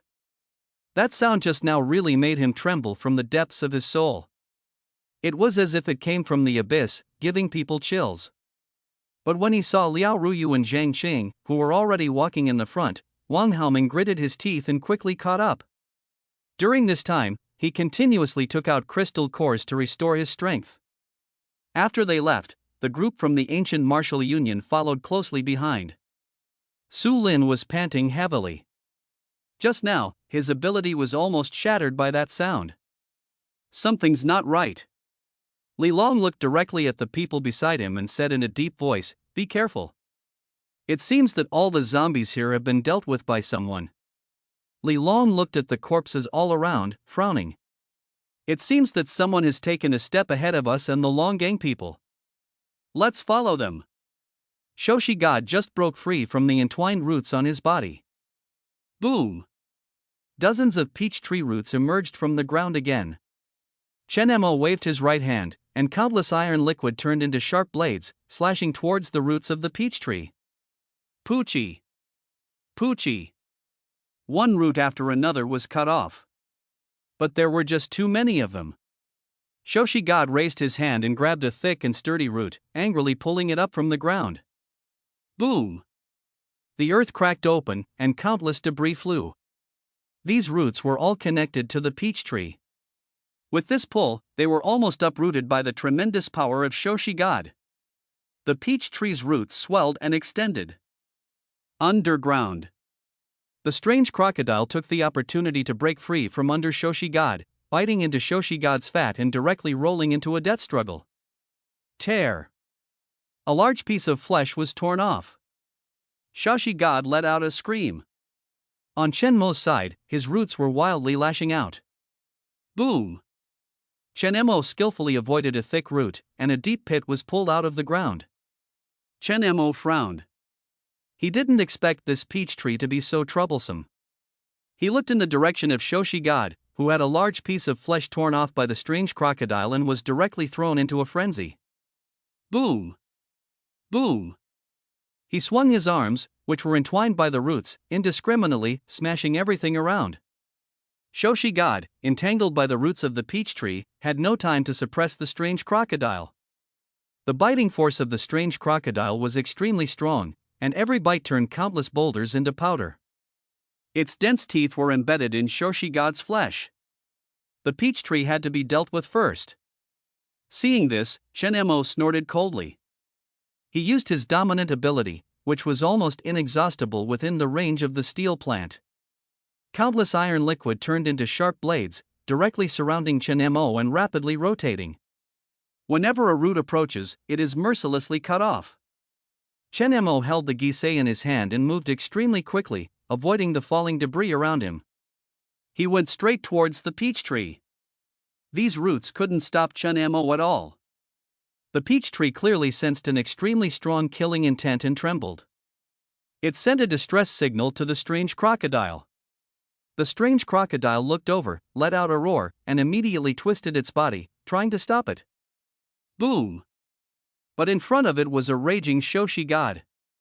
The immense hands of the Shoshi god slammed down heavily.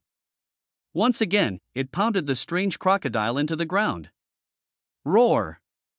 The strange crocodile was also furious. It turned its head and bit at the arm of the Shoshi god.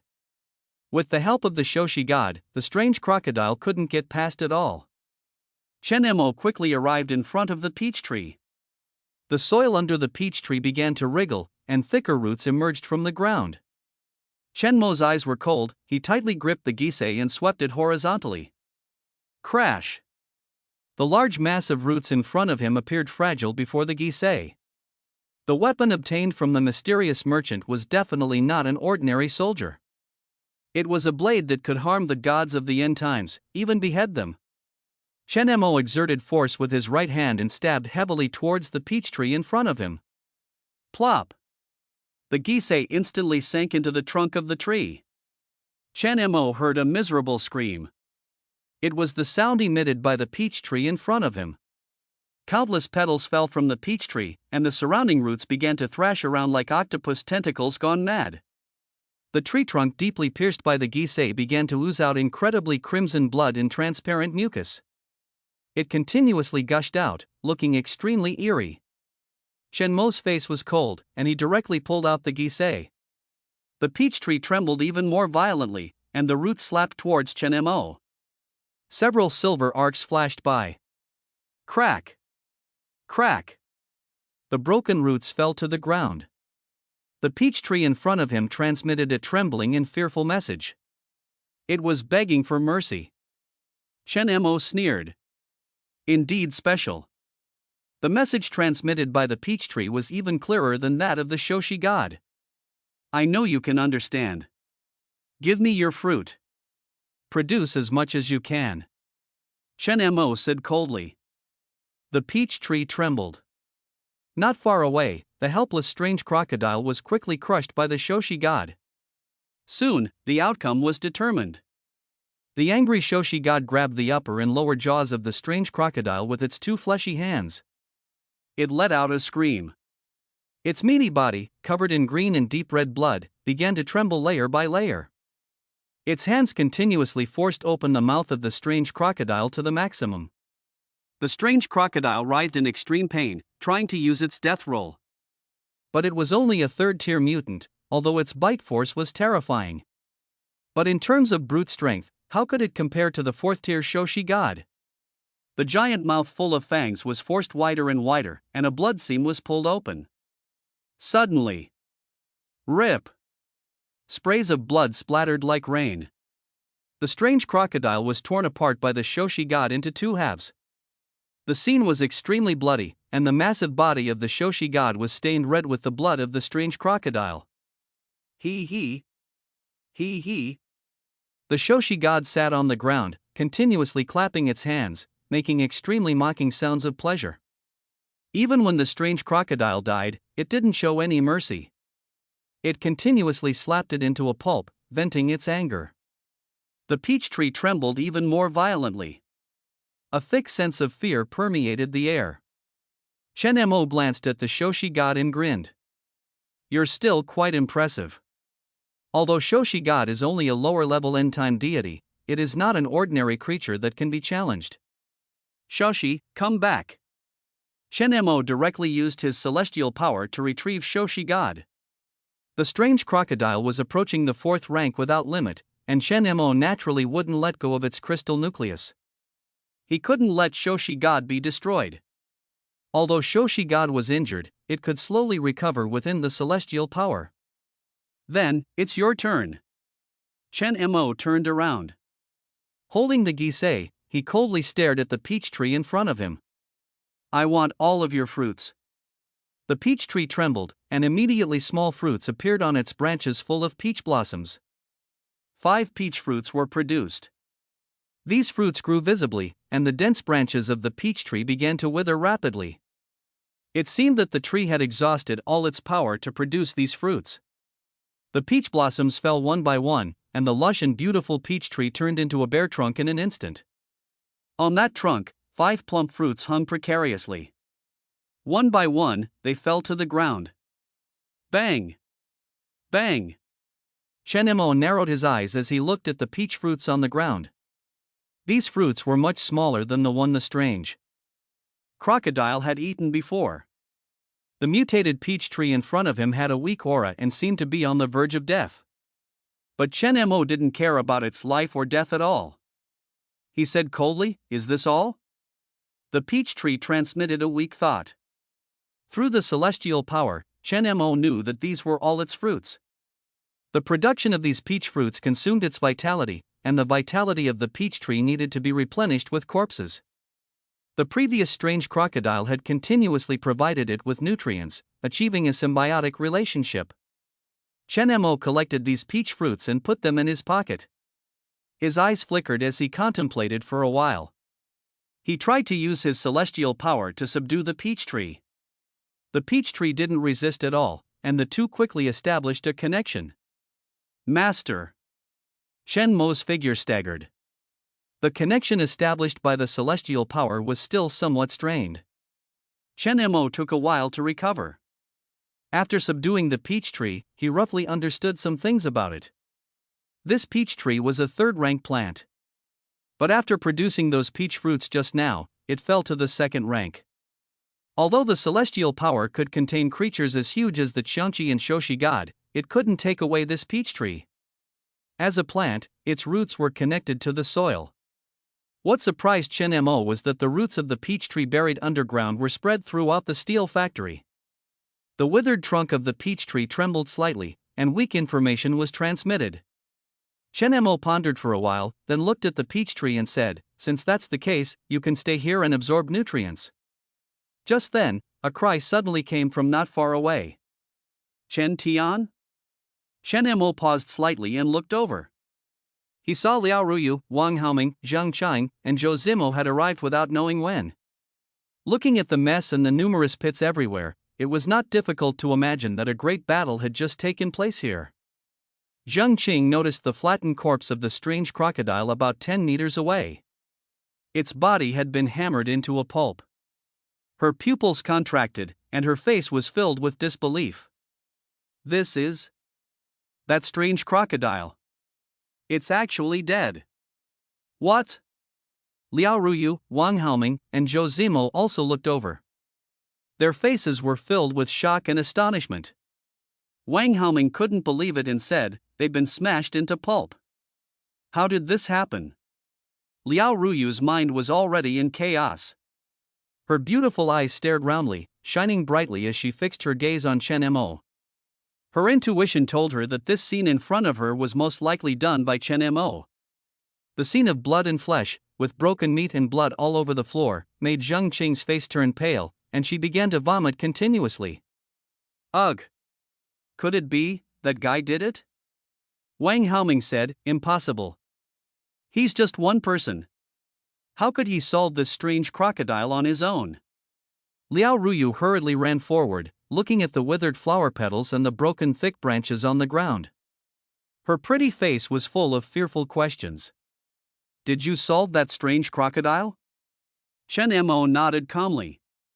Simply and clearly. After getting confirmation from Chen-mo, the expressions of the few people were like they had seen a ghost. "Is this something that a person can do?" Zhang Qing's gaze towards Chen-mo suddenly became strange. She questioned in disbelief, "No, it's impossible. How could you solve this strange crocodile so easily? And you don't even have a single injury on you. You must be lying." Wang Haoming also looked at Chen-mo with suspicion and said, "This is not a small matter. This strange crocodile is extremely powerful. It has been troubling Longgang Group for so long. Has something happened here? And what's the deal with this tree? Wang Haoming looked at the withered peach tree in front of him. As if sensing something, Chen Mo's eyes suddenly turned cold. The metal blades on the ground trembled and burst towards Zheng Qing in an instant. Zheng Qing's face turned pale. Wang Haoming's pupils also dilated instantly as he angrily shouted, "What are you trying to do?" Bang! That extremely sharp metal blade actually pierced through Zheng Qing's ear. It was extremely fast, and the touch on her cheek was painful. Zheng Qing was scared, her face turned pale, and she felt icy cold all over her body, as if she had fallen into an ice cellar. The metal blade was only a few millimeters away from her. Bang! A muffled sound suddenly came from behind. Wang Haoming was extremely angry, his eyes spitting fire as he questioned Chen Mo, "What are you trying to do? Are you trying to kill your own people?" Chen Mo ignored Wang Haoming's questioning. Instead, he looked coldly at an empty and deserted place not far away. There, the metal blades were blocked by something and fell to the ground in a pile. Chen Mo said coldly, "Come out. You coward who hides your head and shows your tail." As soon as these words were spoken, Liao Ruyu and Wang Haoming's faces changed drastically. They subconsciously looked over. "Someone?" Clap, clap, clap. A voice of approval sounded. "This ability is not bad. Are you also from the military district?" In that empty space, ripples suddenly appeared. The figures of the 6 members of the ancient martial union appeared. When they saw the people in front of them, Chen Mo narrowed his eyes. Martial artists? People from the ancient martial union. He naturally recognized the people in front of him. He had interacted with this group of people when he participated in the operation. In the ancient martial union, there was a man who was extremely powerful and had unbeatable body techniques. It was the man in front of him, Li Long. He mastered A-level elemental abilities and could manipulate the soil. Li Long looked at the metal blades on the ground and said with a smile, "Young man, you're pretty good." Liao Ruyu's pupils contracted. Where did these people come from? Why didn't they notice them at all? Zhou Zimo seemed to have realized something and exclaimed with a changed face, "There really are people. They must have been following us all the way." His ability was foresight, and he had already sensed it earlier. "I thought it was just my nerves playing tricks on me, but I didn't expect that there would actually be someone following us." Zhou Zimo stared at the young man with a delicate face across from him. He activated his ability to see through powers. A thin layer of blue light appeared in his pupils. Zhou Zimo suddenly realized and murmured, "Illusion mirage ability, capable of creating illusions similar to a mirage?" Wang Haoming asked, "Are you saying that these people have been following us for a long time?" Zhou Zimo nodded, "It seems so." Su Lin, who was opposite them, looked at Zhou Zimo with some surprise and whispered, "Brother Long, this guy seems to be able to see through my ability." Li Long waved his hand dismissively and said, "Ability insight, we also have it in our ancient martial alliance." "That strange crocodile is dead," said one of the freckled women with a serious tone. "Look at that tree, it's a bit strange. Could it be the seed we're looking for?" Li Long looked over and couldn't help but say with a headache, "It seems like it, this is trouble." At this moment, Liao Ruyu and her group became alert. Liao Ruyu, with an unfriendly expression, looked at Li Long and the others and shouted, "Who are you? Why are you following us?" Li Long tried to show a friendly expression, but with the extremely fierce scars on his cheek, he looked extremely ferocious. "Who we are doesn't matter. As long as you know, we have no ill intentions towards you. Miss Liao, your Dragon Steel and Military District are only here to deal with that strange crocodile, right? We only want that tree, we don't care about anything else." No ill intentions? Liao Ruyu clearly didn't believe what Li Long said. After following her and her group for so long, watching from the sidelines, and even concealing their presence, she wouldn't believe that they had no ulterior motives even if she were killed. Chen Mo's face under the mask was calm as he stared at Li Long and the others and said lightly, "This tree cannot be given to you. I'll give you 10 seconds. Get lost." Such domineering words made the ancient martial alliance group very unhappy. "Who do you think you are to dare to speak to us like that? In this world, awakening an ability is already considered impressive. Among the 6 people present, each of them had an ability. Moreover, they were all from martial arts families and had great achievements in this post-apocalyptic world. Naturally, they were all proud. It was Li Long and Su Lin who seemed relatively calm. Su Lin stared at Chen Mo, who was wearing a mask, and furrowed his brows. "Brother Long, we've been following the people from this military district, but we haven't seen this person before. I can't see through him. That strange crocodile was probably dealt with by him alone, we shouldn't underestimate him. His ability was also in the mental category, so his perception was naturally far superior to ordinary people." Su Lin could sense Chen Mo's strength, which was not weaker than their own. Li Long narrowed his eyes and ignored Su Lin's reminder. The atmosphere became heavy, and he slowly said, "What if we don't? You take away the corpse of that strange crocodile and regain control of the steel factory. We take away that tree, and there will be no conflict of interest. Little guy, don't think that having an ability means you can do whatever you want. You should know." Swish! Li Long hadn't finished speaking when dozens of incredibly sharp metal blades attacked the group. Glittering with dazzling silver light, Chen Mo made his move. The ancient martial artists present showed disdain. Each of them displayed their unique abilities. Some chose to dodge with extremely agile movements, while others fearlessly defended against the metal blades with their weapons. Clang! Clang! The crisp sound of weapons clashing filled the air. Li Long directly inserted his hand into the ground, and the extremely hard soil became muddy in his hand. Bang! In front of him, a rock wall rose up, directly blocking all the metal blades. Boom boom boom, the rock wall directly shattered and collapsed. Li Long spoke. "I don't want to be enemies with you. As long as you hand over that tree to us, we will leave immediately." He thought Chen Mo was also from the military district, so he didn't want to offend him too much. Wang Haoming frowned and spoke loudly. "Since you know we are from the military district, you should know that we are here to deal with the strange crocodile. You guys want to take advantage, isn't that a bit inappropriate?" Although he didn't know why the people on the other side wanted the tree behind him so much, since they coexisted with the strange crocodile here, it definitely wasn't an ordinary tree. If this tree was really something good, he could inform the higher authorities about what happened here, and his position in the military district would definitely rise. He was quite shrewd in this aspect. Chen Mo looked at Wang Haoming with some surprise. At this moment, Zheng Qing stared at Li Long on the other side for a while.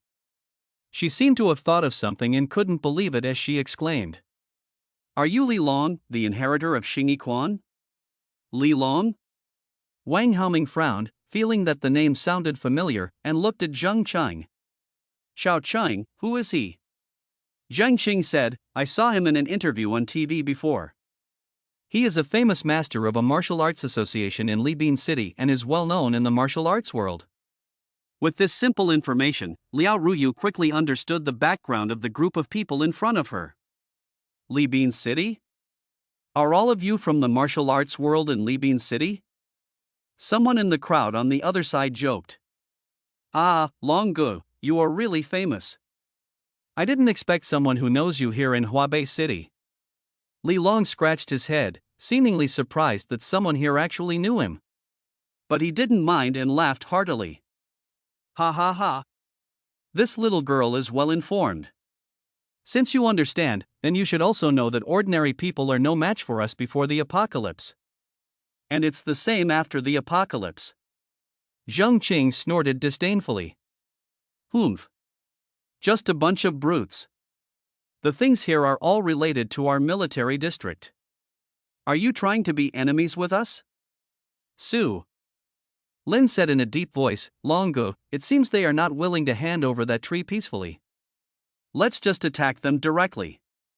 Li Long nodded slightly, glanced at the 5 people on the other side, and said, "Since that's the case, we can't be blamed.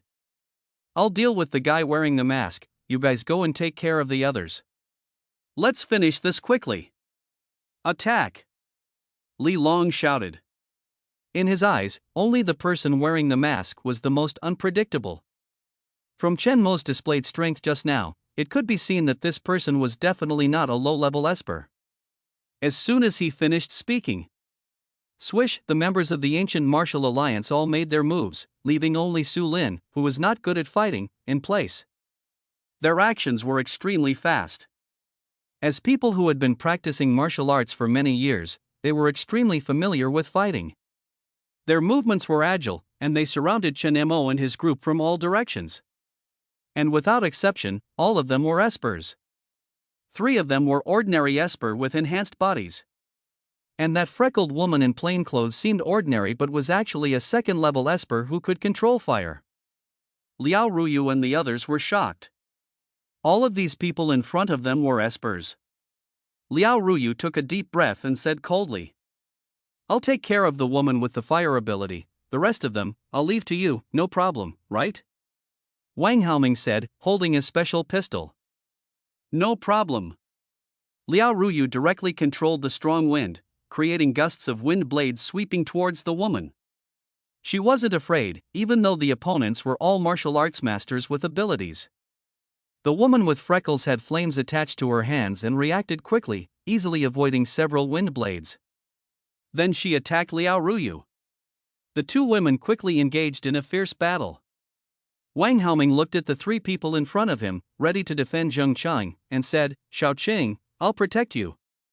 Zheng Chang replied ungratefully, "I can handle it myself." Zhou Zimo trembled on the side, realizing that he was not good at fighting with abilities. How could he handle one of them, especially someone who practiced martial arts? Meanwhile, on the other side, Chen Mo approached Li Long with Guiqi. The ground where Guiqi passed by cracked like cutting tofu. "Good knife," Li Long's eyes lit up. He had never seen such a sharp blade before. As a martial artist, Li Long could feel the strong aura emanating from Chen Mo. He was definitely not an ordinary person. Li Long couldn't help but ask, "Have you practiced martial arts or been a soldier?" Chen Mo didn't say much. Before the apocalypse, Li Long was powerful and held a high position in the ancient martial alliance. He was someone Li Long looked up to. But things were different now. Holding Guiqi and possessing the supernatural ability of Tianquan, Chen Mo suddenly disappeared from his original position. His speed was so fast that even Li Long couldn't react. Chen Mo appeared right in front of him. Li Long's face changed drastically, his pupils dilated slightly. A sharp cold light came straight towards him. Boom! Suddenly, a rock wall appeared in front of Li Long. But what was terrifying was that Li Long had clearly underestimated the sharpness of Guiqi. Guiqi's sharpness far exceeded his imagination and instantly pierced through the rock wall towards him. Li Long continuously retreated, and the rock wall in front of him was mercilessly cut open by Chen Mo, who didn't even use much force. It was all thanks to the sharpness of Guiqi. Chen Mo sneered and said, "A martial arts master, is this all the strength you have?" After speaking, he disappeared once again. Chen Mo's speed made Li Long feel fearful. He took a deep breath, and the soil under his feet gradually climbed up his legs until his limbs, forming an extremely hard yellow armor for protection. Li Long calmed his restless heart and entered a special state, sensing Chen Mo's movements. The surrounding earth conveyed information to him. Suddenly, Li Long's eyes brightened. He took a deep breath and swung his fist, enveloped in the hardened soil, towards an empty space with a sudden explosion. Coincidentally, Chen Mo appeared in that spot. Chen Mo was surprised and directly blocked with Guiqi. Their fists collided. Boom! The power of this punch was immense. Guiqi trembled continuously, and if it were an ordinary weapon, it would have been broken long ago. Chen Mo's right hand felt a bit numb, but his face remained calm. A hint of surprise flashed in his eyes. This Li Long was also a third-level ability user? Li Long laughed loudly, waved his fist, and thunderously said, "Ha, not bad, come again. This time, I'm going to take off your mask." Chen Mo sneered, "You can try." The Dominator ability was activated. In this steel factory, beneath the ruins all around, there is metal everywhere. Countless silver iron liquid flows out from the cracks of those broken ruins. like countless streams converging into a river, floating in the air, constantly intertwining and condensing into a mass. Li Long frowned upon seeing this. What is this? Suddenly, that mass of iron liquid exploded, bursting out countless sharp and piercing metal blades, shooting towards Li Long in an overwhelming manner. The power of these metal blades is no different from bullets fired from a sniper rifle, erupting into an airburst the moment they are shot out. Li Long's face turned pale with shock. He looked at Chun Mo on the opposite side with disbelief.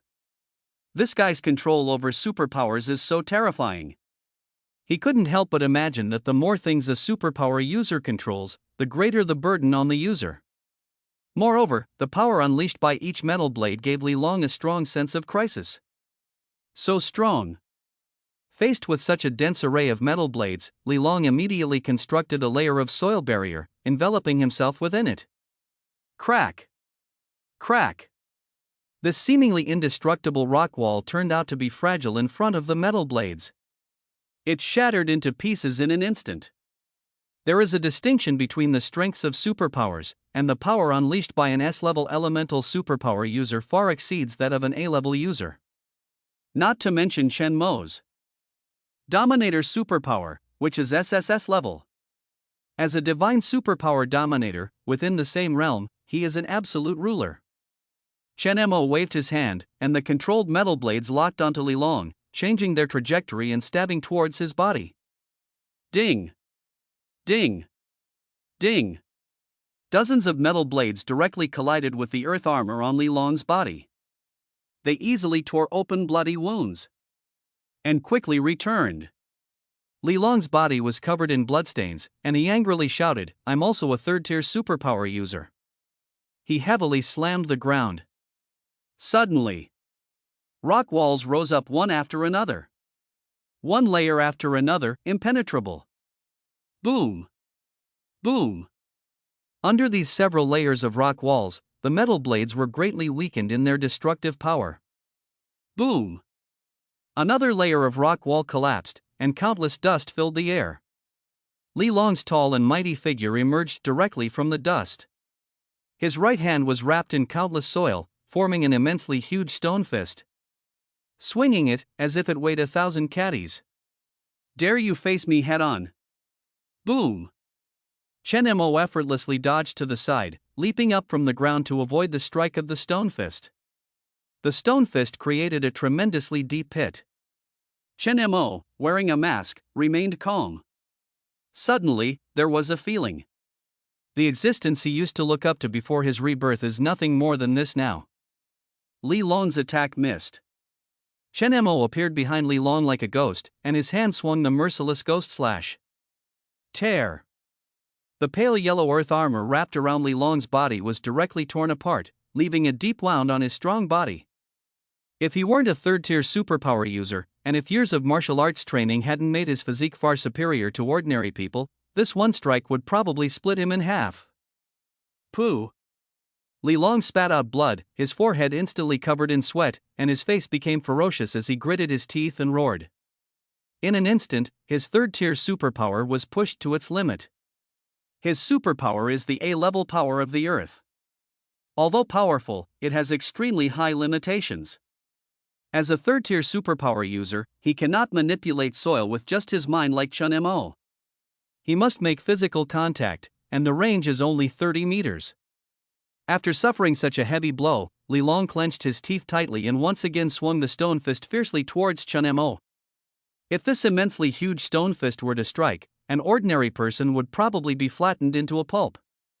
Even with the strange power, I still don't feel well.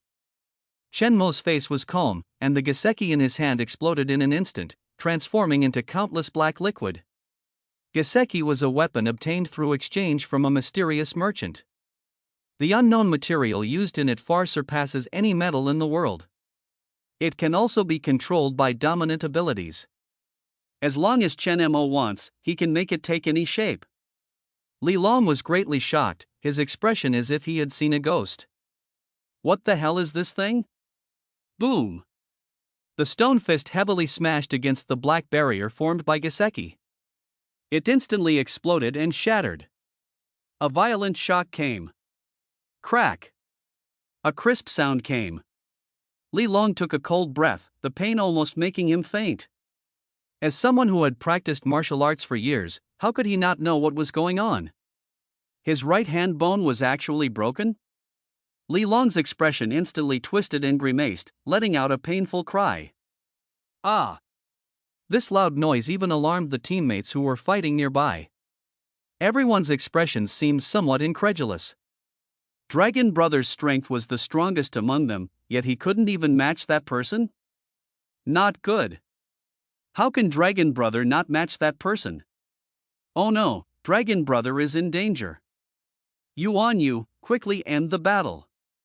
Go help Dragon Brother. At this moment, Su Lin in the distance shouted.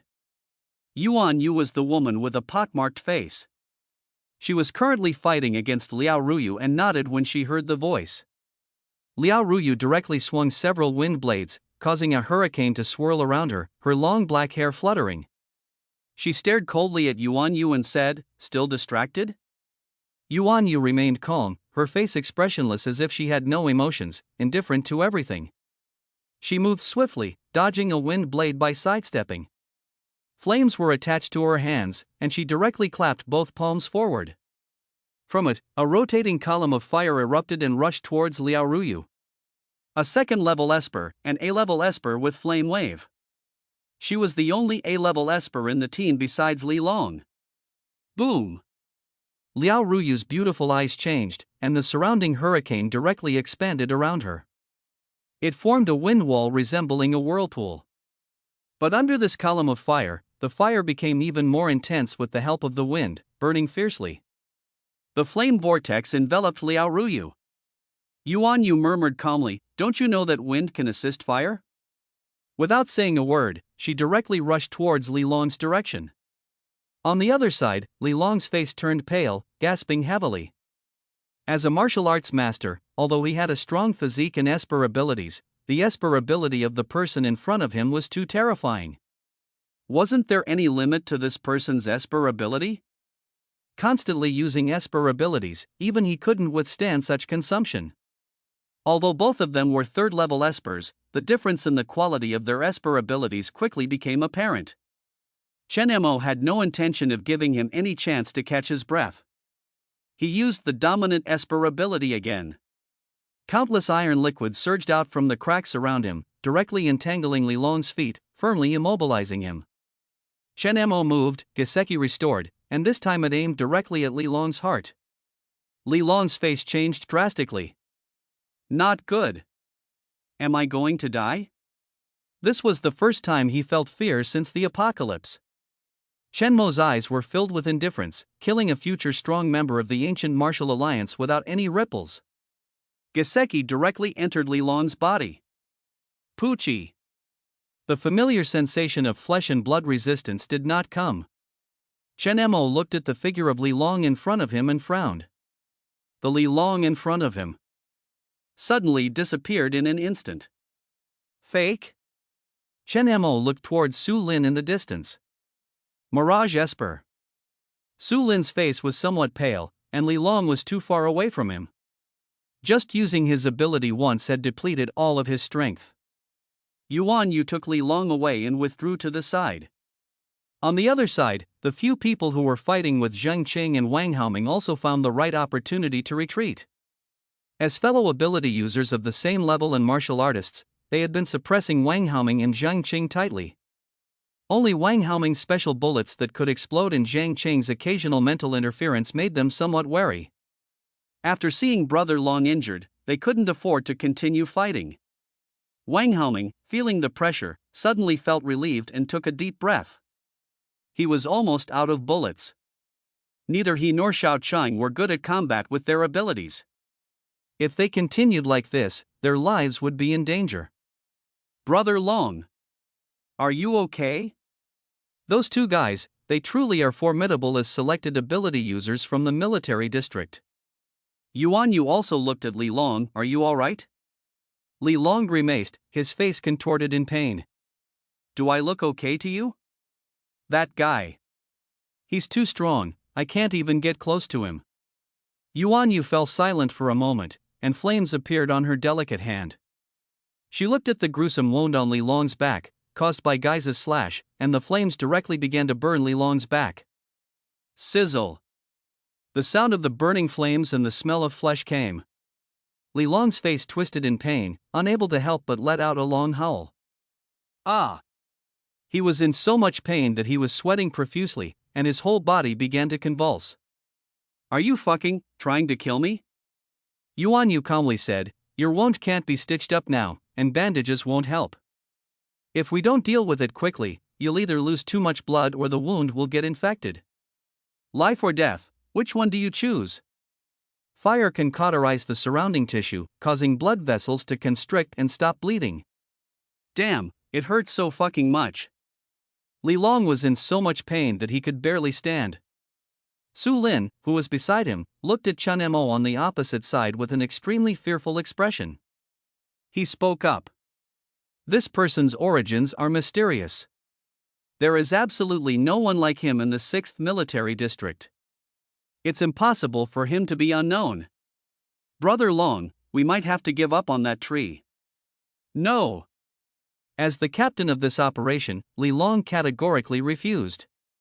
He looked at Chen Mo on the opposite side, who seemed to be leading the group. Everyone, stop for now. Li Long's gaze flickered, and he suddenly spoke. The people around him were all puzzled. Yuan Yu nodded and directly retracted the flames that enveloped Liao Ruyu. Liao Ruyu appeared with a somewhat disheveled figure, her face pitch black. Most of her clothes had been burned, revealing her voluptuous and sexy figure with beautiful curves. Large patches of snow-white skin were exposed. On one side of her thigh, there was a burnt patch of skin that was extremely painful. Liao Ruyu's beautiful eyes were extremely cold as she stared fixedly at the group of people opposite her. Li Long took a deep breath, enduring the burning pain on his back. Looking at Chen Mo on the opposite side, he revealed a smile that was even uglier than crying. Brother, it's fine. You're strong. His tone was no longer as resolute as before, showing some signs of giving in. Liao Ruyu, Wang Haoming, Zhang Qiang, and Zhou Zimo gathered around Chen Mo. Chen Mo's face remained calm as he said lightly, I know. But you've disappointed me a little. In the battle against Li Long, he hadn't even consumed much of his own energy. It wasn't that Li Long was too weak, but rather that Chen Mo, who had awakened dual abilities, surpassed him by a large margin in terms of physique and sensory reactions. The power of his abilities far exceeded Li Long's. Even facing a 4th-level Esper, he still has the power to fight. Li Long's face turned ugly. As a martial arts master, he was like a fish in water in the early days of the apocalypse, showing off his skills. He is even a 3rd-level Esper. There are only a few in the ancient martial alliance. And the person in front of him actually said he was too weak? Don't push your luck, someone in the ancient martial alliance said unhappily. All right. Li Long raised his hand and said in a deep voice. Brother, let's talk about something. How about a truce?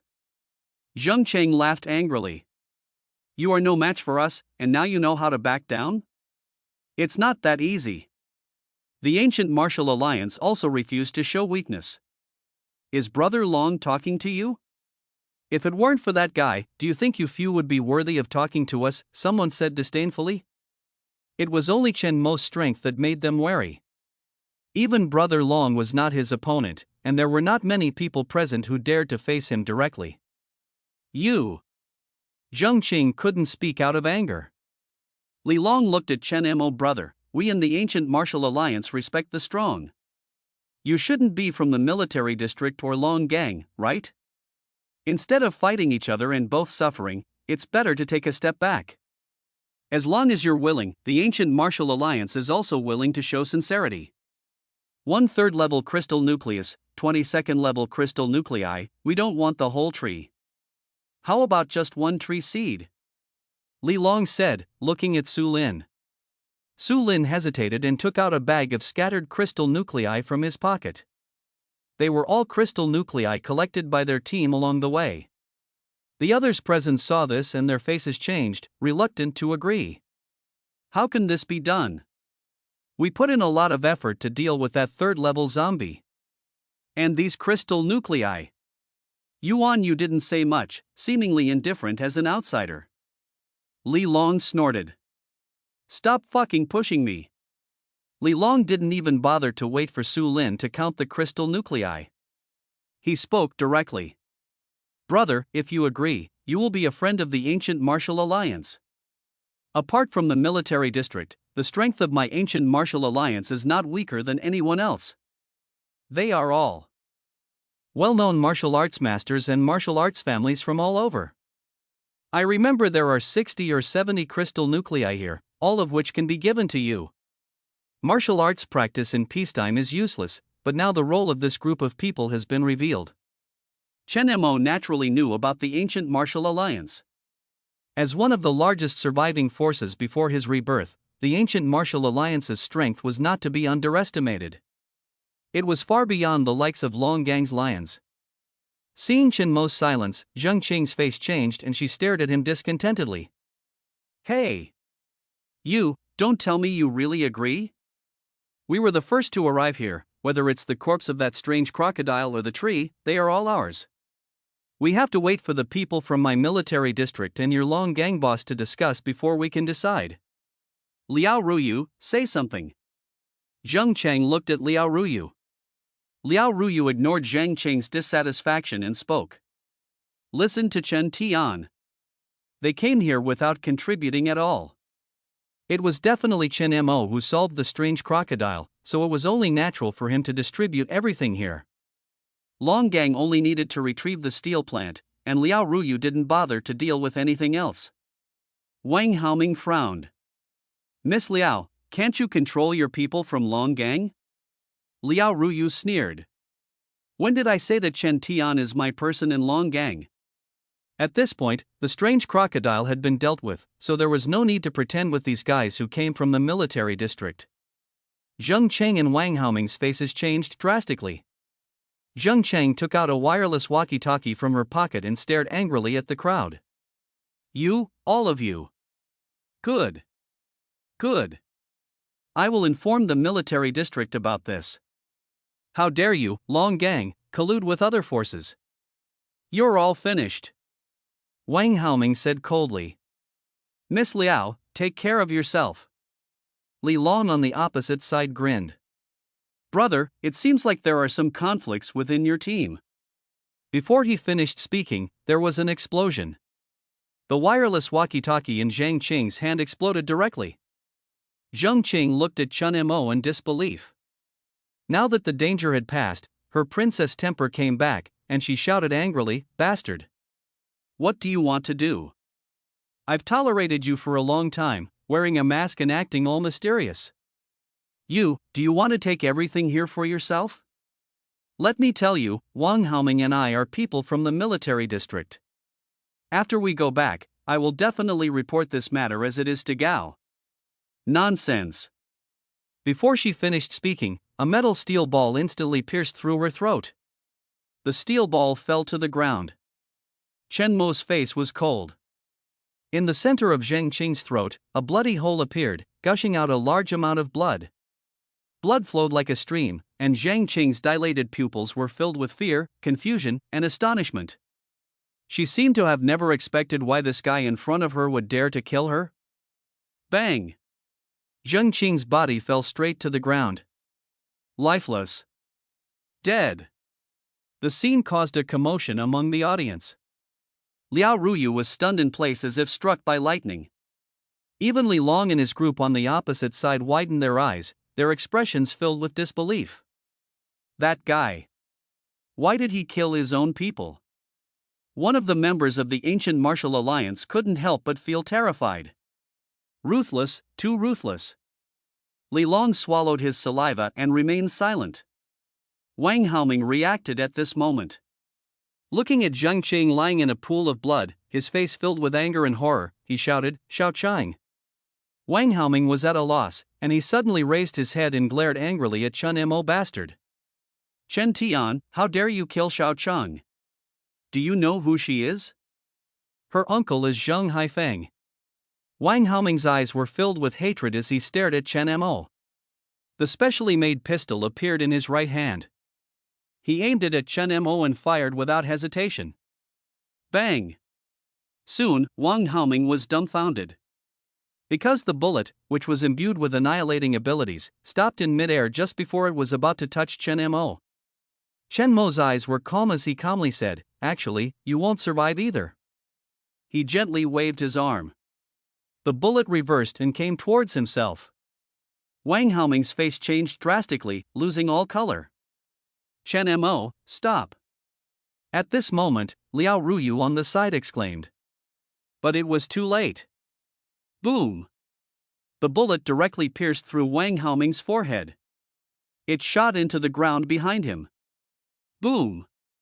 An explosion sounded. Liao Ruyu, who rushed forward, had to use her abilities to defend herself. This is madness. Fucking madness.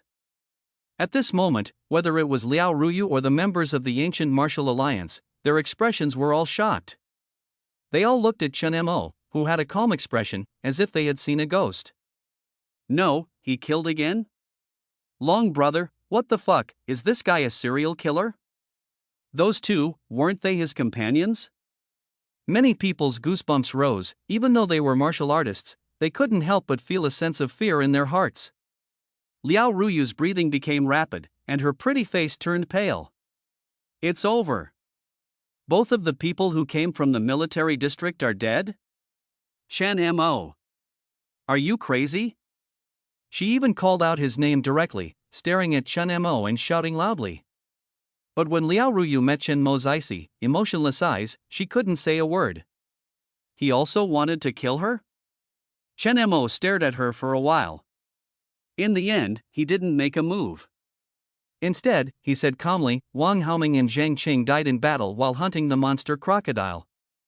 It's a glorious sacrifice, isn't it? You also hated them, didn't you? Now be quiet." Chen Mo didn't care about Zhang Qing's provocation. But whether it was the peach tree or the corpse of the monster crocodile on the ground, they belonged to him. If the military district came here, it would be a loss to his interests. I've taken care of the monster crocodile. I don't care how you divide the steel plant with the military district. This place cannot be handed over to the military district, otherwise, no one from Longgang will survive. Liao Ruyu's breath hitched. She stared at Chen Mo with her beautiful eyes. Looking at the two bodies on the ground, an inexplicable fear and regret rose in her heart. She shouldn't have brought this guy with her. Liao Ruyu, who thought she had already seen through Chen Mo, now realized that she couldn't see through him at all. This guy is simply a crazy devil. Wang Haoming and Zhang Qing died here, and Longgang will undoubtedly suffer a catastrophe. This guy never even considered the life or death of Longgang. Zhou Zimo behind them had already been scared silly. He trembled all over, his legs weak. Liao Ruyu took a deep breath and spoke with an extremely cold expression. Do you think the military district will believe it so easily? All of their people are dead, but our Longgang people are unharmed. Liao Ruyu's beautiful eyes were uncertain, and a wind blade appeared directly in her right hand. Chen Mo raised an eyebrow. He said with some amusement, "What? Do you want to attack me?" After thinking for a long time, as if she had made up her mind, Liao Ruyu's beautiful eyes became even colder. In the next moment, the wind blade hovering in her hand directly slashed towards Zhou Zimo behind her. Blood splattered everywhere. This unexpected attack caused a large gash in Zhou Zimo's abdomen, and even his intestines could be seen, blood flowing incessantly. Zhou Zimo's face was full of disbelief. Why? Bang! Zhou Zimo fell to the ground, his consciousness gradually becoming blurred. He stared at Liao Ruyu with a mix of incomprehension and resentment. At this moment, Liao Ruyu showed extremely ruthless methods. In her indifferent eyes, there was no trace of pity or hesitation. She was just like Chen Mo. Liao Ruyu said coldly, "The intelligence was wrong, we underestimated the strength during the hunt for the monster crocodile, and suffered heavy losses. The casualties are Wang Haoming, Zhang Qing, Zhou Zimo, and Chen Tian. Only I escaped with serious injuries, the fate of the monster crocodile is unknown." If only Wang Haoming and Zhang Qing had died, the 6th military district wouldn't be fools. Only when their own people also died would it be convincing. Chen Mo's pupils contracted. Finally, a ripple stirred in his heart. He looked at Liao Ruyu with astonishment. At this moment, Liao Ruyu emitted an extremely cold aura, keeping everyone at a distance. Compared to her previous enthusiasm, she seemed like a completely different person, cold and indifferent. She could ruthlessly abandon Feng Tianyu and even invite Chen Mo, her enemy, to kill her subordinates. This was enough to show that she could also unscrupulously abandon someone as insignificant as Zhou Zimo. Liao Ruyu's voice was cold and distant as she said, "The debt for hunting the monster crocodile has been repaid. As for that woman, Longgang will still find her for you. But during this time, don't show up at Longgang. After this matter, don't expect us to cover up your identity for you. That's all I have to say." Liao Ruyu's chest heaved with anger. Now, she had to quickly return to Longgang and handle this matter perfectly. After speaking, she dragged her tired body and limped away without looking back. However, that figure seemed a bit disheveled. Chen Mo's eyes were deep as he watched Liao Ruyu's figure, wondering what he was thinking. He never expected that she would be someone like him. In the past 2 days, Liao Ruyu's displayed enthusiasm made it hard to imagine that she was capable of such things. Now, she was like tearing off a mask. Chen Mo murmured, "It seems that my mask seems more suitable for you." Liao Ruyu walked past the group from the ancient martial union. The ruthless methods she had just displayed left the members of the ancient martial union dumbfounded. Long brother. What's the deal with this team? Killing their own people? Li Long's body felt cold. Compared to the shock of the team members, he was more afraid of the ruthless methods of Chen Mo and Liao Ruyu.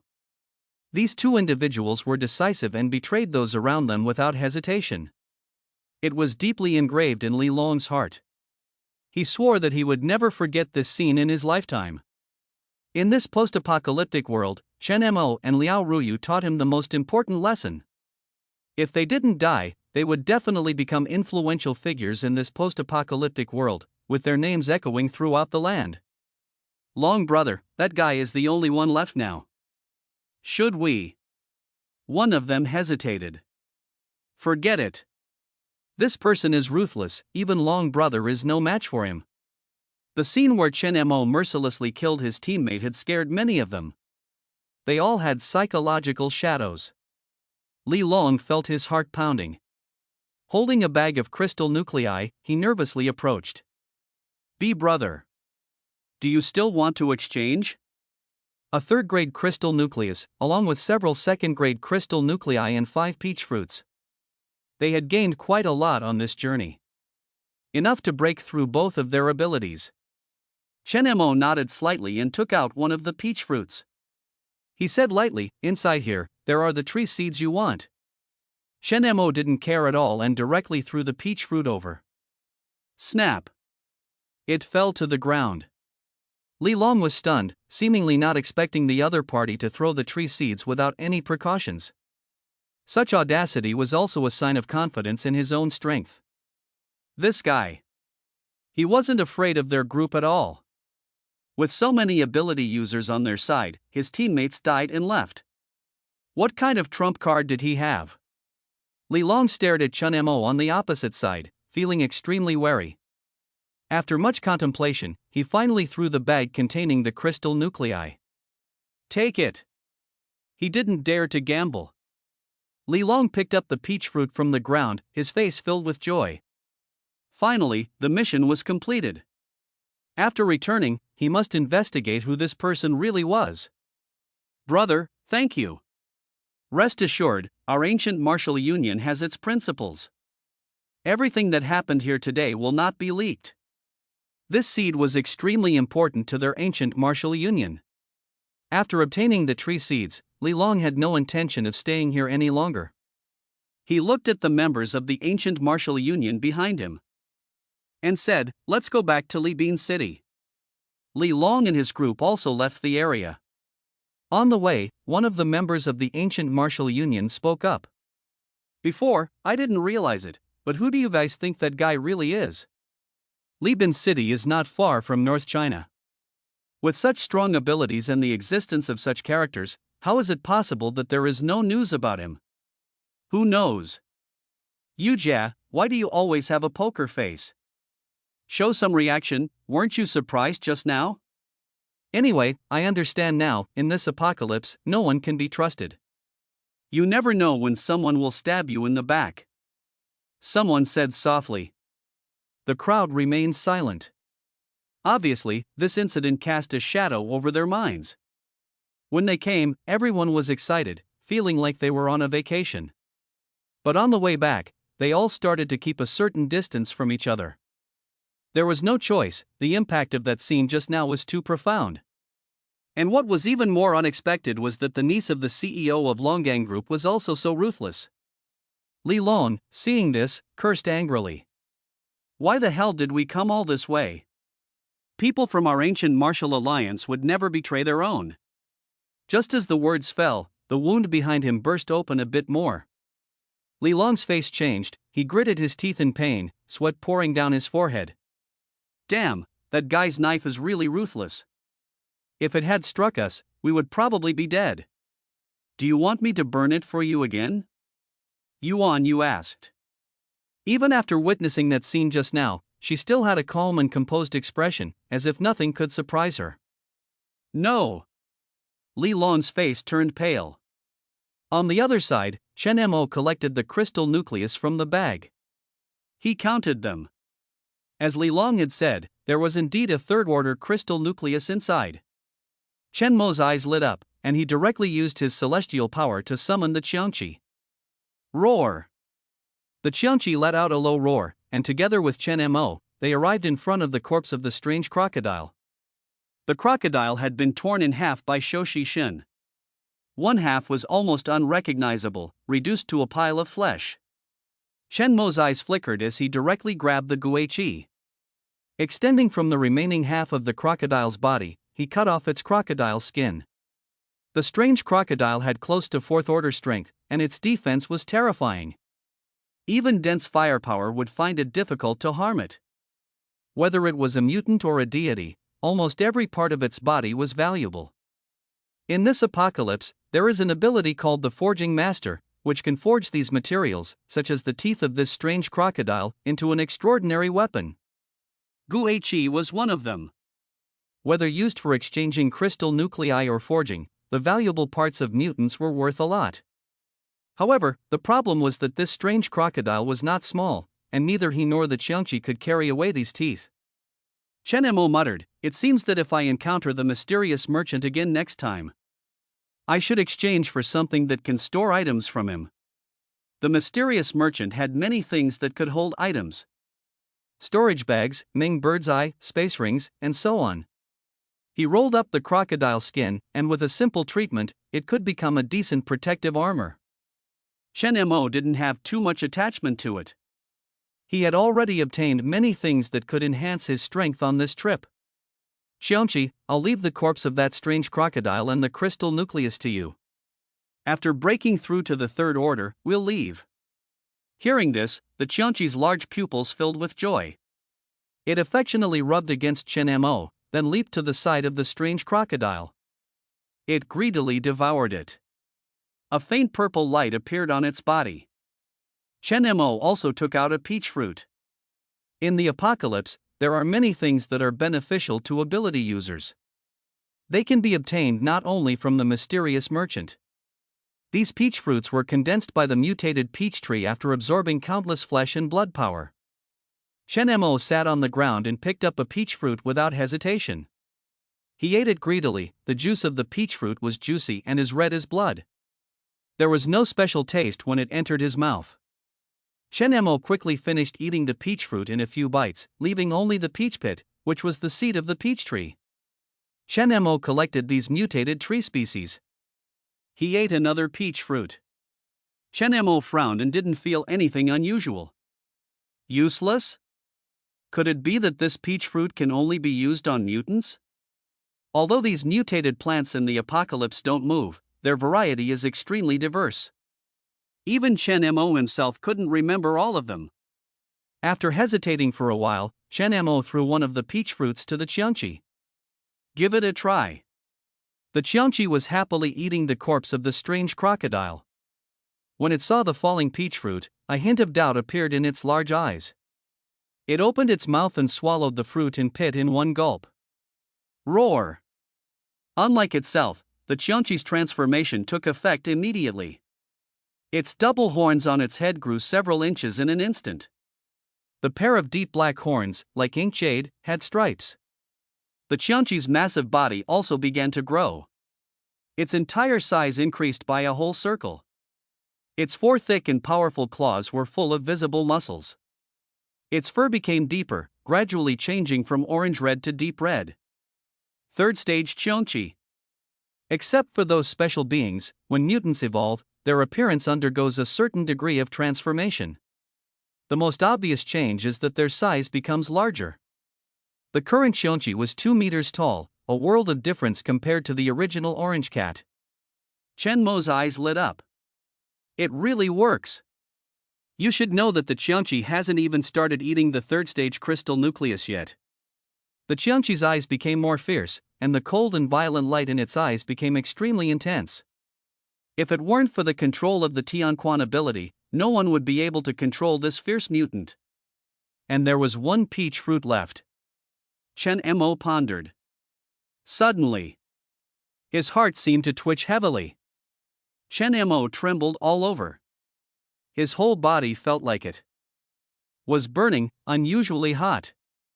The hidden awakened dark patterns on his left and right hands appeared on their own. They flickered with a strangely purple light. Is it coming? Chen Mo's pupils dilated, feeling intense pain all over his body, almost unbearable. His skin turned red, as if it had been cooked. White steam began to rise. The Qianqi looked at him in confusion. Chen Mo gasped heavily. The mask on his face began to melt, and drops of molten iron fell to the ground. The effects of the 2 peach fruits were now appearing. The surrounding metallic substances began to tremble violently. And the peach tree behind him gently swayed. The uncontrolled dominance ability was unleashed. The range of its influence expanded even further. Tianhai City, Lion Base. Hundreds of fully armed troops with firearms stood in formation outside the Lion Base. Luo Tianxiong wore a black coat and held a cigarette in his mouth. He glanced at the hundreds of people behind Zheng Haifeng and couldn't help but smile, saying, "Director Zhang, I've already told you, I don't know this Chen Mo at all." His tone was calm and composed. Even in the face of the menacing personnel from the 6th Military Region, he showed no signs of fear. Because behind him stood hundreds of Lion members. There were already 300 to 400 survivors holding weapons, their faces filled with hostility. They outnumbered Zheng Haifeng's people. Zheng Haifeng's eyes flashed a hint of fear. He couldn't imagine how such a terrifying force could emerge out of the half-destroyed Tianhai City. And those survivors seemed to be rejecting him and his people. Luo Tianxiong reached into his pocket, took out a pack of Zhenghua cigarettes, and handed one to Zheng Haifeng with a smile. He said, "Come on, Director Zhang, have one?" Zheng Haifeng remained indifferent. But a young man with a rebellious and handsome face next to him boldly stepped forward and took the cigarette. He raised his index finger, and a flame appeared in his hand. He took a deep drag, enjoying it immensely, and said, TSK, I didn't expect you to have cigarettes here. It's really comfortable. It seems like you guys are living a good life here, Luo Tianxiong said with a meaningful look at the young man, laughing. Hee, we got lucky and stocked up on some supplies. If you like, we can have someone get you a pack. The young man's eyes lit up, about to say something. Zheng Haifeng interrupted, saying, Luo Tianxiong, you say you haven't seen Chen Mo. But we found this thing on the battlefield. Zheng Haifeng took out several steel balls stained with mottled blood from his pocket. There are many bullet holes there. Tell me, you haven't seen him? Luo Tianxiong narrowed his eyes, took a deep drag of his cigarette, and blew a thick smoke onto Zheng Haifeng's face. He chuckled and said, I said I haven't seen him, so I haven't. Director Zhang, are you trying to use force against us? He clearly showed no fear towards Zheng Haifeng. Zheng Haifeng's eyes filled with coldness. Don't think I don't know what you've been up to. So what? Luo Tianxiang laughed. Since you know, you should also know who I am. Luo Tianxiang. I'm tired today. Jiang Dong, see them off. Jiang Dong nodded and stepped forward.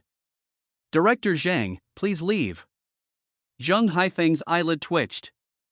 Suppressing his anger, he took a deep breath and said, Fine, but hand over the survivors here to us.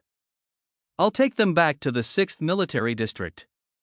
Luo Tianxiang laughed and said without looking back, Ha ha. Alright, see if they want to go with you.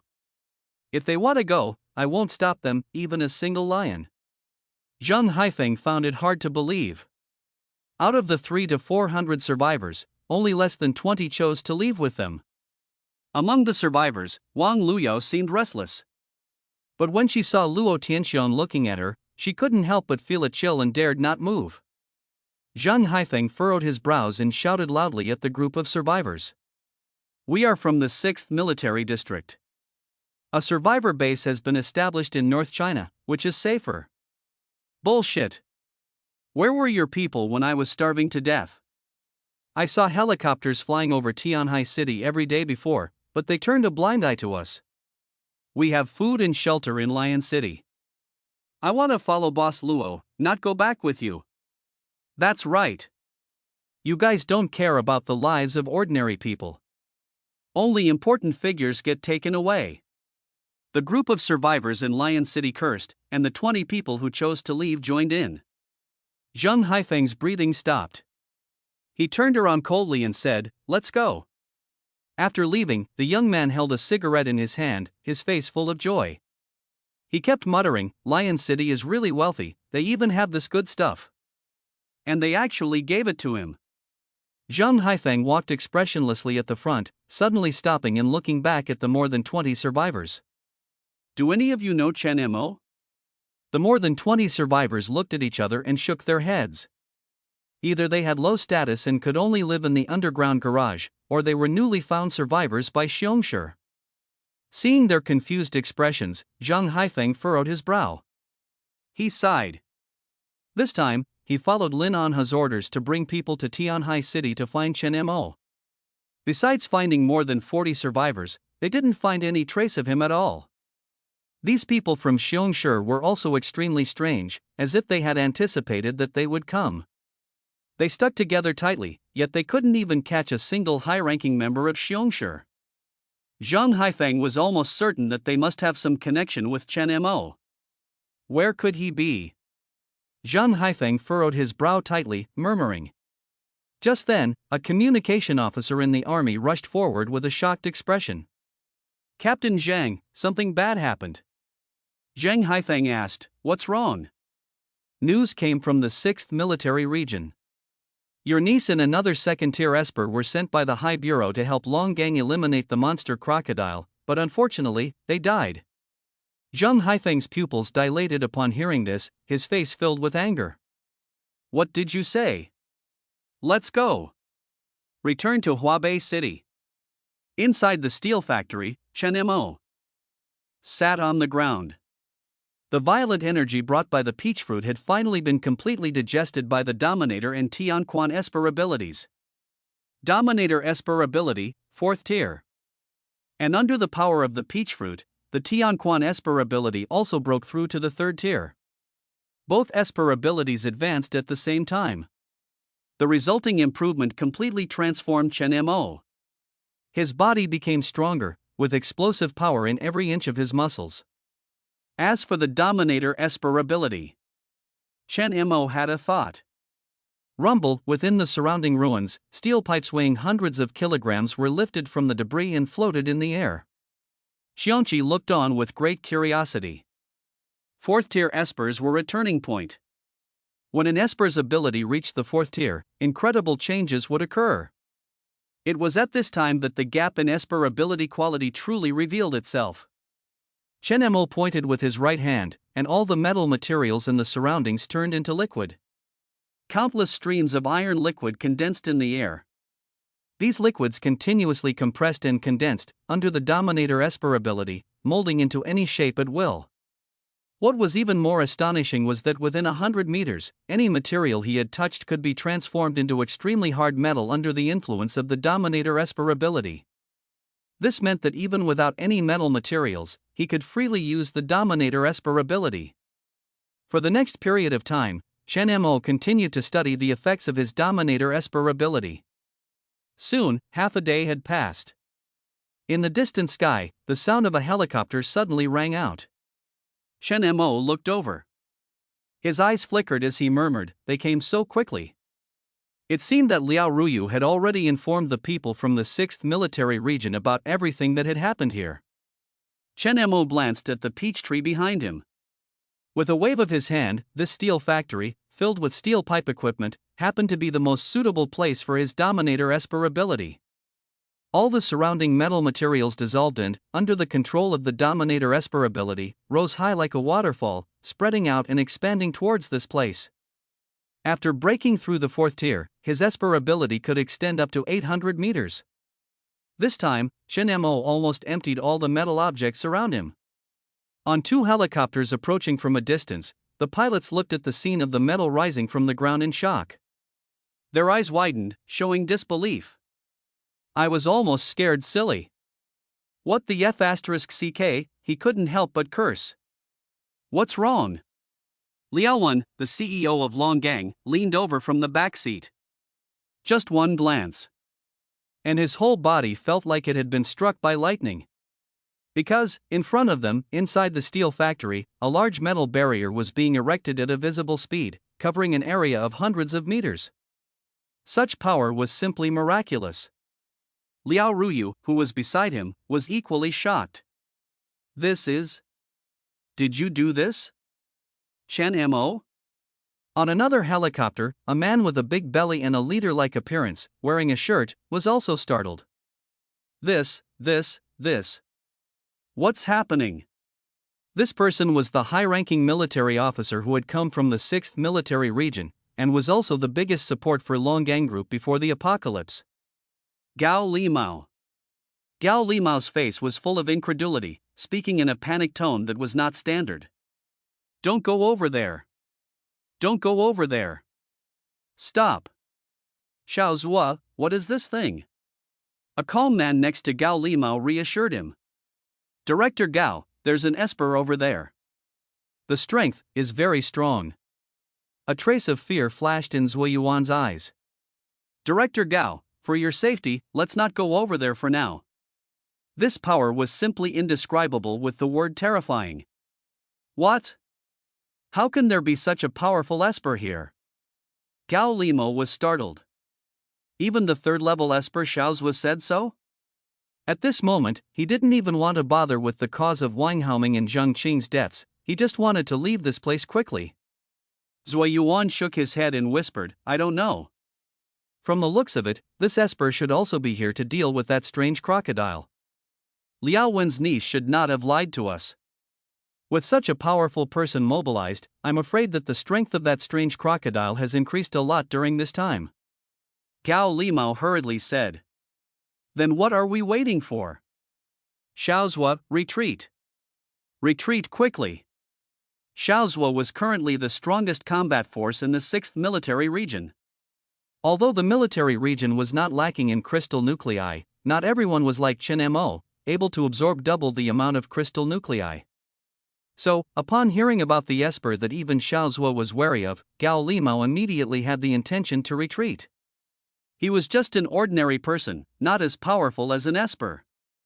It was only because of his identity and the support of the 6th Military Region that he was able to live a comfortable life in the apocalypse. Zhuo Yuan was taken aback. He really wanted to see and experience someone with such powerful Esper abilities. If he joined the military region, he would undoubtedly be a great combat force. But Director Gao, the cause of Xiao Wang and Xiao Qing's deaths, as well as the body of that strange crocodile. Gao Limo said, let Zheng Haifeng take care of this matter himself. Anyway, Longgang has already agreed to give us half of the steel factory. Xiaozhua, you're not even listening to my orders? I said retreat. Let Liao Wen and his niece retreat as well. Even more important matters were not as important as one's own life. Zui Yuan sighed and nodded. I understand. On another helicopter, Liao Wan and the others received the news. Their faces couldn't help but show some strangeness. They're leaving just like that? Liao Ruyu breathed a sigh of relief upon hearing this. This matter was of great importance, and she was afraid that Uncle Liao would reveal some flaws, so she didn't tell him either. The two military helicopters quickly changed direction and returned the way they came. The metal barrier inside the steel factory was already built. These metal walls were extremely thick and covered this area. And they were continuously refined and strengthened by their own dominant Esper abilities. Even the military personnel would have a hard time opening this metal barrier. Chen Mo finally dealt with the strange crocodile and the bodies of Wang Haoming and Zheng Qing. Then he came to the peach tree and took out a bottle of F-grade recovery potion, pouring it into the soil. The potion obtained from the mysterious merchant was effective even on mutants. The previously withered peach tree gradually regained its vitality. Those 5 peaches were all condensed by their own life force. It can be said that their vitality was greatly damaged. After pouring 6 bottles of recovery potion, the peach tree finally regained its vitality. Although it was not as peak as before, it was clearly much better. Chen Mo spoke, "Take some time to recover here. I will find an opportunity to have someone bring you the body of a zombie for recovery." It is strange that these mutated plants seem to have the ability to consume and dissolve corpses. Including themselves, most people ignore the zombie's crystal core after obtaining it. They wait for the body to rot and smell. Plants like the peach tree seem to play the role of purification, transforming these corpses into nutrients. That's why the previous tree king was able to occupy several districts of Xizang in a short period of time and grow rapidly. The trunk of the peach tree trembled lightly. Chen Mo sat on the Qianqi and patted it, saying, "Let's go." Qianqi growled lowly, and the two of them headed straight towards the metal barrier. Qianqi leaped forward, and the metal barrier in front of it suddenly began to twist, opening a huge gap. When Qianqi and Chen Mo left through it, the gap closed on its own. Chen Mo looked around and then left with Qianqi without looking back. Long gang, he couldn't go there now. But after both of his abilities advanced, he recalled many memories about Huabei City in his mind. Chen Mo's eyes flickered, and he murmured softly, "If I remember correctly. In Yuzhe County, there seems to be a lot of emerald crystals, right?" Chen Mo suddenly laughed. He felt lucky. These small details were almost forgotten after his rebirth. But for some reason, with the dual enhancement of the Dominator ability and the Heavenly Authority ability, he could vividly recall many small things from before his rebirth. He happened to remember something a talkative person in his squad mentioned. "Do you know why our 6th military region has so many weapons that can harm those 4th, 5th, and even 6th order mutant zombies? Aren't they forged by blacksmiths using materials from mutant gods?" Hee, you guys came late. Let me tell you secretly, there's something called emerald crystal, which can not only be used as a forging material but also strengthen weapons. I heard that this was discovered by chance by the military region. In the apocalypse, the changes that occurred were not just limited to animals and plants. Yuzhe County, backed by mountains, was a place that specialized in producing jade before the apocalypse. It was known as the hometown of beautiful jade, and many businessmen and wealthy people came here to select jade. There were also many people gambling on stones and selling jade. As a result, there were quite a few people in the county who became rich. However, after several years of extensive mining, all the good jade in the mountains was plundered. With fewer people going there, it declined. Chen Mo's eyes flickered as he pondered. It was only the early stages of the apocalypse, and disasters had not occurred for consecutive years. The major military regions were still worrying about resource allocation and food problems. Given the current situation of the 6th military region, it was impossible to discover the emerald crystal in Yuzhe County that could strengthen weapons. It was an entire mine. Its value might not be evident for now. But in the year when the beasts ravaged, wiping out most of the population, food is no longer scarce, and the superhumans are growing rapidly. After exchanging information resources, the major military districts are actively accommodating survivors. This emerald crystal is undoubtedly a huge fortune. Chen Mo's eyes brightened. He decided to intercept this mine before it was discovered in the 6th war zone. As a reborn person, he possessed countless important information about the future. In this information-blocked doomsday, these opportunities will become his capital in the future. Chen Mo changed his mind for a moment and said, "Zhongqi, let's go to Longgang." Inside Longgang base, Go Huazhu looked at Chen Mo in surprise. Didn't Miss say that Brother Chen had already died? Liao Ruyu, who was beside him, looked cold and distant. She stared at Chen Mo, who appeared here recklessly, and said, "What are you here for?" "Didn't I already say it? Your identity is sensitive, and there are many people in Longgang who have seen you. If the people from the 6th military district find out, both you and Longgang will be finished." Chen Mo was not wearing a mask at the moment. He smiled and looked at her, saying, "Don't worry, no one knows why I'm here." Liao Ruyu became even more angry at his words. "Isn't Gu Huazhu here?" She suppressed her anger. Chen Mo's unilateral decision to kill Wang Haoming and Zheng Qing had already made her feel a bit overwhelmed. Liao Ruyu coldly asked, "Tell me, what are you here for?" Chen Mo smiled and said, "I want some food." Liao Ruyu didn't hesitate and said, "Go Huazhu, go get some food for him." "Is it okay now?" Chen Mo shrugged and said, "Also, how do I get to Yuzhe County?" Liao Ruyu furrowed her brows in confusion and looked at Chen Mo, asking, "You want to go to Yuzhe County?" "Yes." "What are you going to do in Yuzhe County? Aren't you looking for that woman anymore?" Chen Mo straightforwardly said, looking. "What time is it now?" Chen Mo suddenly said in a desolate tone. Liao Ruyu couldn't understand what this guy wanted to do. December 20th. It's almost New Year. Chen Mo frowned. Has it been that long already? Does that mean there's still a month left before the year beast appears? Chen Mo pondered for a moment, staring at Liao Ruyu with a serious expression. "You don't need to ask what I'm going to do. If you can find Tang Xuanyu's whereabouts for me within the next half month, I will give you a chance to make Longgang independent. How about that?" Liao Ruyu's face turned serious. She furrowed her brows and asked, "What do you mean?" Chen Mo said lightly, "Just what I said. Tell me the direction to Yuzhe County." Liao Ruyu regained her coldness and said, "I'll have someone give you a map. You can't take the highway, you have to take the national road. It's a remote place, and the military hasn't cleared it. There are quite a few mutant zombies there. You better not die there." Chen Mo smiled and slowly walked towards the door. "That would be great. Oh, by the way, I used my ability to seal off the area with the strange crocodile near the steel plant. I also took care of Wang Haoming and Zheng Qing's bodies, so you don't have to worry about the information leaking out. If you have time, help me transport some zombie bodies and leave them outside the metal barrier." Liao Ruyu's face trembled at his words. She looked at Chen Mo's back in astonishment. "So, you were the one who made that barrier?" She had already witnessed this shocking scene from the helicopter. How strong was he really? Liao Ruyu couldn't help but wonder. After obtaining food and a map to Yuzhe County from Liao Ruyu, Chen Mo wasted no time and immediately rode the Qiangqi to leave.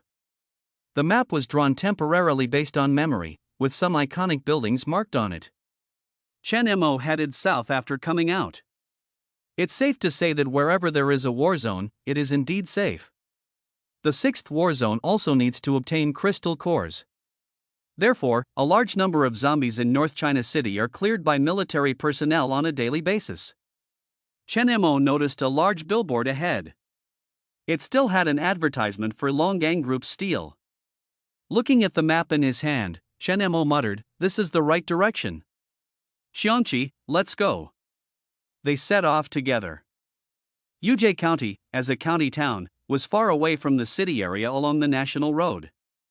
It was located approximately at the southernmost edge of North China City and had been traveling along some dilapidated roads for a while. Finally, they encountered the first wave of zombies. At the intersection in front, there were 3 second-stage zombies, 1 decomposer, and 2 enhanced assaulters. There were also more than 30 first-stage zombies. The Qianqi was eager to try and let out an excited roar. A sense of eagerness for battle was transmitted. Chen Mo helplessly patted the sitting Qianqi and whispered, "Hey! You! Since you want to rampage so much, then go ahead." Coincidentally, he also wanted to see and experience it. After breaking through the 3rd stage, how powerful could the Qianqi become? After Chen Mo gave his permission, a strong ferocity and fierceness appeared in the Qianqi's huge pupils. With a roar, it instantly alarmed all the zombies on the opposite side. The 3 second-stage leaders in front also let out fierce roars. The 2 huge assaulters charged directly, followed by dozens of first-stage zombies. The Qianqi moved swiftly and fearlessly faced the 2 assaulters that were like small mountains in front of it. It raised its right claw and heavily slapped it. The power of this strike was unimaginable. The second-stage zombie assaulter was actually slapped in half by the Qianqi's huge claw. Boom! Even its intestines and internal organs were pulled out. Instant kill. With just 1 strike, this special zombie was killed. The other assaulter let out a muffled roar, inserted its hands into the ground, and directly lifted a huge rock high up, smashing it towards the Qianqi's head. Boom! The boulder shattered, and countless sand and dust splattered. The Qianqi's roar sounded once again. Its terrifying eyes bloomed with an extremely crimson light in the dust. Its extremely ferocious face appeared directly. Its claws stretched out from it and its mouth opened, biting towards the assaulter. With this bite, it directly bit into its half-body. The Qianqi's teeth were deeply embedded in its flesh and blood. Its ferocious face gathered together and suddenly exerted force. Rip! A large amount of blood splattered. Except for its legs, the Qianqi swallowed the half-body and crystal core. Thick, sticky, dark red blood dripped from the Qianqi's mouth. It continuously made a chilling crunch chewing sound, crushing the bones of the assaulter one by one. Roar! The Qianqi fiercely fought against the approaching group of zombies. Those first-stage zombies couldn't withstand a single blow from the Qianqi. In the face of this absolute power, they were easily crushed into pulp or torn apart. Chen Mo looked extremely satisfied at the scene before him. The Qianqi was truly extraordinary after breaking through the 3rd stage. But according to his memory, the Qianqi should have wings on its back. As early as when Chen Mo was sitting on the Qianqi, he noticed that there were 2 swollen lumps on the Qianqi's body. He wondered if the Qianqi could grow wings after reaching the 4th rank. If it could fly, that would truly be a earth-shattering change. He tamed the Qianqi not only because of its combat power, but also because of this unique characteristic. While Chen Mo was still contemplating, the last 2nd-rank zombie disintegrator on the opposite side roared. Under the ground in front of him, bulges surged up, as if something was rapidly approaching. It arrived at his feet. Chen Mo's face was calm as he drew out the guise, effortlessly twirled it in his hand, and plunged it heavily into the ground. Poochie! This familiar obstructive feeling. Blood splattered, and in this underground, there was actually a lurking 2nd-rank zombie. Chen Mo raised his knife and now his perception was far beyond ordinary people.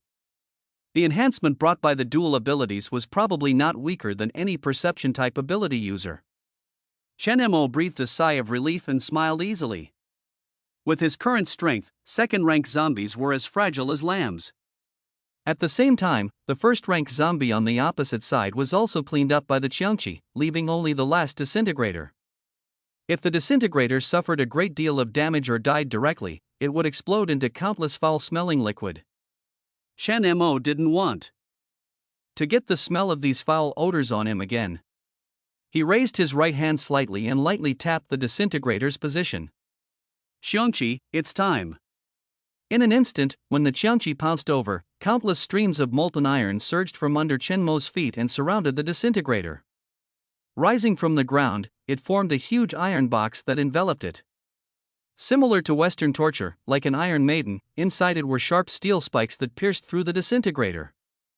Poochie! The piercing sound echoed inside the metal. Immediately after, a rumbling explosion sounded. Corrosive green liquid overflowed from the ground. One-sided massacre. Chen Mo and the Qiangqi cleaned up the battlefield and gained a lot. 46 first-rank crystal cores. After deducting the ones destroyed by the disintegrator's self-destruction, they also harvested 3 second-rank crystal cores. Playing with a few second-rank crystal cores, they made a clashing friction sound in his hand. Chen Mo hummed a little tune in a good mood, took out the map slowly, and looked at it for a while. It's not far. Yuzhe County and Huabei City are only a distance of more than 40 kilometers. Let's go, Qiangqi. Chen Mo directly climbed onto the Qiangqi's back. The Qiangqi turned into a red light, and its speed was no less than that of some sports cars before the apocalypse, easily shuttling through this wasteland. As expected, there were many zombies on the national highway, apart from those scattered zombies. Almost every distance they walked, they encountered a large number of zombie groups. They fought all the way, and blood filled the national highway. Dusk was approaching, and the blood-red sky became even darker and deeper. The man and the beast walked under this black night like gods of death, mercilessly harvesting the lives of these zombies. Until nightfall. Pa-ta! A silver light flickered in the darkness. Chen Mo's eyes were deep, appearing particularly eerie in the dark night. This national highway was very remote, a mountainous path surrounded by mountains and dense forests. Apart from the occasional low growls in his ears, it was eerily quiet.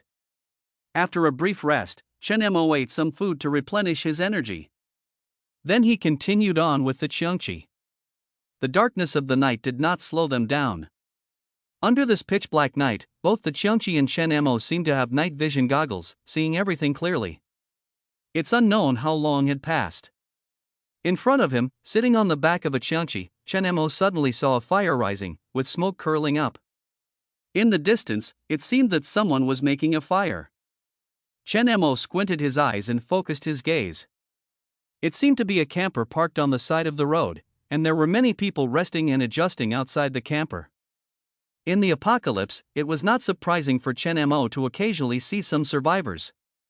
However, this road was the way to and from Yuzhe County. So, they all came from Yuzhe County? Chen Mo's eyes lit up. If someone could lead the way, it would definitely be much more convenient than wandering around like a headless fly. At this time, outside the camper, 6 men were sitting in the field.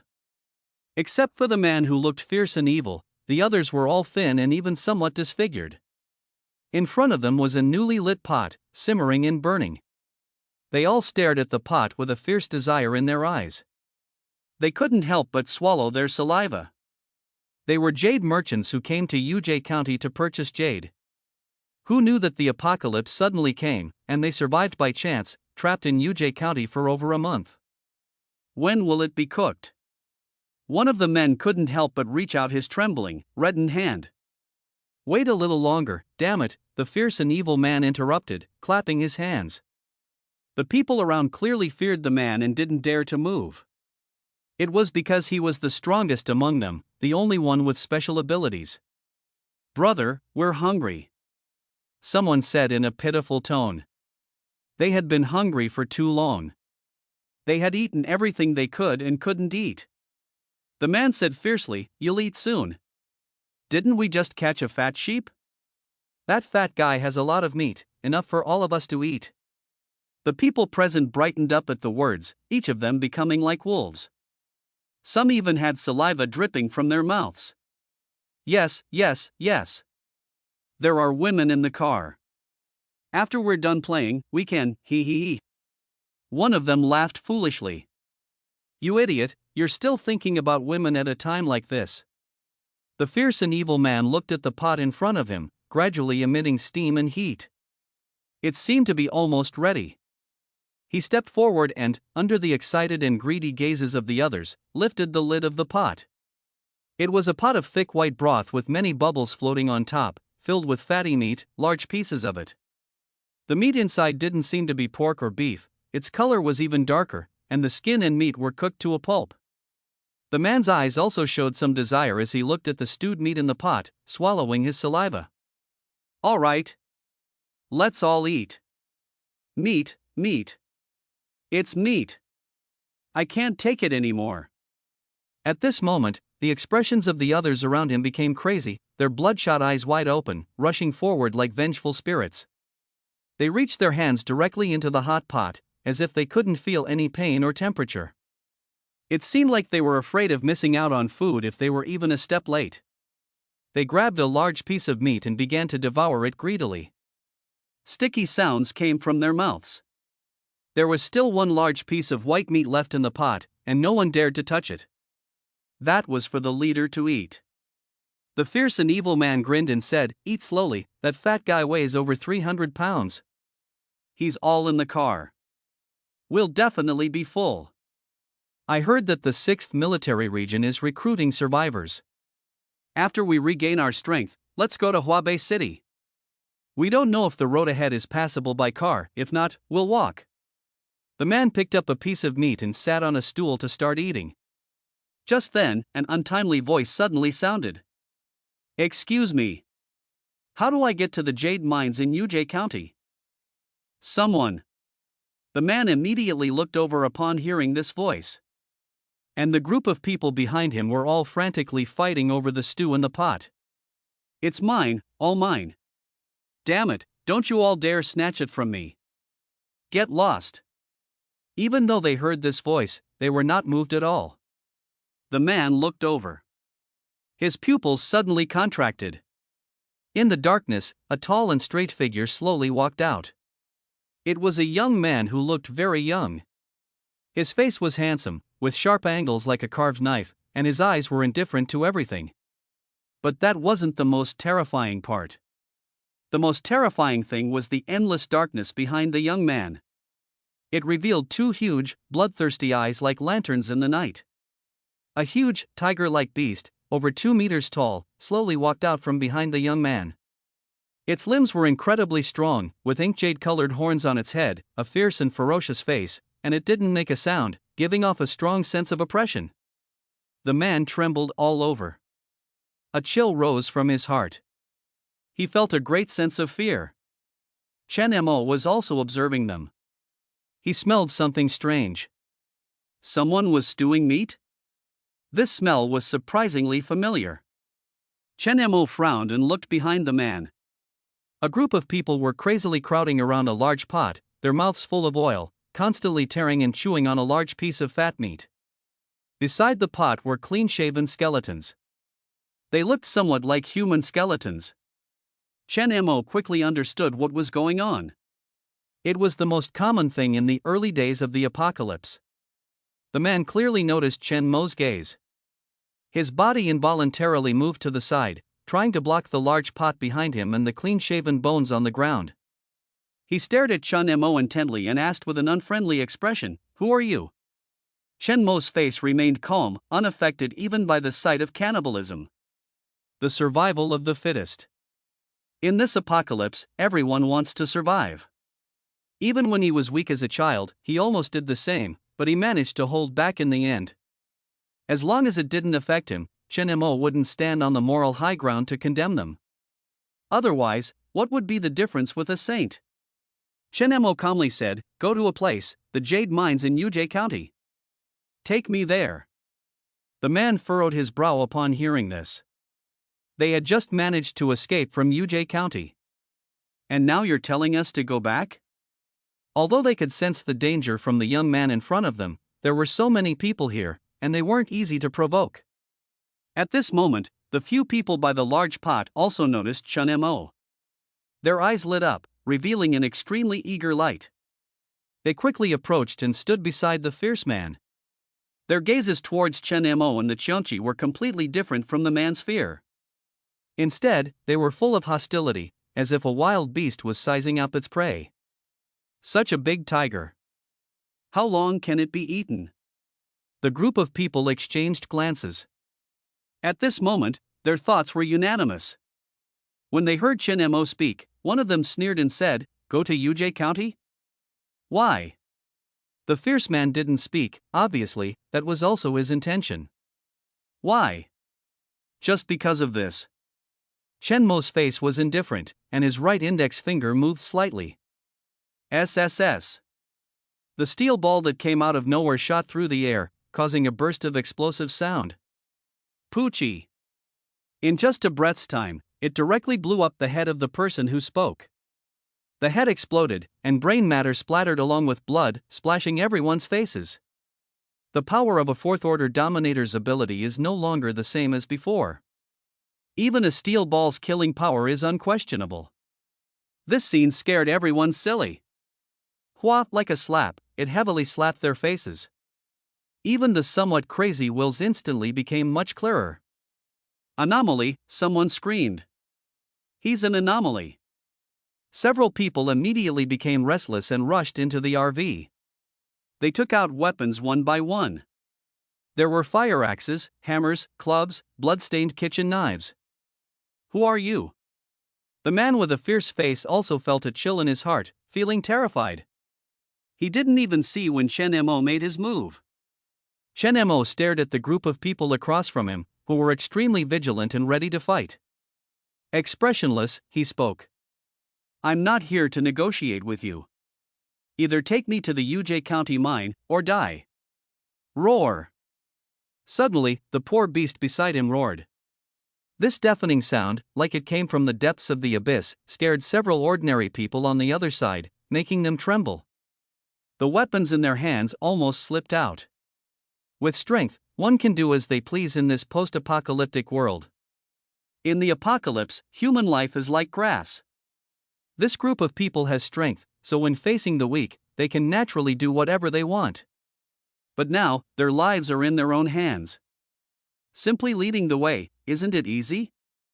Boss, what should we do? Their companions' bodies were still warm, and the ground was covered in sticky brain matter and blood. The few people on the other side, after being roared at by the poor beast, instantly abandoned their crazy thoughts. They looked at the fierce man in fear. After all, he was the only anomaly here. The fierce man's forehead dripped with cold sweat. Since the apocalypse, he had been staying in UJ County and hadn't seen many anomalies. So after seeing Chen Mo, he couldn't imagine that there would be such a powerful person in this post-apocalyptic world. The man's eyes kept flickering, and after thinking it over, he spoke. Lead the way, we'll lead the way. You want to go to UJ County, right? Chen Mo nodded slightly. We are all businessmen dealing with jade. We just came from there, so naturally, we know where UJ County is. The man tried to show an extremely friendly expression and squeezed out a smile. While speaking, he slowly approached Chen Mo without changing his expression.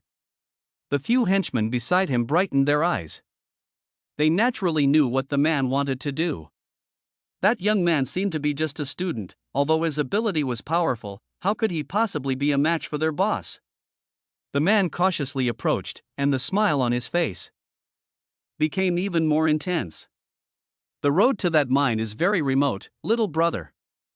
You found the right people by coming to us. Thank you, Nifun, for your support. Bang! Bang!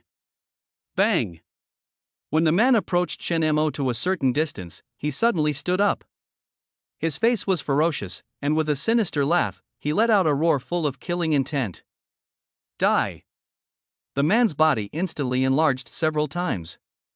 His extremely fierce face suddenly stretched forward, turning into the appearance of a wolf.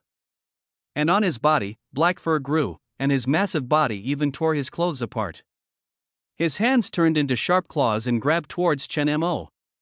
Sea-level anomaly, werewolf. Due to the closed-off information in UJ County, the man was only a first-order anomaly. Chen Mo's face remained calm, as if he had expected this. When I saw the man's changed appearance, I was not moved. Boom! From the ground, a liquid iron appeared everywhere, I don't know when. Sharp iron spikes rose from the ground. Poochie! Poochie! In just a breath of time, the man leaping in the air was pierced like a hedgehog. The scene was horrifying. The man was like a sculpture, stiff in midair. Countless blood spread and dripped along the iron spikes. Whoosh! This scene directly scared a group of people who had just rushed up with weapons. Everyone looked at the scene of the man's tragic death in disbelief. There was not a single intact place on his body. At this moment, he was still impaled in mid-air, in an extremely gruesome state. Boss. Dead? Bang! The weapon in their hands fell to the ground. Someone's legs trembled continuously, their faces horrified as they looked at Chun Mo in front of them. A smell of urine came, and at this moment, someone weak almost fainted from fear. Chen Mo stared coldly at the few people in front of him. His voice, devoid of any emotion, slowly spoke. You all want to die? Escape! Run! Someone shouted, directly fleeing towards the back. The others followed suit, each of them wishing to use their hands and desperately flee. Chen Mo said softly, Xiong-Chi, leave one alive, kill the rest. Xiong-Chi roared, and in an instant, disappeared from the spot. It pounced on the people fleeing in all directions. They were all ordinary people, how could they outrun Xiong-Chi in terms of speed? Ah! Don't kill me. I don't want to die. Spare me. I'll show you the way, I'll show you the way. The scene was chaotic, blood splattered all over, under the massacre of Xiong-Chi. Soon, it came back carrying a man who had been scared to the point of being completely limp, with wet pants. Bang! The man fell to the ground. Looking at Chun Mo in front of him was like looking at a devil. He kept knocking his head on the ground in fear. Spare me! Spare me! Don't kill me, I know where the mine is.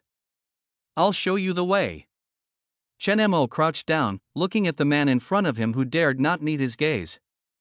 Suddenly, he smiled and said, wouldn't it have been better if you had done this earlier? But this smile seemed so sinister in the man's eyes. The man swallowed his saliva. His legs were completely unresponsive, unable to get up from the ground. It was only when Xiong-Chi roared at him with a mouth full of blood that he was scared out of his wits and managed to crawl up from the ground under a strong will to survive. Just as he was about to stand up, his legs went weak again, and he fell down. The mine is not far from here. We still have some raw stones from that mine. The man's voice trembled. Raw stones? Chen Mo's eyes lit up at the mention of it. After the apocalypse, many changes had occurred to the jade stones in the Yuza County mine. Where are they? The man hesitated for a moment, fear evident on his face. They are in that RV. Show me. Chen Mo said. Although he didn't understand what Chen Mo wanted to do, under this immense fear, the man chose to comply. Even though there were many weapons dropped around him, he had no resistance in his heart. Because his legs simply couldn't muster any strength.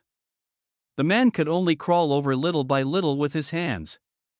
Until he reached the RV, the man finally managed to stand up with the support of an object. He walked inside. Chen Mo was not in a hurry, he came to the stool in front of the pot he had used earlier and sat down. In front of him was a pot of boiling meat, emitting thick smoke. Looking at the soft and pale fatty meat boiling in the pot, Chen Mo's face remained calm as his dominant ability dissolved the pot directly. Splash dash, the boiling hot water and fatty meat fell to the ground. He would never be so crazy as to eat this meat. Even before his rebirth, when he was starving to death, he never made this choice. Chen Mo's gaze was deep, and it was unclear what he was thinking. Suddenly, a miserable scream came from inside the RV. Ah! Then, the sound of blunt objects smashing down, bang bang, rang out. The Xiongqi beside him growled lowly. Chen Mo frowned and looked towards the location of the RV. At this moment, inside the RV, a disheveled, emaciated woman held a gray-brown stone in her hand. The woman was covered in scars, her eyes filled with madness and resentment. She repeatedly smashed the head of the man lying in a pool of blood. Die! Die! Die! Bang! Bang! The man's life or death was unknown, and bloodstains and wounds kept appearing on his head.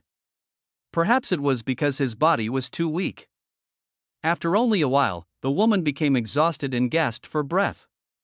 She suddenly collapsed on the ground, trembling all over, and burst into laughter. Ha! He.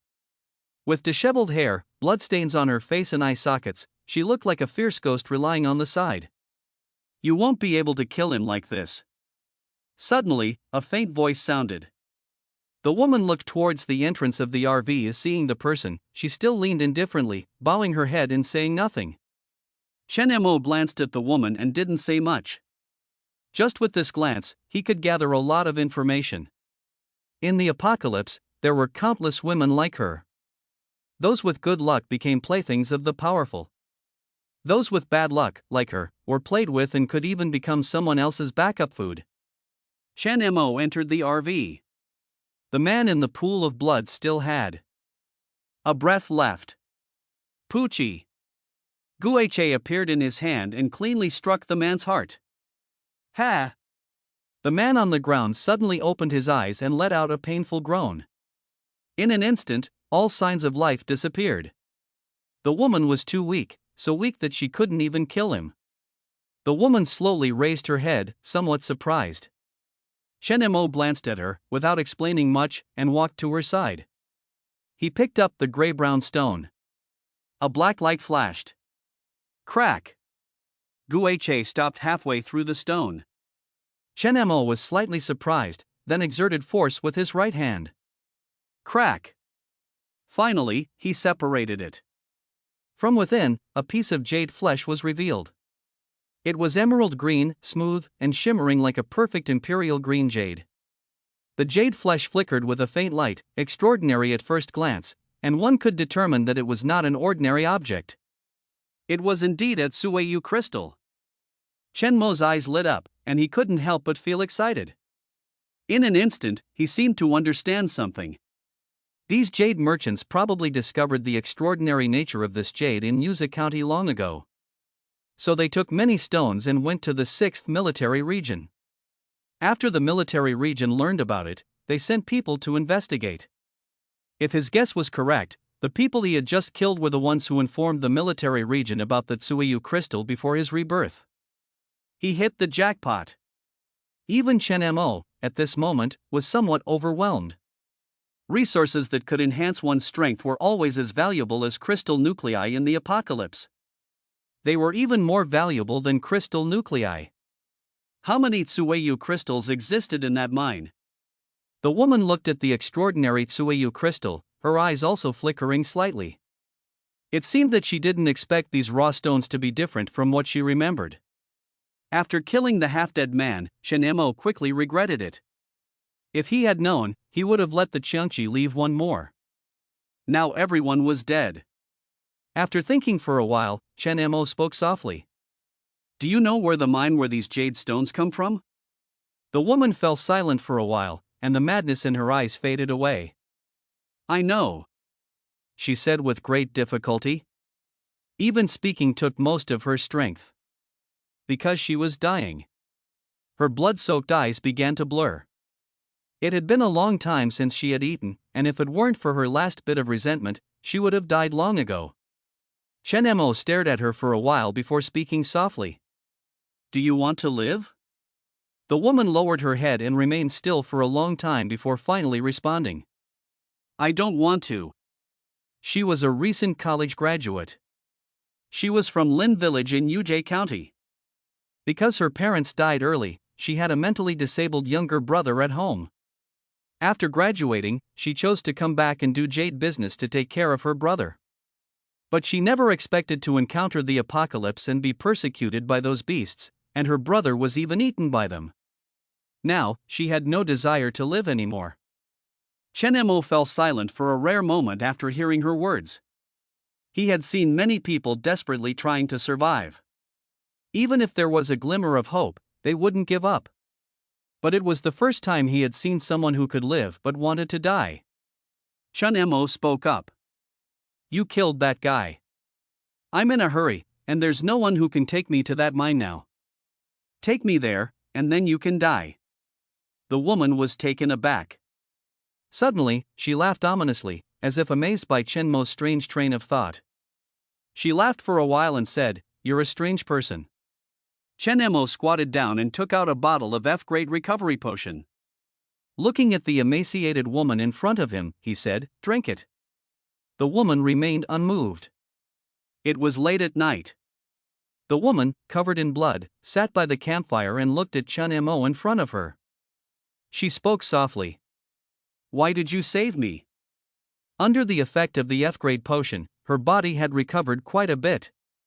Her hair was somewhat messy, and her face was still pale. Chen Mo recalled the scene from earlier in his mind. After recovering, this woman didn't even spare the bodies of those guys. She chopped them into pieces and only calmed down after venting for a long time. It was clear how much she hated them. Hearing the woman's question, Chen Mo calmly replied, "I've already said it."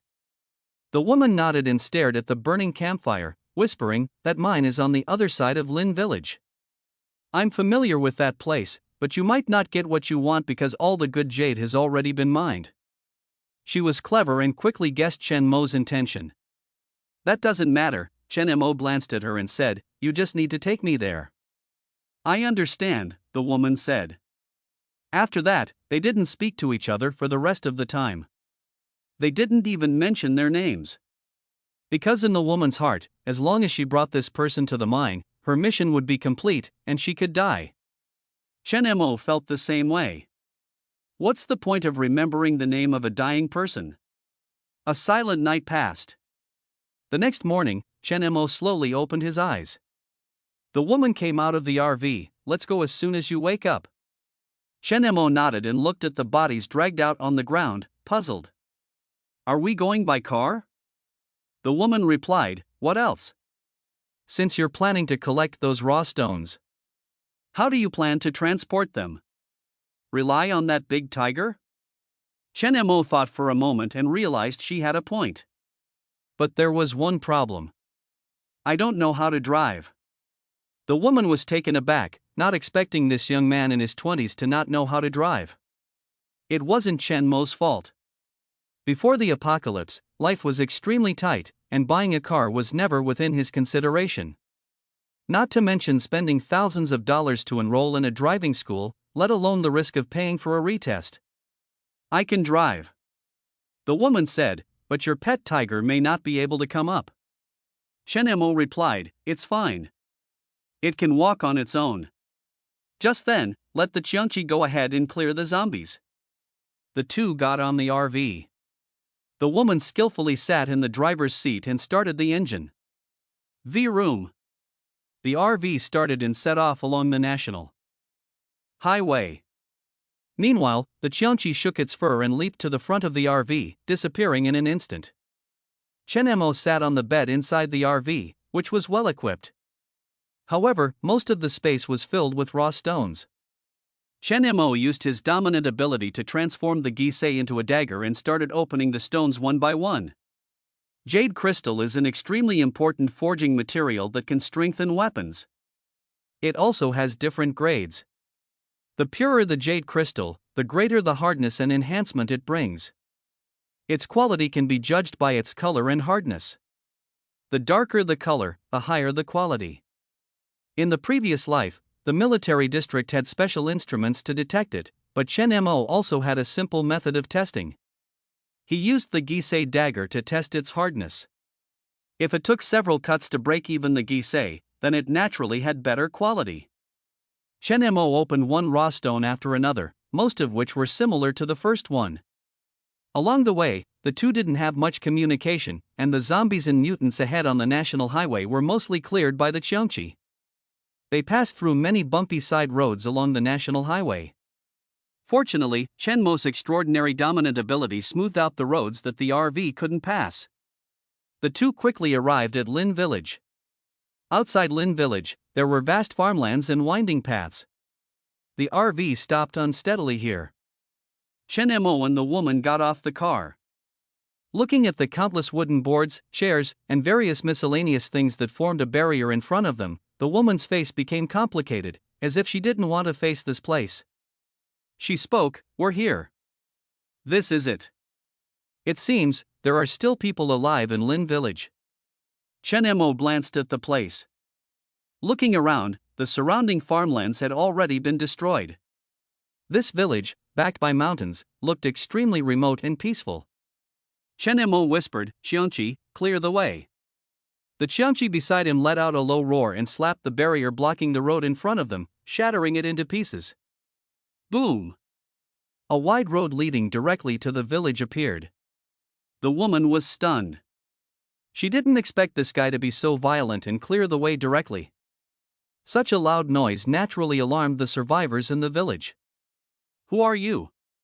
In the distance, strong men with tiger-like backs and some elderly men and women holding hoes and axes hurried over. Before long, they arrived here. What surprised Chin Mo was that there seemed to be quite a few people in Lin village. There were more than 40 people present. Even without ability users, this was still a considerable force. Some people noticed the barrier that had been destroyed to block the zombies and angrily shouted, "Damn it! Someone is causing trouble. Who are you? Why are you here?" The villagers were all on high alert, staring at Chen Mo and the woman with unfriendly eyes. Chen Mo scanned the crowd and could clearly feel their hostility. At this moment, an old man in his 60s or 70s walked out of the crowd. He led the people of Lin village and looked at the newcomers. Obviously, he was used to such situations and frowned, saying in a deep voice, "Outsiders are not welcome here. Leave this place quickly." Village chief. These two guys are probably the same group as before. They also destroyed the barrier we worked so hard to build. Don't let them go. Wait, that woman, why does she look familiar? An auntie in the crowd stared at the woman intently, murmuring to herself. The woman had disheveled hair and her cheeks were covered in bloodstains. Her eyes flickered with a cold light as she stared fixedly at the group of people in front of her. The auntie seemed to have figured something out, her eyes brightened. Isn't she that bastard? Why did she come back? As soon as these words were spoken, the faces of the villagers present were filled with surprise. Is she Lin Yan's daughter? Damn it! Who else could it be? Turns out it's you, you bastard. Wasn't she kicked out by us some time ago? How did she come back? TSK, she even brought back a man of unknown origin, just like her promiscuous mother. Both of them are cheap goods who bring back wild men. Why did she come back? She must think it's too dangerous outside and came back for refuge, wanting to take our food. Get out! You're not welcome here. A man with a bad temper shouted loudly. Immediately, it stirred up the anger of the crowd. That's right. Bastard! Get out! There's no place for you here, you're not one of us in Lin village. Roar! The Qiangqi let out a low roar, instantly startling the villagers who were full of arrogance. What kind of monster is this? Chen Mo narrowed his eyes and glanced at the trembling woman beside him. The village chief was also slightly stunned as he looked at the woman and said, "Xiaoye?" Faced with the mockery of the villagers, the woman didn't say much, but stepped forward and said, "Village chief, I didn't come to Lin village for refuge. Me and the person beside me are going to Xuanshi Mountain." Xuanshi Mountain was the big mountain behind the Lin family, where jade was produced. You still have the audacity to come back? Xuanshi Mountain belongs to our Lin village, you, an outsider, can't come in. That's right. Who knows if she really wants to go to Xuanshi Mountain or if she has other motives. She came here and destroyed our things, she must have bad intentions. Indeed a bastard. Village chief, make them leave. The villagers behind them held weapons and shouted loudly. Seeing this, the village chief stepped forward and said with a serious tone, "Xiaoye, you heard it too. You are no longer a member of our Lin village, you better leave." As a secluded haven in the apocalypse, their food was also extremely limited, even the village chief thought so. Going to Xuanshi Mountain was just an excuse. After all, the woman's emaciated appearance made it really hard for people not to think so. The woman took a deep breath, about to speak. Chen Mo, who was standing beside her, stepped forward expressionlessly and said, "Step aside. What do you want to do? Don't push your luck." Seeing Chen Mo stepping forward, it immediately stirred up the resentment of the people present. Several tall and strong men directly surrounded him, standing beside the village chief and pointing their weapons at Chen Mo. Their faces were unfriendly as they said, "Brat, I advise you to roll away obediently." I don't care who you are, but today, if you dare to take a step into Lin village, I'll break your legs.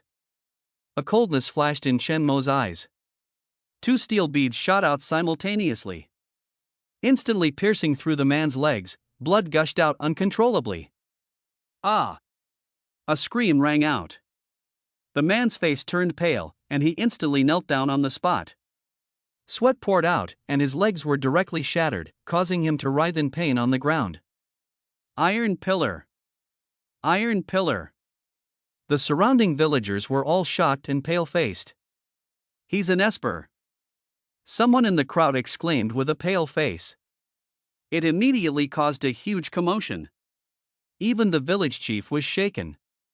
Fuck off, you freak! Whoever dares to mess with our village, with so many of us, should he be afraid? A group of men from the village of Lin immediately surrounded him, angrily speaking.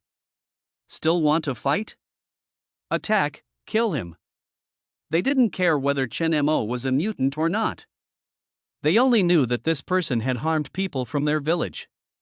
The group of men rushed forward, and the village chief immediately shouted loudly to stop them. Stop all of you! But it was already too late. These strong and muscular men were all skilled workers. Naturally, they had developed incredibly strong muscles and great strength. They swung hoes and clubs towards Chen Mo. Chen Mo remained indifferent.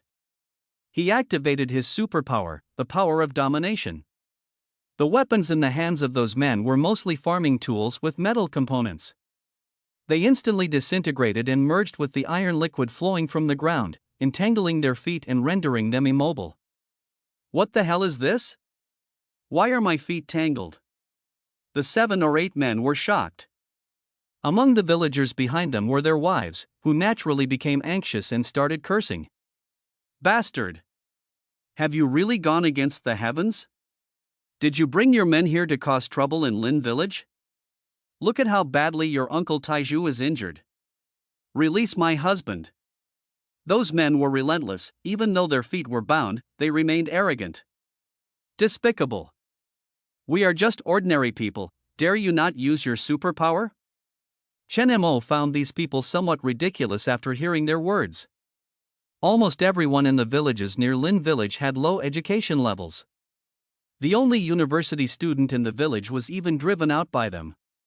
Chen Mo approached the man who was shouting the loudest. He raised his right hand and delivered a powerful punch to his abdomen. Bang! With this punch, the tall and mighty man in front of him felt intense pain in his stomach. He let out a miserable scream and fell heavily to the ground. The man endured the pain, glaring at Chen Mo. He spat out a mouthful of blood, his face twisted in agony. Damn it! No pain, no gain. Chen Mo sneered. He drew out his ghost cutter and directly approached the man, who was filled with fear. Poochie! In an instant, he pierced through the man's neck. The man's pupils dilated, his face filled with disbelief. This cut severed his artery, causing a massive amount of blood to gush out from his neck. The yellow soil beneath them was stained with blood. Immediately after, an extremely piercing scream rang out. Ah! He killed someone. Devil! He's a devil! The women in the village were terrified. This scene left everyone present dumbfounded. The woman beside them also looked at Chen Mo with an incredulous expression. She didn't expect this guy to be so ruthless. However, she didn't stop him. Instead, she coldly watched the terrified villagers before her. For some reason, as she looked at the man lying dead on the ground, surrounded by a pool of blood, a twisted sense of pleasure inexplicably arose in her heart. She had felt the same way when she had killed that guy with a stone yesterday. Chen Mo pulled out the ghost cutter, flicking off the bloodstains on it. He pointed the ghost cutter directly at all the villagers present. Chen Mo's expression was extremely indifferent as he spoke. If anyone says another word, they will be next. The scene instantly fell silent. Sometimes, only blood is the most straightforward thing that makes people understand their own situation. At this moment, this group of Lin village villagers immediately became much more obedient. Chen Mo looked at the crowd before him, and an idea inexplicably arose in his mind. The resources occupied by Shuangshi Mountain are too many, and it is impossible for oneself to stay here and mine the emerald crystal all the time. The men in Linsuan village are all tall and strong. They are indeed good labor force. The village chief of Linsuan was scared silly, and his legs went weak. His old bones seemed to fall apart. You. Me? Chen Mo turned around, revealing a creepy smile. He looked at the village chief and said, I don't have time to waste with you here. If you don't want to die, get out of my way. Chen Mo sneered and walked forward in the fearful gaze of the crowd. Surprisingly, none of the villagers in Linsuan dared to stop him. They held their breath and made way for him. Everyone lowered their heads, afraid to look directly at Chen Mo, fearing the same fate as the men. The few women and men who were the most arrogant before were trembling uncontrollably. Several women came to the woman's side, trembling and saying, Xiaoye, it was Auntie's fault before. Linsuan welcomes you. There are still some eggs and rice in the village, take whatever you want. In the face of life, food was not that important anymore. The woman looked at the villagers who used to bully her and her brother, showing a sudden sense of revenge. She smiled brightly and said, fellow villagers, don't worry, we really just want to go to Shuangshi Mountain. Aunt Wine, Aunt Lu, you are not too scared either, after all, my brother and I have received a lot of care from you since we were young. The woman looked at the few women in the crowd with the lowest status, revealing an extremely cold smile. She followed along. A group of villagers? Chen Mo looked at the poor creature and the woman who followed. He spoke to the poor creature, poor creature. Keep an eye on those guys. Don't let them leave, stay there and wait for me to come back. The poor creature's large pupils were somewhat puzzled and confused. It let out a low roar and turned its massive body towards the group of villagers. Seeing this, the woman pondered for a moment and said, do you want them to work as laborers? Chen Mo paused, looking at the woman with some surprise, how did you know? He hadn't said anything, yet this woman seemed too clever. After thinking for a while, the woman said, I think you seem to need those special ores, perhaps they can help you in some way. With your strength, you could easily kill those people. But you didn't. The weight of those ores is not small, even if you have abilities, you can't take them all at once. If it were me, I would also choose to let them mine the ores for me. Chen Mo said lightly, is it possible that I simply don't want to resort to violence? The woman narrowed her eyes at his words, closely observing Chen Mo's deep and indifferent gaze. She whispered, then maybe I guessed wrong. From Chen Mo's decisive choice to kill the man without hesitation, she knew that for this mysterious young man in front of her, killing was no different from killing a zombie, without any ripples in his heart. Even if all those villagers were to die, he probably wouldn't be moved. Chen Mo, lead the way. The woman nodded, and the two of them entered Linsuan village, following the mountain road towards the back mountain. Because of the jade stones, even though the good jade had been dug out in the later period, many people still came here out of curiosity. The path leading to the mountain was well cleared, and the traces of people walking on it were clearly visible. The dense branches around were once cleared, but after the end of the world, these trees grew even more lush, blocking out the sun. A woman held a sickle and pushed aside the surrounding branches, walking at the forefront. These twin stone mountains truly lived up to their name as Jade Mountains. Several people climbed along the way, surrounded by many stones. Chen Mo casually picked up a stone that looked like a raw jade and cut it open. It was indeed jade crystal, but there were many cracks in the stone flesh, which were particularly fragile and scarce in the jade crystal, and the quality was not strong. The woman's voice came.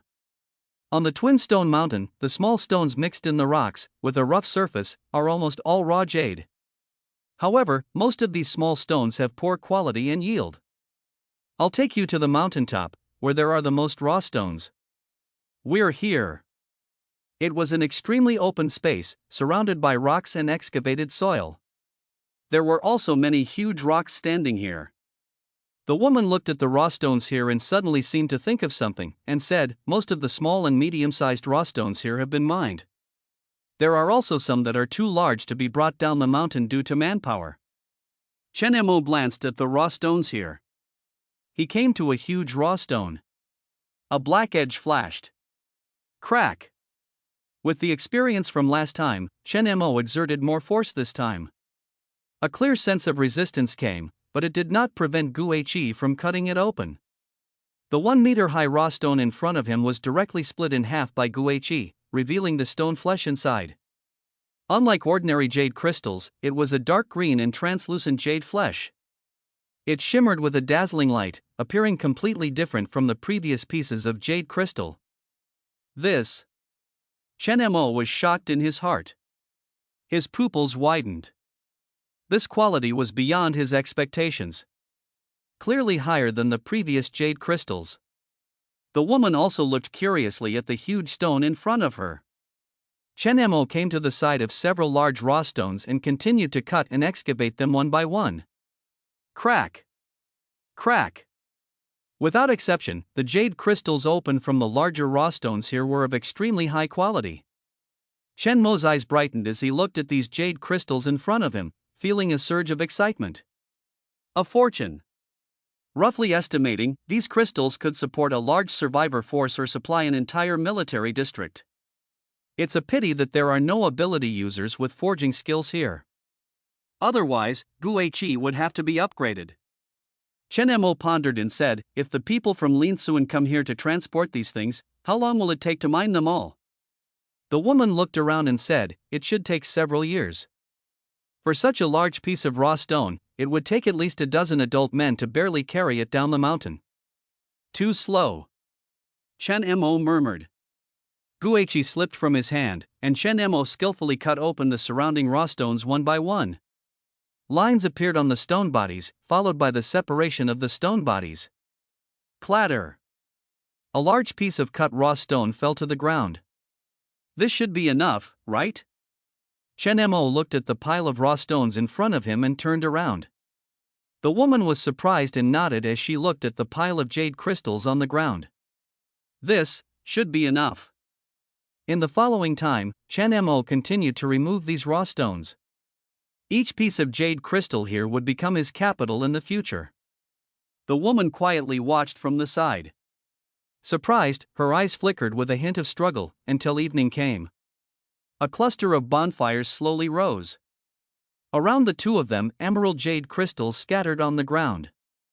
The woman lowered her head, her hair falling, lost in thought. Hungry? Chen Mo threw a piece of bread at her. The woman hesitated, not moving. She looked up at Chen Mo, who was eating the bread. She spoke. Are you a supernatural being? Chen Mo, Isn't it obvious?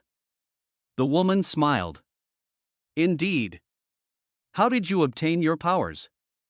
She was curious. Chen Mo glanced at her and casually said, I don't know either, it's a matter of luck and awakening. Of course, some also awaken through those zombie crystal cores. Crystal cores? The woman murmured. She naturally understood what they were. So, do I have a chance to have powers too? Chen Mo, don't you want to die? As soon as these words were spoken, the woman's expression changed instantly. She tightly clenched her clothes, lowered her head, and said nothing. Chen Mo continued eating his bread, not saying much either. It was normal.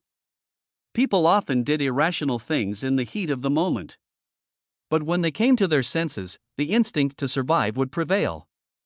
Even ants strive to survive, cherishing life is everyone's instinct. Of course, except for zombies. The woman remained silent for a long time before speaking up. Am I weak? She gritted her teeth tightly, her eyes filled with pain and struggle. At that moment, she realized that she seemed to be very afraid of death. She didn't want to die unnoticed. Actually, it's nothing. No one wants to die, Chen Mo said softly. Once you die, you really have nothing left. Finishing the last bit of bread, Chen Mo remained calm, as if nothing could faze him. He glanced at the woman and took out a first-order crystal core from a small bag containing crystal cores. He threw it over. Clatter! The crystal core rolled on the ground. This is a zombie crystal core, it has a chance to awaken your powers. But at the same time, there is a high probability of death. Probably. 1 in 10, I guess. I'm talking about the probability of surviving, Chun Mo added. Awakening powers the day after tomorrow, the higher the quality of the crystal core, the greater the chance. The best quality is the fourth order. Having more would be unbearable after awakening powers. A first order crystal core is almost the worst option, hardly anyone is willing to gamble with it. At least a third order crystal core would be used to awaken powers. But for ordinary people without weapons or equipment, killing a first order zombie is already very difficult. Not to mention second or third order zombies. He had many second order crystal cores, but he wouldn't give them to her. The woman trembled at his words. She looked at the crystal core on the ground, emitting a faint purple light in the darkness. Chen Mo's voice came to her ears. Since you weren't afraid of death before and now you're so conflicted, why not leave it to fate, with a 1 in 10 chance? Do you want to gamble? The woman felt her heart pounding. She couldn't stop trembling. She took a deep breath, and then her gaze became unusually determined as she grabbed the first order crystal core. She looked straight at Chen Mo and said, "Tell me, how do I use it?" Chen Mo, hold the crystal core, close your eyes, and feel it. The woman did as instructed. She held the first order crystal core for a while. Suddenly, a very peculiar sensation came over her. Her right hand became extremely hot. It felt as if she was holding a piece of iron that had been burned at high temperatures. A thin layer of sweat appeared on her forehead. The expression became extremely painful, and the trembling became more intense. Hold on, there's still a chance. Let go, and it's death. Chen Mo looked at the scene in front of him. His face was indifferent as he softly said, "He's not lying about this. It's not easy to awaken the ability after birth. It's like Pandora's box. Countless people desire to have the same powerful abilities as the ability users, but they overlook the pain that comes with awakening after birth." It's as if they heard Chen Mo's voice. The woman's right hand tightened its grip. Waves of scorching hot mist emanated from her hand. The awakening of abilities takes a long time. It is a very long and painful process until the crystal core is completely absorbed. Chen Mo looked at the woman in front of him as if he sought his past self. It was a rainy night. He crawled out of the ruins like a dead dog. His wool was extremely blurred, as if he would die in the next moment. I didn't expect there to be a living person here. Do you want to save him? Forget it, he's just an ordinary person who knows nothing about how he ended up here. With such severe injuries, he can't be saved. Chen Mo thought he was going to die. Until another voice sounded. Save him. After becoming an ability user, his physique will be enhanced, and these injuries will heal. Go and get that third order crystal core. What? Are you crazy? We worked so hard to get it, and almost lost our teammates. Besides, he might not even awaken his abilities. If he fails, wouldn't it be a waste? Thoughts gradually returned. Chen Mo couldn't help but smile. The thing he hated the most was being a saint. But he didn't expect that if it weren't for his past self's moment of weakness, he wouldn't have survived. And at this moment, in the nearby dense forest, a howl suddenly came. The leaves rustled, and the trees in the distance swayed and collapsed one by one. At the foot of the mountain, Lin village watched a group of villagers prostrating on the ground in fear. Slowly, it opened its huge eyes, filled with ferocity and fierceness, and looked towards the twin stone mountains. It let out a deafening roar. The villagers beside Lin village trembled in fear and dared not move. After Chen Mo and the woman left, they couldn't even leave this place.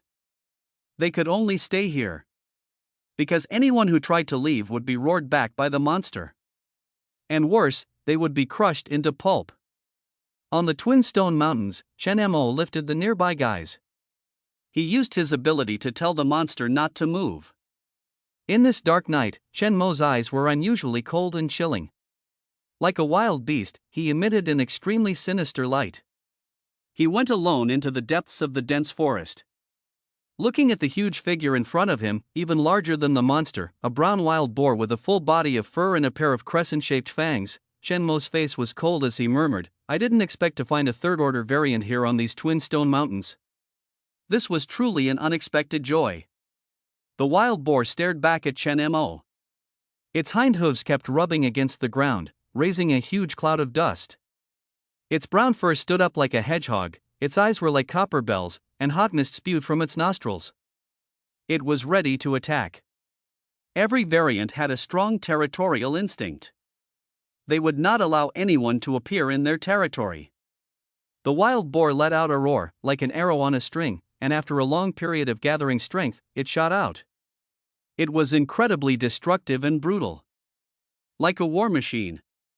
The towering trees around it appeared. Weak and fragile, collapsing and breaking one by one. Boom!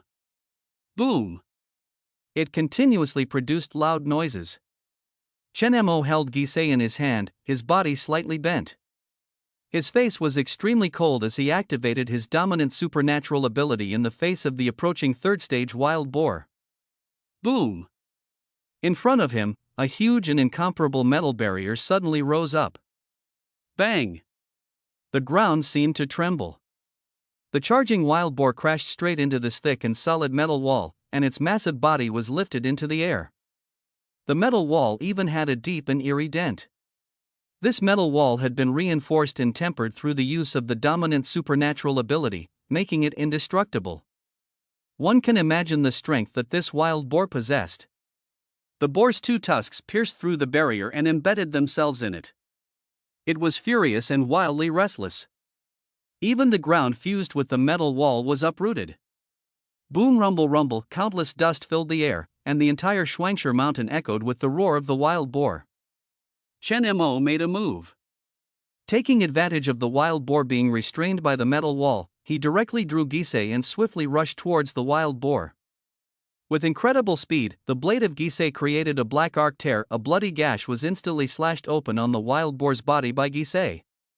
Blood gushed out continuously. The wild boar became even more furious and entered a state of frenzy. It violently rammed its head against the metal wall in front of it. Bang! Bang! Bang! Under its impact, the metal wall was almost shattered. Chen Mo snorted coldly, holding Gisei in his hand. Under his feet, countless streams of molten iron surged. The molten iron rose up from the ground and formed a curved pillar, supporting Chen Mo as he charged towards the wild boar.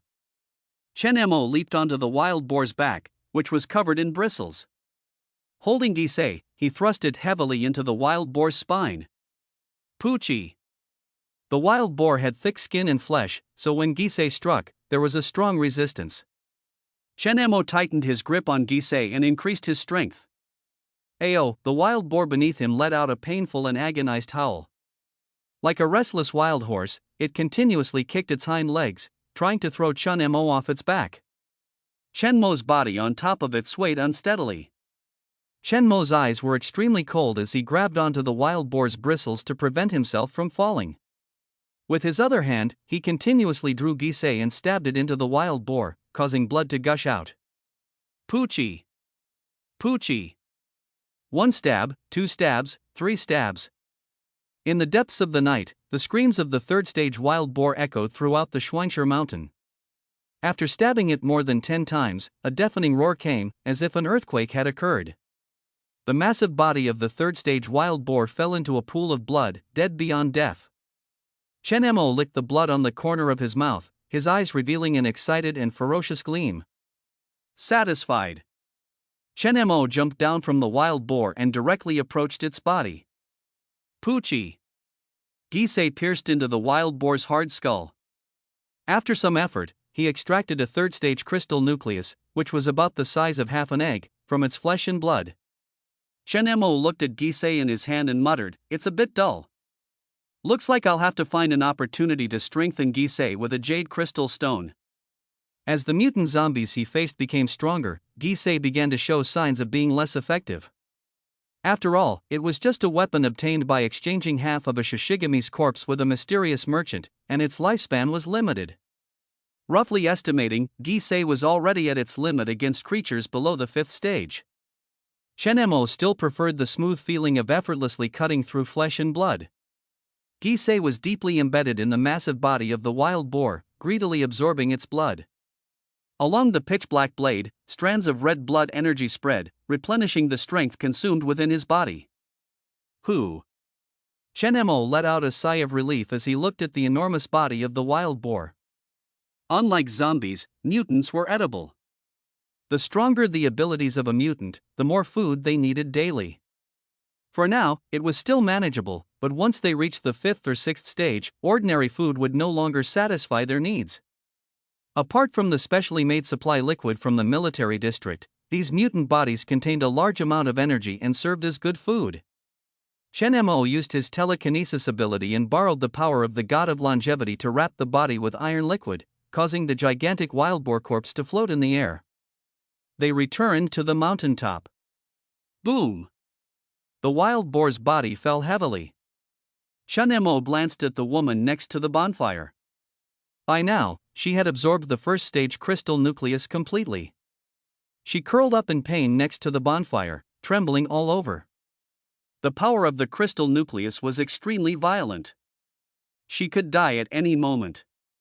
Chen Mo used his ghost-cutting ability to cut off a piece of bloody and beautifully patterned wild boar meat and roasted it over the bonfire. Sizzle! The wild boar meat sizzled and dripped oil, emitting a fragrant aroma under the flames. It was a lengthy process. After all, mutants usually took only 1 or 2 hours to roast, but it would probably take a lot of time. In the quiet of the late night, everything seemed peaceful and tranquil. Chen Mo looked up at the blood-red sky. The stars were shining brightly. He couldn't help but close his eyes and doze off. Although he had expected it, Chen Mo didn't anticipate that the wild boar meat would still be bloody after roasting it for a whole night. Chen Mo took a bite of the wild boar meat, leaving aside the outermost layer. The meat inside was almost raw. But even so, in this post-apocalyptic world, it was still a great delicacy. Just being able to eat was good enough, and Chen Mo didn't mind. At least the taste was good, compared to bread and other things. Chew, chew. The sound of chewing could be heard. The power within his body and his spirit had returned to their peak. After eating this large piece of wild boar meat, Chen Mo finally looked at the woman beside him. She lay motionless on the ground, as if dead. Chen Mo's face remained calm, without any ripples in his eyes. This kind of thing was normal. Not everyone could awaken their abilities. Not everyone dared to take the 1 in 10 chance. Even if they used a 4th stage crystal nucleus, which had a higher chance of success. Chen Mo slowly got up, dusted himself off, and prepared to descend the mountain. And at that moment, a whimpering sound came from the woman. The woman lying on the ground began to stir. A faint awakening pattern appeared on her right hand. The woman slowly opened her eyes. Everything in front of her seemed unbelievable. The things around her seemed exceptionally clear in her eyes. Her consciousness was no longer hazy and chaotic. It was as if she had returned to the morning after waking up from a beautiful sleep before the apocalypse. Bathed in sunlight, it was incredibly comfortable. The woman looked around in disbelief. She noticed Chen Mo beside her and was greatly shocked. I'm not dead? Chen Mo was somewhat surprised, both in degree and in kind. This woman didn't die, but instead successfully awakened her abilities. The first awakening of abilities could be described as a rebirth for anyone. Even someone with cancer would recover completely. No one could explain why. It was as if your consciousness had been removed and all the cells in your body had been replaced. Restored to the peak state. All the injuries on the woman's body had healed. Her thin and withered figure had become full and plump. It is somewhat surprising. The woman's true appearance is quite good. Apart from being a bit dirty, she has a goose-egg face, a beautiful nose, willow eyebrows, and a delicate and beautiful appearance, exuding a youthful and beautiful aura. Her eyes are particularly bright. She is still in shock, staring blankly at Chen Mo. Chen Mo calmly said, "Congratulations, you survived." The woman's body trembled, suddenly thinking of something. I seem to also have superpowers? Her face was full of surprise as she looked at her no longer thin hands, feeling better than ever before. Thank you. A feeling of surviving a disaster, an indescribable emotion, arose. During the process of absorbing the crystal nucleus, she felt countless times that she was about to die. Like a drowning person suffocating, she was plunged into endless darkness. The woman couldn't help but cry. Putting aside everything that happened in this post-apocalyptic world, she was just a recent college graduate. After experiencing so much, all she wanted was to survive. Shen Mo didn't speak, just quietly beside her. After awakening your superpowers, you will be very hungry. There is wild boar meat over there, some raw. If you don't mind, go and eat it. On the already burnt-out bonfire, there was still a piece of leftover wild boar meat, although it was also half-cooked. The woman was stunned. Wild boar meat? Where did wild boar meat come from in this post-apocalyptic world? She was confused. But soon, gurgle, gurgle. Her stomach suddenly made a series of noises. Her face turned red, feeling embarrassed, and lowered her head. She found that, as Chen Mo said, she was now very hungry. I'm sorry. Shen Mo didn't mind. Looking at the woman next to him, who was chewing slowly and paying great attention to her appearance, he spoke.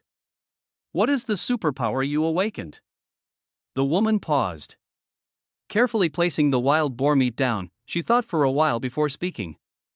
It seems, it's called Divine Artisan. What? Shen Mo's pupils widened in shock. You mean Divine Artisan? Are you sure you didn't mishear? He didn't expect that the woman in front of him awakened the ability of a blacksmith. The woman was startled by Chen Mo's expression. It was the first time she saw this calm young man show emotional fluctuations. She couldn't help but feel a little puzzled. What's wrong?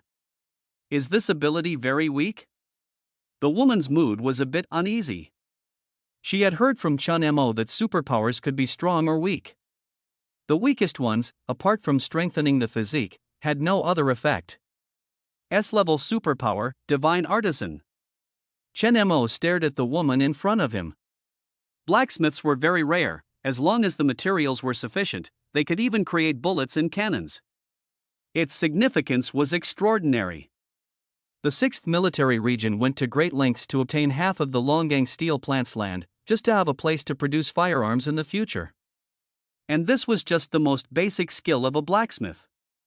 The weapons created by powerful blacksmiths, like the Ghost Cutter, had extremely magical abilities.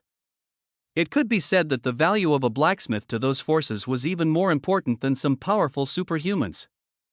Among blacksmiths, there were also distinctions. The stronger the superpower, the fewer materials were needed. The improvement brought about was also greater.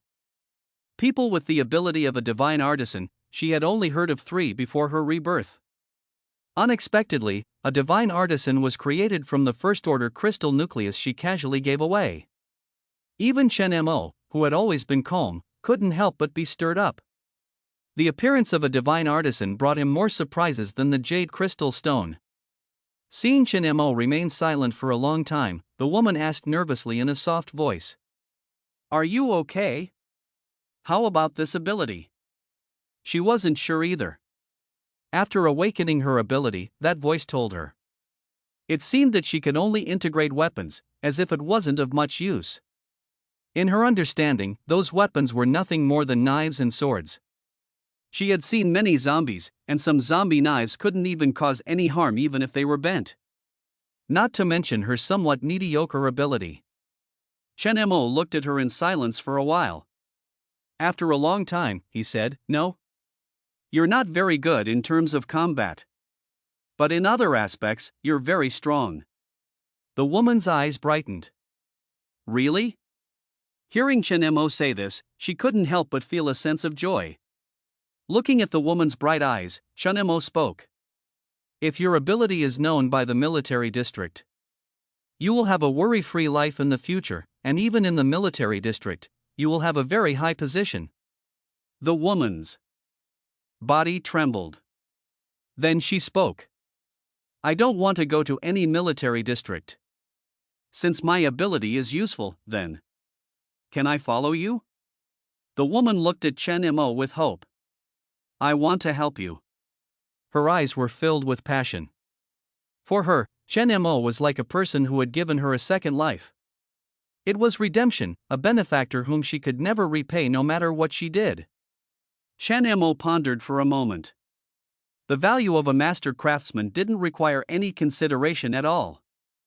There were countless emerald crystals here, and if they were all handed over to her for forging, it was hard to imagine how many extremely powerful weapons could be forged. Chen Mo looked around and selected the best quality emerald crystal. He threw the ghost cutter to her. Let me see your worth. Try to enhance and forge this knife for me. The woman looked at the ghost cutter on the ground. It was completely black, with dried bloodstains that couldn't be wiped away. It emitted a faint light, which was extremely eerie. The woman took a deep breath. She examined the ghost cutter and the emerald crystal beside it. Their information appeared in her mind. She came to the ghost cutter without any guidance and gently placed her right hand above it. The woman slowly closed her eyes. Buzz! The ghost cutter on the ground and the emerald crystal began to tremble slightly. Chen Mo's eyes lit up at the sight. Under his gaze, a cluster of light appeared in the woman's hand, and the ghost cutter gradually floated up and entered the cluster of light. Then, the emerald crystal beside it also merged in. In the luminous cluster in the woman's hand, a black and green liquid continuously blended together. Sweat appeared on the woman's forehead. It seemed that she was using a great amount of strength. The luminous cluster fluctuated between strong and weak, and drops of sweat fell to the ground. After all, it was her first time using her ability, and she wasn't very skilled yet. After about half an hour, Chen Mo patiently waited by her side. Seeing the continuous changes in the luminous cluster, the sharp blade of the ghost cutter also emerged from the cluster of light. Finally, the woman suddenly opened her eyes. The luminous cluster also disappeared in an instant. Dang! A crisp sound rang out. A brand new, flawless, inkjade-colored ghost cutter fell to the ground. As if all her strength had been drained, the woman also collapsed on the ground, panting heavily. Her face was somewhat pale as she looked at the ghost cutter on the ground and couldn't help but laugh. Good, it's good. Buzz Chen Mo used his dominant ability and the ghost cutter floated into his hand. For a moment, he couldn't help but feel surprised. After being tempered and forged, the ghost cutter no longer had the dull and mottled bloodstains on it. Instead, it had a smooth curve, like a work of art. There was a long bloodline in the center of the blade that was very clear. Not as deep black as before, but mixed with some dark green color. Before forging, the seemingly agile and light Guizha actually had a heavy weight. But at this moment, it was surprisingly easy, swinging like an extension of his own arm. Despite incorporating the power of a large piece of the highest quality emerald crystal, it became lighter instead of heavier. This made Chen Mo doubt whether Guizha had shrunk. Chen Mo swung Guizha and slashed towards a piece of good quality emerald crystal. A black arc flashed. Even the sound of the stone being cut did not ring out. The emerald crystal in front of him, like a thin piece of paper, was effortlessly cut in half. It scattered on the ground with a boom. Chen Mo's eyes lit up. He looked at Guizha in his hand with some surprise. Light, without any sense of obstruction, he didn't even exert much force. It was simply incredible. The woman sat on the ground to recover her strength. She asked cautiously, "How is it?" Chen Mo played with Guizha. The blade was extremely sharp. Wherever it went, it seemed that nothing could block this black katana. It's perfect. Chen Mo's eyes were filled with excitement. The current Guizha was enough for him to use for a long time to come. Seeing this, the woman finally smiled. That's good. Suddenly, she felt a little dizzy and her body swayed. She fell to the ground for a moment. Bang!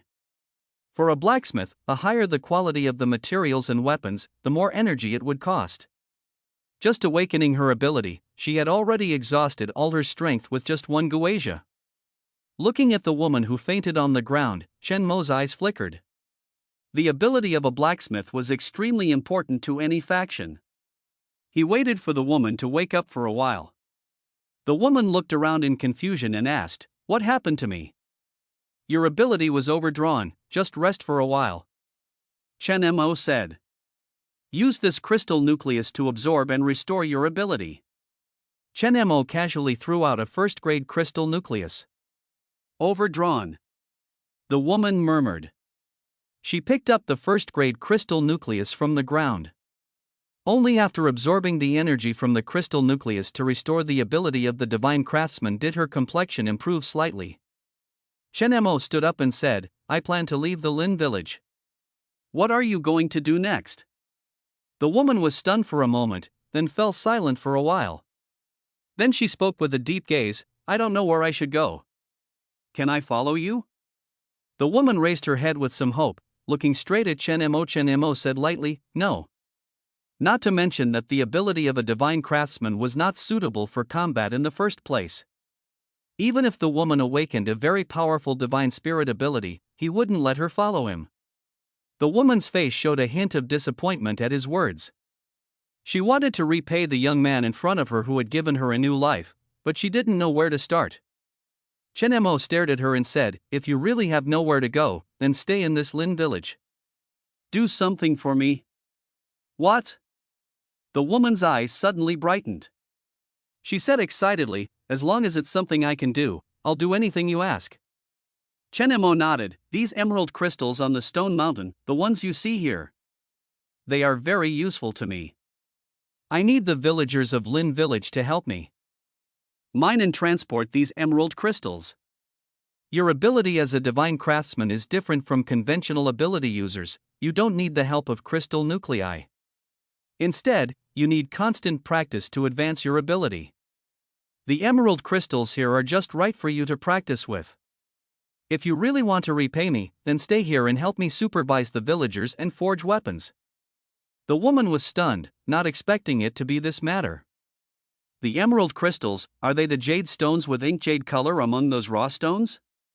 She didn't think much about it and immediately nodded eagerly. "Okay. As long as it's something you ask me to do, I'll do it." Chen Mo narrowed his eyes and said softly, "My name is Chen Mo, what's your name?" The woman's face brightened and said, "My name is Lin Yu." "Lin Yu?" Chen Mo frowned and carefully examined the woman in front of him. "Isn't she the master craftsman of the ancient martial arts alliance in the previous life? Could it be her?" Chen Mo wasn't too surprised either. Indeed, master craftsmen were not so easy to come by. After all, before his rebirth, there were only a few master craftsmen, and if one awakened this ability, ordinary people would be overjoyed. They would immediately gain the favor of powerful forces and have a high status. Now, a master craftsman suddenly appeared. It seemed that he had also intercepted a member of the ancient martial arts alliance. Chen Mo didn't say much either. "Let's go." The two of them headed down the mountain together. The villagers of Lin village, under the gaze of the Qilin, without exception, all stayed obediently in place, some even went without sleep for a day. The villagers were restless, shrouded in a haze of fear. They were afraid that the powerful and ruthless young man in front of them would kill them to keep them quiet. Seeing Chen Mo and Lin Yu return from Shuangshi Mountain, the village chief, with a stiff scalp, cautiously approached. He spoke with a lowered brow and a pleasing tone. Young man, what are you planning to do? If you have taken a liking to the resources and food of our Lin village, feel free to take them. But why did you block us innocent villagers with that pet of yours?" The village chief of Lin village complained bitterly. "Yes, young man, it was our fault for not recognizing Mount Tai before. Please spare us.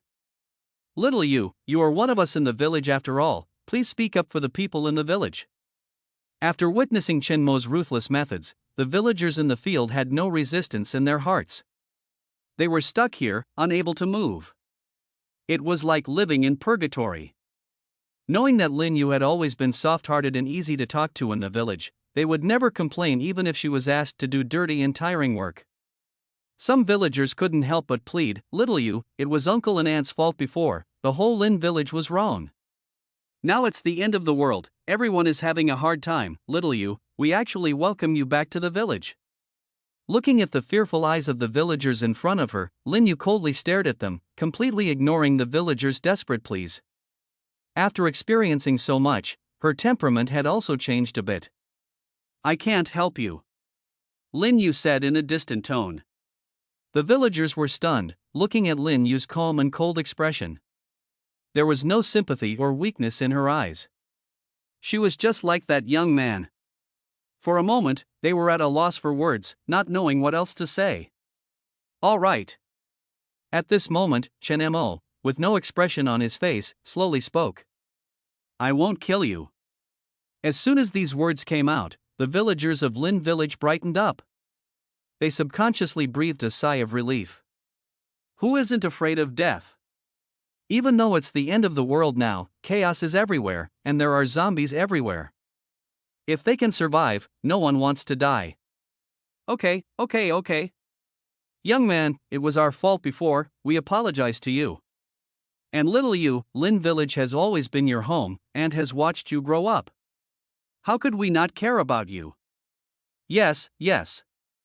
The crowd was in a noisy uproar. There is clearly no problem with excluding outsiders in Ningninglin village.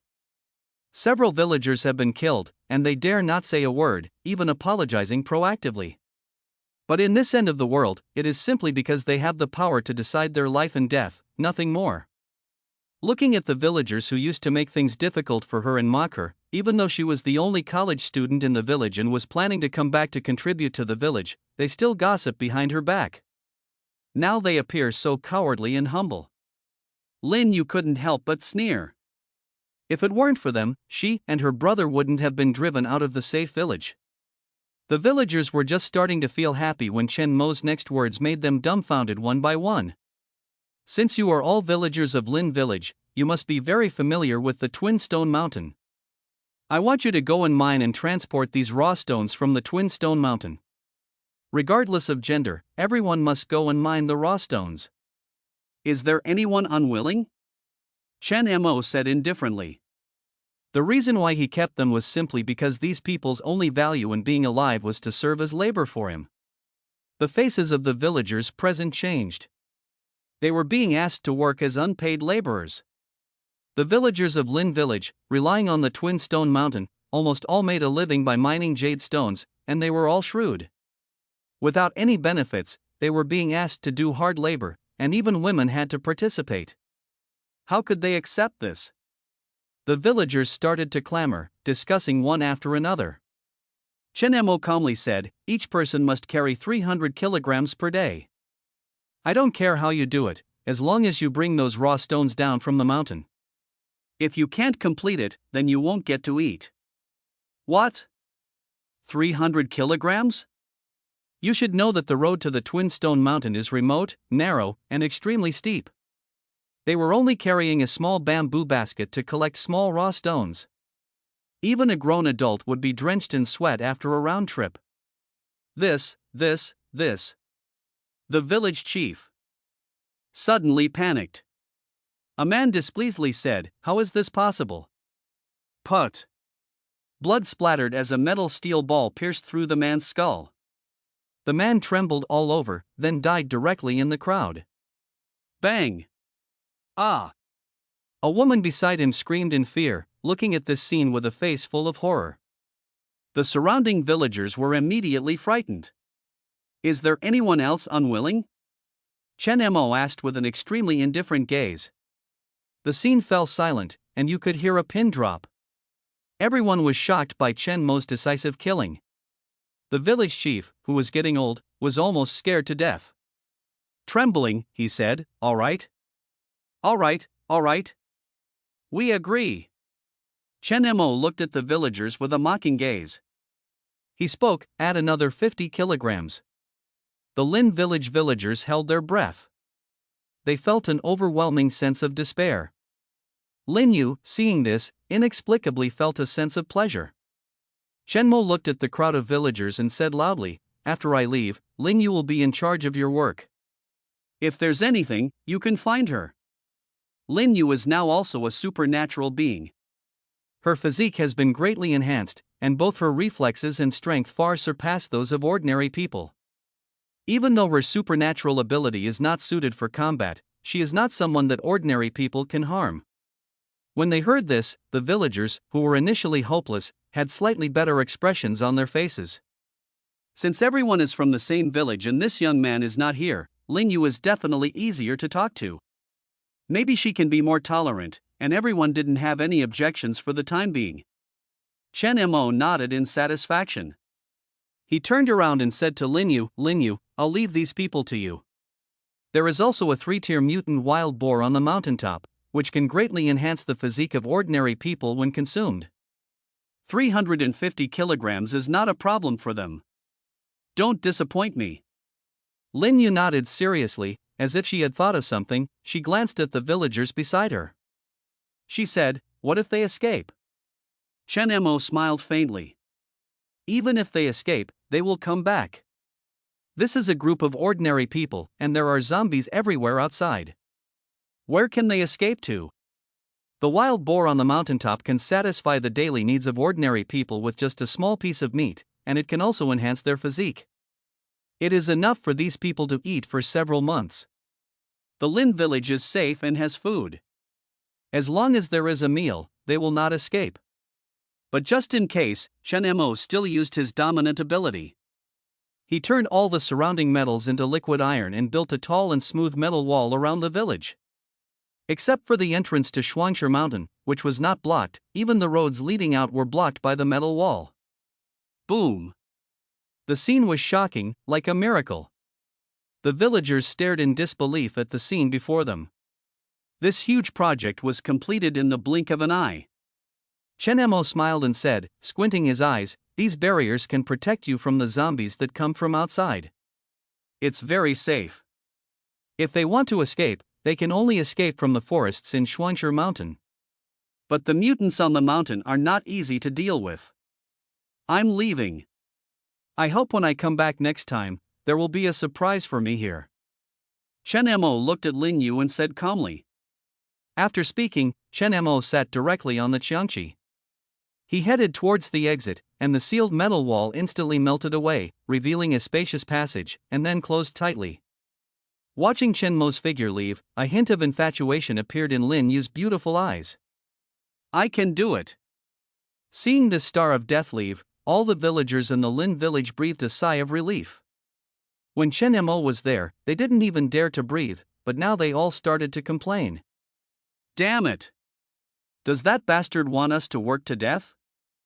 350 kilograms a day? Why doesn't he do it himself? Look at that wall, he's obviously afraid that we'll escape, and he still says he's protecting us. I spit on him. Who knows when this kind of person will die in the mouth of a zombie? It seemed that Lin Yu, as a fellow villager, was one of them, and they became more and more unscrupulous in their speech. When she heard the villagers' malicious curses behind her, Lin Yu's expression instantly became extremely cold. She slowly turned around and looked at a few women who were shouting the loudest. She came up to them. Xiaoya, we are fellow villagers. You, bringing in an extremely dangerous outsider, isn't it obvious that you want to harm everyone?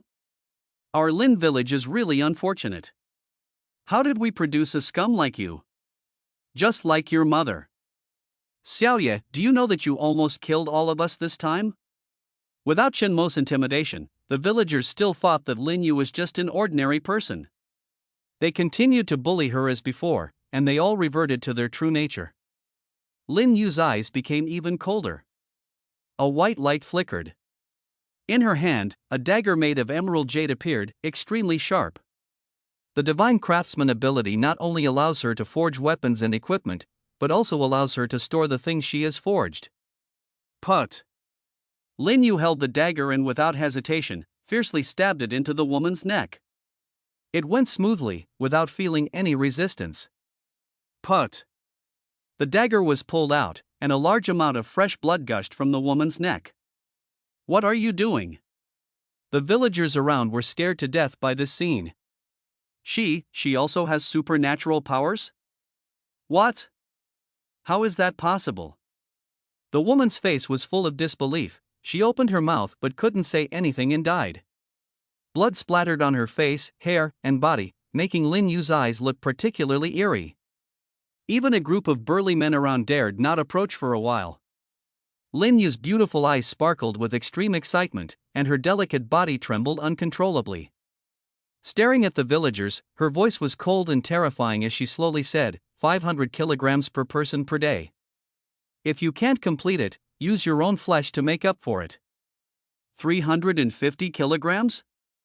This number is still too conservative. Hubei City, Longgang Base. Chen Mo discovered many patrolling troops near Longgang. They were orderly surrounding the area. Chen Mo frowned. Is Longgang being monitored? It seems that there are still some loose ends from the steel plant. Chen Mo didn't bother to care and avoided these patrolling troops, making his way to the interior of Longgang Base. At this moment, Go Huozhu was smoking outside. Suddenly, a hand was placed on his shoulder, and a faint voice came from behind. Go Huozhu. Go Huozhu was so scared that he trembled, and the cigarette in his hand fell to the ground. When he turned around and saw that it was Chen Mo, his pupils dilated, and his face was full of disbelief. It's you? Chen Mo nodded slightly and looked around. After all, Go Huozhu was a person under Liao Ruyu, and the place where he lived was not as crowded as the other personnel in Longgang. Where is Liao Ruyu? Take me to see her. Go Huozhu's face was full of disbelief. He opened his mouth and looked around cautiously. After finding that there was no one around, he pulled Chen Mo to the side. He whispered, Brother Chen, why did you come back? Do you know that Longgang has been filled with military personnel during this period? If they find out about you, you're done for. As Liao Ruyu's confidant, he naturally knew Chen Mo's true identity. The ruthless person who killed the mayor's son before the apocalypse. Chen Mo said indifferently, It's fine, they haven't noticed me. Go Huozhu took a deep breath and whispered, Miss has been busy with the military affairs recently. She is in the meeting room where we were before, go over there. Chen Mo nodded, didn't say much, and disappeared in an instant. Go Huozhu muttered, Brother Chen is really amazing. He looked at the half-cigarette but on the ground and his expression was a bit painful. He quickly squatted down, picked it up, blew on it, and took another puff. This thing is really good, and it took him a long time to get this one with his brothers. It can't be wasted. In the meeting room, Liao Ruyu was staring at a map in her hand. This map was the area map of Longgang Steel Plant, covering a large area. The range marked by the red circle on it was the territory occupied by Longgang after being allocated by the military district. It was terrifyingly small. Liao Ruyu's beautiful eyes showed anger as she looked at it, becoming angrier the more she looked. Such a small area, and the steel plant is still under the control of the 6th Military District, it's no different from having nothing. So far, the members of Longgang have not moved back to the steel plant on a large scale. This is truly going too far. And at that moment, the door was pushed open. Liao Ruyu stared at the map and said coldly, Didn't I say it? If there's nothing important, don't disturb me. Chen Mo's face remained calm as he said, What's wrong? You seem to be in a bad mood, came the voice that was all too familiar and even made him hate himself a little. Liao Ruyu was stunned for a moment, then looked up. His mood worsened. He furrowed his brows and said, You're back? The 6th Military Region's people are all outside, how did you get in? Chen Mo closed the door and casually found a seat to sit down. He shrugged and said, Don't worry, they still can't find me. Liao Ruyu snorted coldly and said displeasedly, You came back pretty quickly, do you know how difficult the situation has been for Longgang lately? Zheng Haifeng went to Tianhai City to find you, but returned empty-handed. Since he came back, he has been targeting me, Longgang, everywhere. She only found out about this later. Zheng Haifeng? She didn't know him. Chen Mo said, With your abilities, I think you should be able to handle it. After all, you're someone who can even abandon your own people. Liao Ruyu narrowed her beautiful eyes and said coldly, Whose fault do you think it is? Chen Mo asked, What about the things I wanted? Did you find them? This time, she also went to Linsuan and it took her 5 days round trip. Liao Ruyu snorted coldly and directly got up, pulling out a thick stack of documents from the side and handed one over. I have to resist the pressure from the military region while also finding people for you. Take a look, is this the woman? The information on the population of Hubei City is controlled by the 6th Military Region. In order to obtain this information, she had spent a lot of the crystals collected by Long Gang to get it from Gao Limao. Chen Mo took the document. When he saw the extremely formal photo on it, his pupils shook. His hands trembled a little. It was her. Chen Mo continued to look at the information on it. Tang Xuanyu, gender, female, age, 20, identity, junior student in the Department of Journalism and Communication at Hubei University, registered residence. Looking at the information recorded in the file, Chen Mo's eyes became brighter. Unexpectedly, Xuanyu was still a student. From a single-parent family? Seeing Chen Mo's expression, Liao Ruyu breathed a sigh of relief. She knew that she had found the right thing after putting in a lot of effort. Chen Mo immediately said, "Where is she now?" Liao Ruyu said coldly, "I'm not a god, do you know how difficult it is to find someone in the apocalypse? Just obtaining this file in such a short time was not easy. I checked, she had classes on the day the apocalypse broke out. If the person you're looking for didn't die or turn into a zombie, they should still be in Hubei City." Chen Mo said softly, "She shouldn't have been affected. Her ability is to control plants." He remembered that Xuanyu had told him before. Her ability was also awakened through the later stage crystals, and now so much time had passed. It was likely that her ability had also awakened. Plants? This ability is quite rare. Liao Ruyu pondered for a moment. Having this information does make it easier to identify her. But since she is an ability user and is still in Hubei City, if she went to the military region or to our Long Gang, there would be no way there would be no news at all. She should still be near the university city. If you're so worried, you can go and look for her. But don't blame me for not reminding you, that place has long been sealed off. Even we in the 6th Military Region haven't set foot there. We don't know what the situation is. Chen Mo said, "It's fine, I can go alone." Thank you. Without Liao Ruyu's help, in the apocalypse, trying to find someone in this vast city was like finding a needle in a haystack. At least now, he had a direction. Liao Ruyu's face remained expressionless as she suddenly spoke in a lonely tone. "It's all about the benefits. You said before, if I can get information about this woman before you come back, you will have a way to help me get Long Gang out of the 6th Military Region. Now, can you tell me?" Chen Mo stared at her with interest. He said playfully, "You're really a woman who only cares about her own interests. With this woman's abilities, it's hard to imagine how the 6th Military Region in the previous life managed to swallow up Long Gang." Chen Mo didn't beat around the bush and said directly, "Do you remember where I went?" "You mean Yujie County?" Liao Ruyu quickly replied. "What can we find there that can help us? It's just a small place that even Long Gang doesn't care about, and there are so many counties near North China City." She couldn't imagine what could possibly give Long Gang the capital to compete.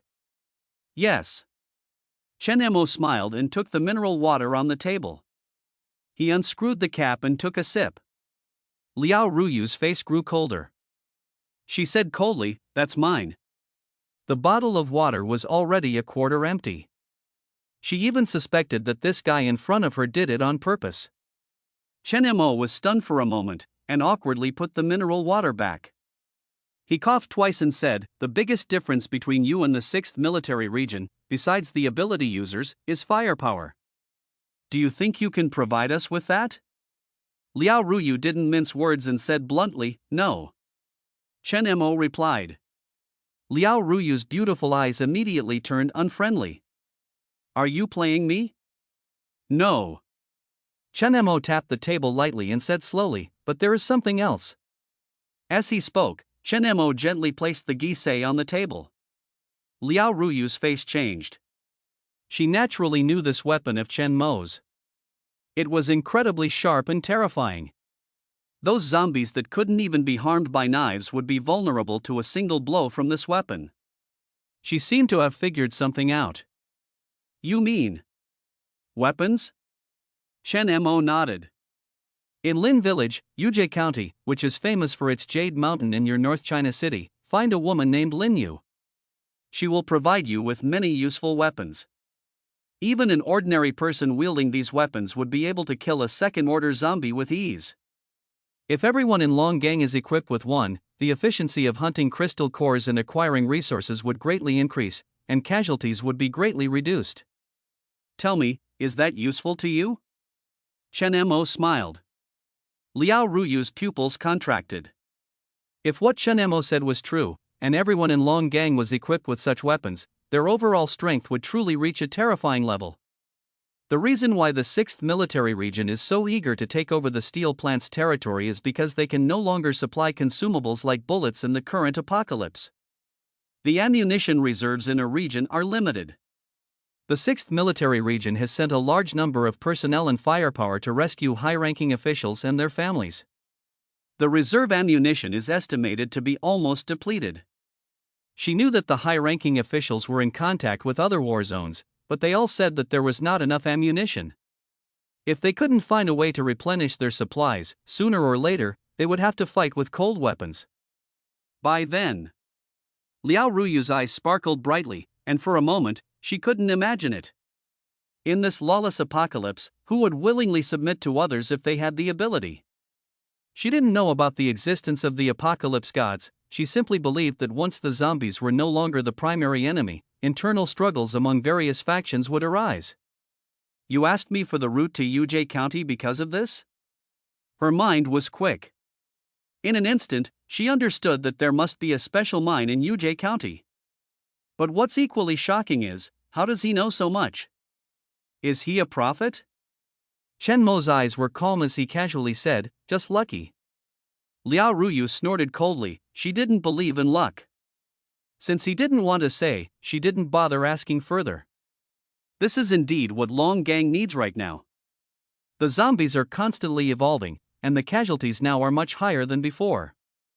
We can't let others know about this mine. I'll send Guohuazhu and his men to guard it. Wait, Chen Mo said. Liao Ruyu asked, what's wrong? Chen Mo stared at her, his eyes playful. I think you might have misunderstood something. I just told you about this. If you want those raw stones and weapons, exchange them with crystal cores or food. The food in Lin Village will eventually run out, so he needs a constant supply of resources and crystal cores from Longgang. That place is where he can accumulate post-apocalyptic wealth. Liao Ruyu's breath hitched. Her beautiful eyes stared fiercely at Chen Mo's smiling face. Chen Mo shrugged. Don't look at me like that, I'm easy to talk to. One weapon, 300 first-tier crystal cores, or 15 second-tier crystal cores, higher quality ones are priced differently, of course. He had already instructed Lin Yu when he came, to use those ordinary emerald crystal stones for her practice and also sell them to other forces. Even weapons forged from ordinary emerald crystal stones have extraordinary killing power, more than enough. Liao Ruyu's expression instantly became extremely vivid upon hearing this. She angrily glared at him. Why don't you just rob it then? It would take countless lives for Longgang to obtain so many crystal cores. The files they obtained by giving gifts to Gao Limao cost them only 1,000 first-tier crystal cores.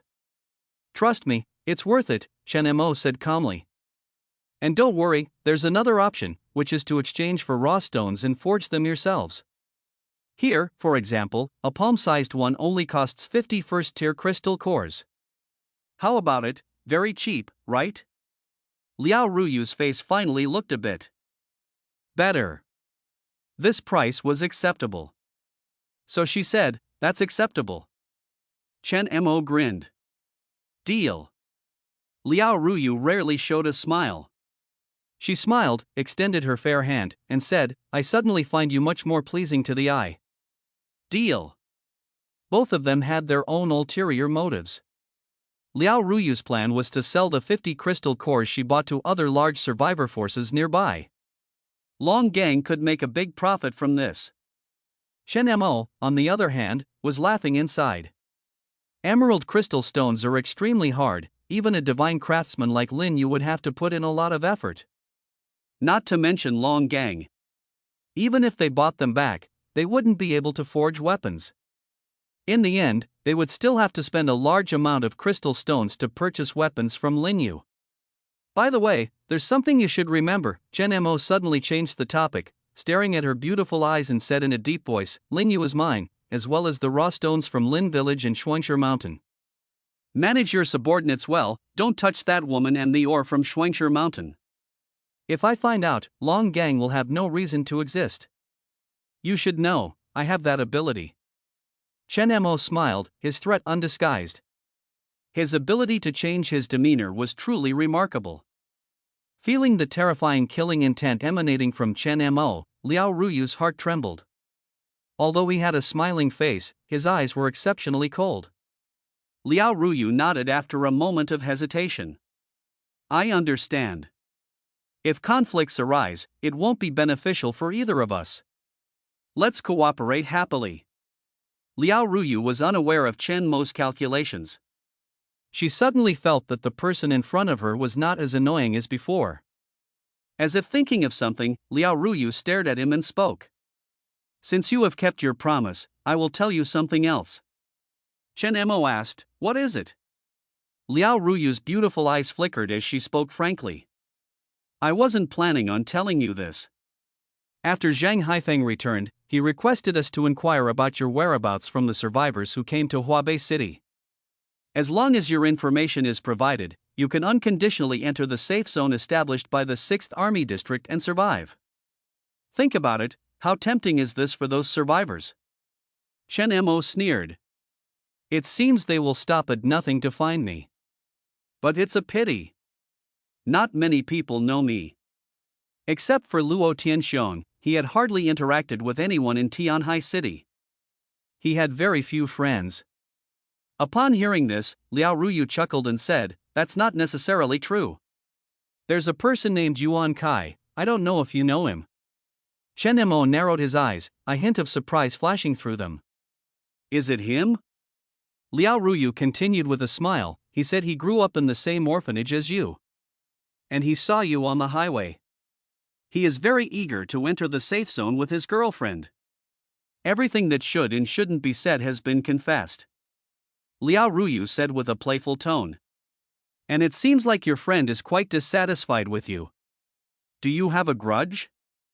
Chen Mo's face remained calm as he stared at her and said lightly, it doesn't matter anymore. Since Lin Anha wants to avenge his deceased son, I will personally send him to meet Lin Shu. I'm leaving. After Chen Mo finished speaking, he picked up the guiqi on the table and left. He was going to Huabei University. Liao Ruyu's face changed drastically, her expression showing disbelief. This guy. Is he going to kill Lin Anha? Is he joking? Are you crazy? Liao Ruyu exclaimed in shock. Chen Mo, I advise you not to act rashly. Lin Anha is not an ordinary person. The one guarding the highway is my subordinate from Longgang. I have already transferred your childhood friend to another place, and the military district is unaware. What are you planning to do with him? Then I'll kill him. Chen Mo opened the door and disappeared on the spot. Watching Chen Mo's disappearing figure, Liao Ruyu weakly lay back in her chair, the immense pressure that had enveloped her dissipating. She whispered softly, he's truly a madman. With his current strength, a 4th-order Dominator ability, a 3rd-order Heavenly Authority ability, and a 3rd-order Qiangqi and 4th-order Shoshi Shen, even if he faced the entire 6th Army District, he could retreat unscathed, leaving no one behind. In his previous life, Lin Anha's status was too high, and he had no qualifications to meet him. So there was no hatred between them. But he was Lin Shu's biological father after all. He would definitely not let this matter go so easily. Chen Mo's expression turned cold, and his killing intent grew. Holding the guiqi, he muttered, Lin Anha. Do you really want to die that badly? Chen Mo left the range of the Longgang base and directly summoned the Qiangqi. He leaped onto its back and said, Qiangqi, let's go. Huabei University is located in a seal-off area. The entire Huabei city is divided into two sides, with the 6th Army District on one side and Longgang occupying the other. On the other side is the area specially sealed off by the 6th Army District. In this post-apocalyptic world, this was the first battlefield where the 6th Army District came to support. Because the end of the world came so suddenly, even with the dispatch of a large number of personnel, the damage was still severe. Under the destruction of various heavy weapons, this place is almost a high-rise ruins, and the collapsed buildings block the way forward. It formed a natural barrier, relieving a heavy burden on the 6th Army. Similarly, it also blocked the way for survivors in this enclosed area to go out. But all of this is not in the words of the poor. The poor figure is agile, stepping on pieces of rubble, constantly climbing upwards, soon becoming like the king of beasts. Standing at the highest peak of these rubble, the majestic and towering overlooks the desolate and devastated wasteland in front of him. Collapsed buildings, countless smoke and dust on the ground, zombies and human corpses, traces of being shattered by firepower on the walls. The air is filled with the smell of gunpowder and decay, and thousands of zombies wander aimlessly below. Looking around, the other half of Huabei City is like a paradise for zombies, and the dense zombies block all the roads. The poor growled. Chen Mo saw the scene and was somewhat surprised. So many, compared with the scattered zombies on the other side of Huabei City. Here, it can be regarded as a true wasteland of the end times, a paradise for the strong. Chen Mo's eyes showed an extremely excited look. The zombies here are at least first tier in strength. And roughly speaking, there are 30 or 40 second tier zombies. However, what is somewhat unexpected is that there seems to be no third or fourth tier Corpse King. The Corpse King can command zombies weaker than itself. Since the early days of the end of the world, no one has ever come to Qingli. If a Corpse King that can command all zombies is born here, it will inevitably cause a terrifying wave of corpses, sweeping the entire Huabei city. Chen Mo grinned, his eyes flickering. The number of zombies here is enough to serve as nourishment for the poor and the god of longevity. God of longevity, it's time to eat. Buzz, the awakening dark pattern on his left hand suddenly burst into a dazzling purple light. From the space in front of him, an astonishing meat mountain fell from the sky. It fell heavily on the ground, causing a earth-shattering roar. Boom! Like a level 10 earthquake, the sky shook and the ground trembled, and thick fog rose into the sky. The collapsed buildings where the poor stood collapsed in an instant. The poor roared and jumped directly into the thick fog. When the dust and fog dissipated, a huge white figure, the god of longevity, sat in a deep pit. As soon as it appeared, it crushed hundreds of zombies into minced meat, and even crushed their crystal cores. The god of longevity let out a piercing roar. The surrounding zombies were instantly agitated, and they roared ferociously. The god of longevity felt the many delicious foods here and sent out an extremely eager message. Chen Mo transmitted to the god of longevity. Today, eat to your heart's content. After getting Chen Mo's permission, the god of longevity let out a deafening joyful cry. Its extremely fat giant hand swept across the zombies attacking from the ground. With one slap, hundreds of zombies were held in its hand and then put into its blood-filled mouth. Just like eating dumplings. Crunch, crunch, continuously chewing on the hundreds of zombies in its mouth. Excitedly lying on the ground, both hands were not idle, greedily and cruelly devouring these foods.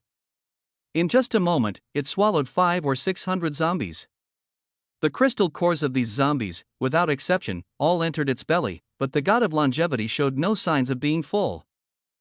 Seeing the god of longevity eating so happily, the poor also let out a low growl, wanting to join in. With continuous advancement, the poor's intelligence has also become higher and higher. It now understands that as long as it eats the crystals of those zombies, it can become stronger and stronger. Chen Mo fell from the Qiangqi and drew out the Gisei Dao. Qiangqi, you should go too.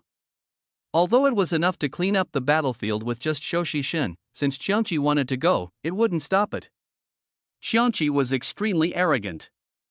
Although its size was not as huge as Shoshi Shin, it moved through the zombies like a orange-red lightning. Wherever it went, bloodlines rose high. Bang! Shoshi Shin swept with a slap. The this indiscriminate attack almost hit Xiangqi. Xiangqi roared discontentedly at Shoshishin, seemingly complaining about this low intelligence guy. Shoshishin paused for a moment, then wriggled its body and crawled forward. It found a place slightly away from Xiangqi and started a feast. Watching the battle between Shoshishin and Xiangqi ahead, Chen Mo did not take action, but held Gisei and picked up the crystals that were missed by the zombies. The bag around his waist was already full. With Shoshishin and Xiangqi clearing the way ahead, even though most of them became food for Shoshishin and Xiangqi. Along the way, he collected nearly 400 crystals. In the end, his pockets were full. Chen Mo had a black line on his face, realizing the importance of storage space. He gritted his teeth and endured the pain of not taking the first-order crystals. There were more than 170 second-order crystals left. Only one second-order zombie could possibly be born out of 10 first-order zombies. It can be imagined how many zombies there were here. The huge flesh mountain in front stopped. Shoshishin lay comfortably on the ground, its white flesh emitting a faint glow. After a hearty meal, it fell into a deep sleep. Chen Mo felt the aura of Shoshishin in front of him. As a lower-level deity, besides being able to give simple instructions to it using Tianxuan's ability, it had low intelligence and mostly acted on instinct. Judging from its appearance, it would probably break through to the fifth order soon. At this moment, Xiangqi's orange-red fur became even more vibrant as it bathed in blood. It was extremely fierce and became more and more courageous in battle, slaughtering with a terrifying killing intent, as if it had inexhaustible strength. Roar! Boom! The last remaining zombie in the surroundings was also cleared, and Xiangqi's huge body gasped heavily, rising and falling. Obviously, it had also consumed a lot of energy. But what was shocking was that after killing so many zombies, a densely packed group of zombies surged from hundreds of meters away.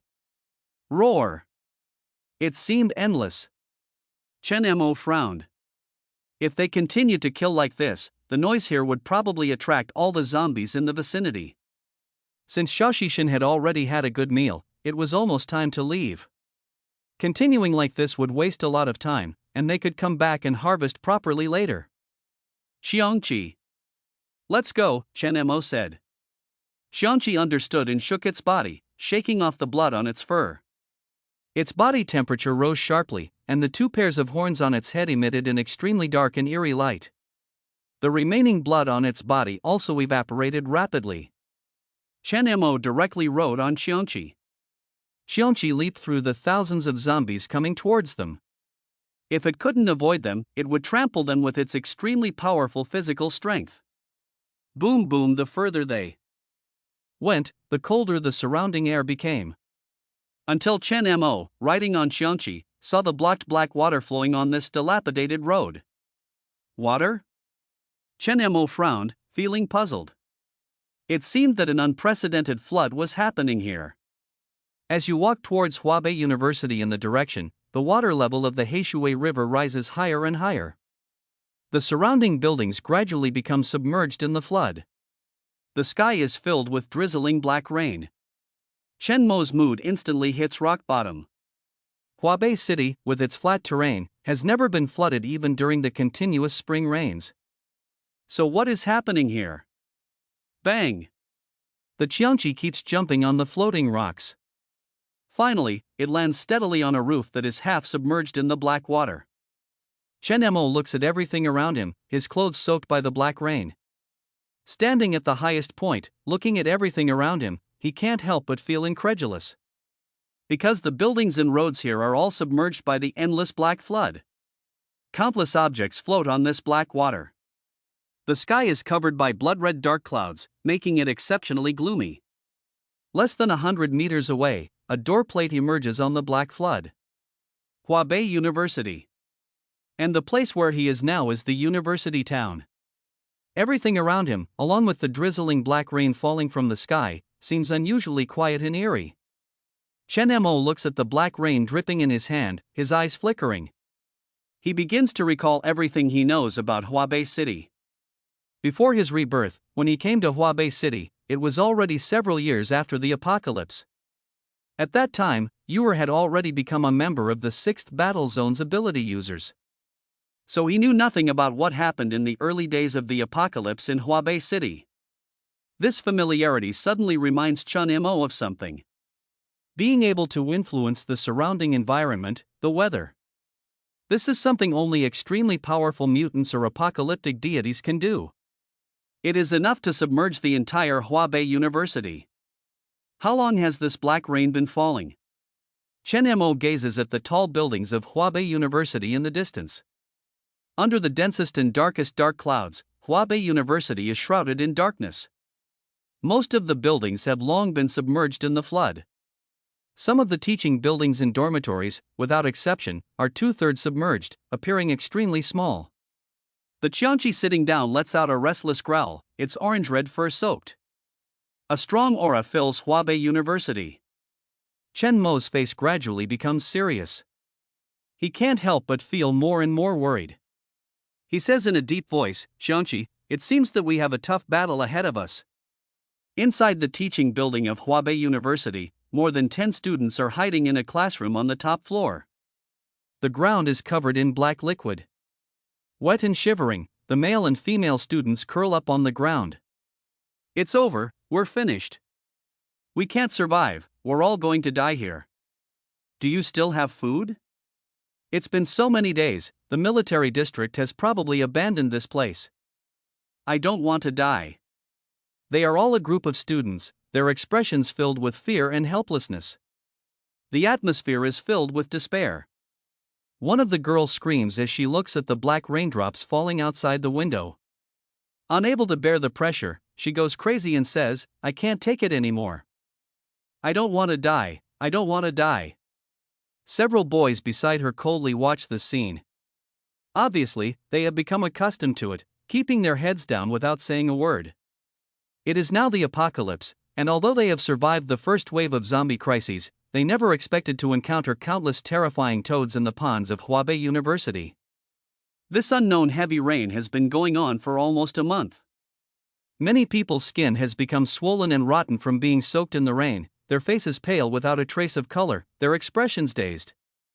One by one, they sat on the ground, gloomy and silent, allowing the girl to go crazy. "It's all because of you. It's all because of you." At this moment, the girl seemed to have realized something. Her eyes turned red and immediately looked at the woman standing by the window. The woman's hair was wet, and her face was quite beautiful, with cold and calm eyes. Her clothes were soaked by the rain, revealing her graceful figure. She was looking at the torrent outside, lost in thought. The girl who had gone mad rushed forward, tearing at Tang Xuanyu's wet hair and continuously hitting her with her other hand. "If it weren't for you, we would have escaped from Huabei University long ago. Now we can't go anywhere, there are disgusting toads lurking outside. Those guys have already eaten everyone in the basketball gym. Now it's our turn. Do you know how many people died because of your decision to come here?" This group of survivors originally had more than 100 people. At first, they gathered in the basketball gym to live, but after running out of food, they chose to actively go out and seek rescue. Tang Xuanyu was shocked and incredulous at the sudden attack. At this moment, a tall young man beside her shouted angrily, "Enough, Xu Han!" The young man stepped forward and forcefully pulled the girl who looked like she had gone mad. He stared coldly at the girl and said, "This is not Xuanyu's fault at all. If it weren't for Xuanyu suggesting that we couldn't stay in the basketball gym all the time, we would probably have died under those toads' mouths. If you blame Xuanyu, then why didn't you choose to leave on your own and follow us?" The young man's name was Wu Jianbin, the only second-tier esper here. His words naturally carried weight. Wu Jianbin looked at Tang Xuanyu beside him and asked softly, "Are you okay?" Tang Xuanyu shook her head and didn't say much. The girl screamed, "Wu Jianbin, you're still defending her. All right, Han Han." At this moment, her boyfriend came over and held her back, trying to mediate. "Let's all calm down a bit. The rain won't stop anytime soon, and this place will probably be flooded. Now we need to think about how to escape," the boy said. This place was already the highest floor of the entire teaching building. It was also the last safe haven. As soon as these words were spoken, everyone present became even more desperate. There's no escape. Both inside and outside this building are filled with those monsters. We'll die as soon as we go out. Wu Jianbin also couldn't come up with any good ideas for a while. He sighed and took out a few pieces of spoiled bread from a wet bag nearby. He sighed and said, "This is our last food. We have 16 people here, not enough to share. Even if there's no way, we have to come up with a solution, or else we'll all die here. Take this bread and divide it." After distributing the last bit of food, Wu Jianbin came to Tang Xuanyu's side.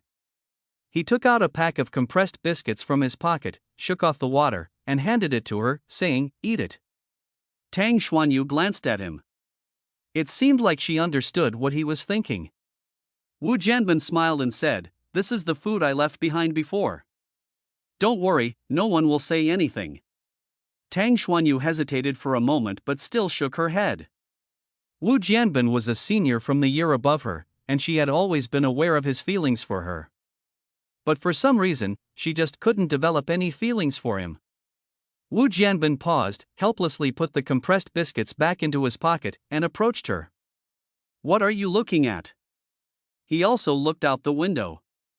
Although this is already the 9th floor, it feels like the 2nd floor. The water level has risen to the 7th floor. Above the black torrent, there are floating pieces of rubble. Looking closely, there are densely packed gray-brown toads of various sizes. The larger ones are about half a zhang tall, while the smaller ones are the size of a house cat. Whenever people or zombie food float from a distance in the flood, the toads open their mouths and suddenly extend their long tongues. Dozens of tongues curl up the bodies, covered in thick mucus. They stick them firmly and then, with great force, tear them apart and devour them, emitting a rib-bit sound. These are the toads in the pond at Huabei University. After the end of the world, these toads have become unusually terrifying. Their tongues can extend tens of meters and they eat both zombies and humans. At this rate, in no more than 3 or 4 days, the water level will rise and they will all die here. Not to mention, when the food is all gone. Honestly, I have never hated water so much. Wu Jianbin smiled bitterly, seemingly trying to ease the gloomy and desperate atmosphere. Tang Xuanyu nodded. Wu Jianbin stared straight at Tang Xuanyu's beautiful face. Looking down, the wet clothes were faintly visible, tightly clinging to her body. A fiery heat appeared in Wu Jianbin's eyes. Tang Xuanyu was looking out the window and did not notice his burning gaze. Wu Jianbin's eyes showed a hint of heat. He took a deep breath and said, "Xuanyu. Actually, there's something I've always wanted to tell you. I'm afraid if I don't say it now, it will be too late." He lowered his head, his eyes flickering, struggling for a long time. Finally, as if making up his mind, he looked deeply into Tang Xuanyu's eyes and said, I've figured it out." Tang Xuanyu looked at the toads outside the window. Suddenly, her eyes lit up and she exclaimed, "What did you just say?" Wu Jianbin was taken aback, then smiled bitterly. He said, "It's nothing, Xuanyu." "You said you figured it out? What did you figure out?" Tang Xuanyu pointed downwards at the toads and said, "Have you noticed that these guys seem to be unable to distinguish food when they are hunting?" Tang Xuanyu stared intently below. The toads were continuously extending their tongues to devour the floating food. But some of the toads were clearly standing on top of a corpse, yet they showed no interest in the body beneath them. "The black torrent was extremely fast," Tang Xuanyu murmured. "I heard that frogs have almost no static vision. If an object is stationary, they will perceive it as the terrain." "Wu Jianbin, what about the compressed biscuits?" Wu Jianbin replied, "Here." He handed over the compressed biscuits. Tang Xuanyu opened the package and pushed open the window. She took out a piece and threw it downwards. Swish! In the blink of an eye, a thick, long, blood-red tongue immediately shot out, curling up the biscuit and swallowing it. Wu Jianbin's pupils contracted. So accurate. Tang Xuanyu pointed in a direction and said, "Wu Jianbin, use your ability over there." Wu Jianbin's ability was strong, an A-level ability user with blood scythe. He could condense extremely powerful scythe blades. Among A-level abilities, it was considered very strong. However, it also had a great drawback. Every time it was used, it would consume his own blood.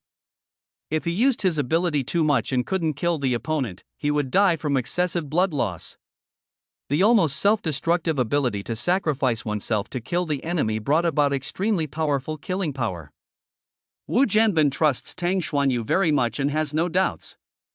Instead, he opens his hand and activates his ability, directing a cluster of blood mist to gradually transform into a blood-red scythe in mid-air, about 10 meters away. "Don't move yet," Tang Xuanyu says. Wu Jianbin nods and takes a deep breath. He hasn't had a proper rest to recover his strength for a long time. So using his ability once consumes a lot of energy for him. Moreover, after the blood scythe is condensed, it constantly consumes his own blood. A group of people beside them, curious about what they are doing, walk over to watch. Under Tang Xuanyu's instructions, Wu Jianbin does not directly attack the toads with the blood scythe. Instead, he slowly approaches them from above, unbelievably slowly. The blood scythe is clearly descending in front of the group of toads, but they show no reaction.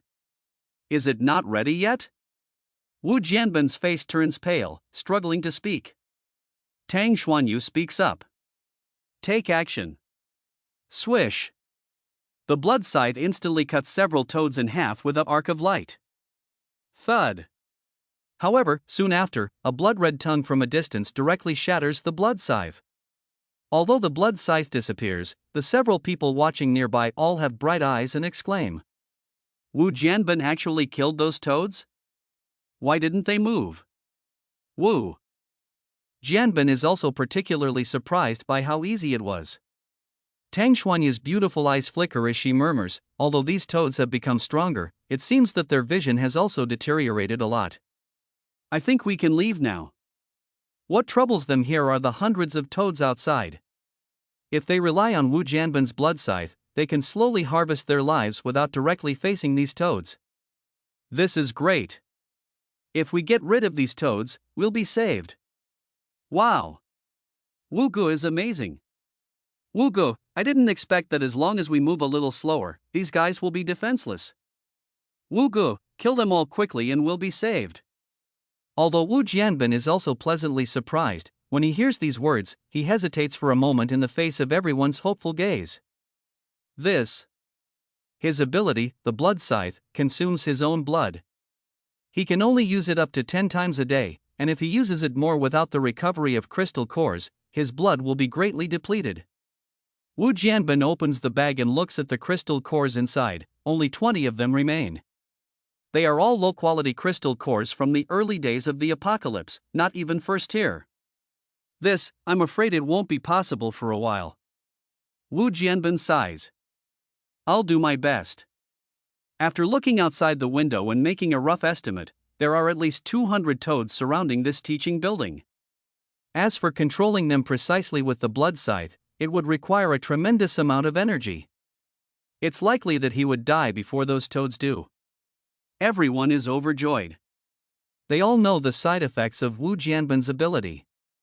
But no one mentions it, just like when Wu Jianbin alone killed those zombies in the early days of the apocalypse. And at this moment, just when everyone thought they were saved, an untimely voice sounded. Humph. What's the use of this?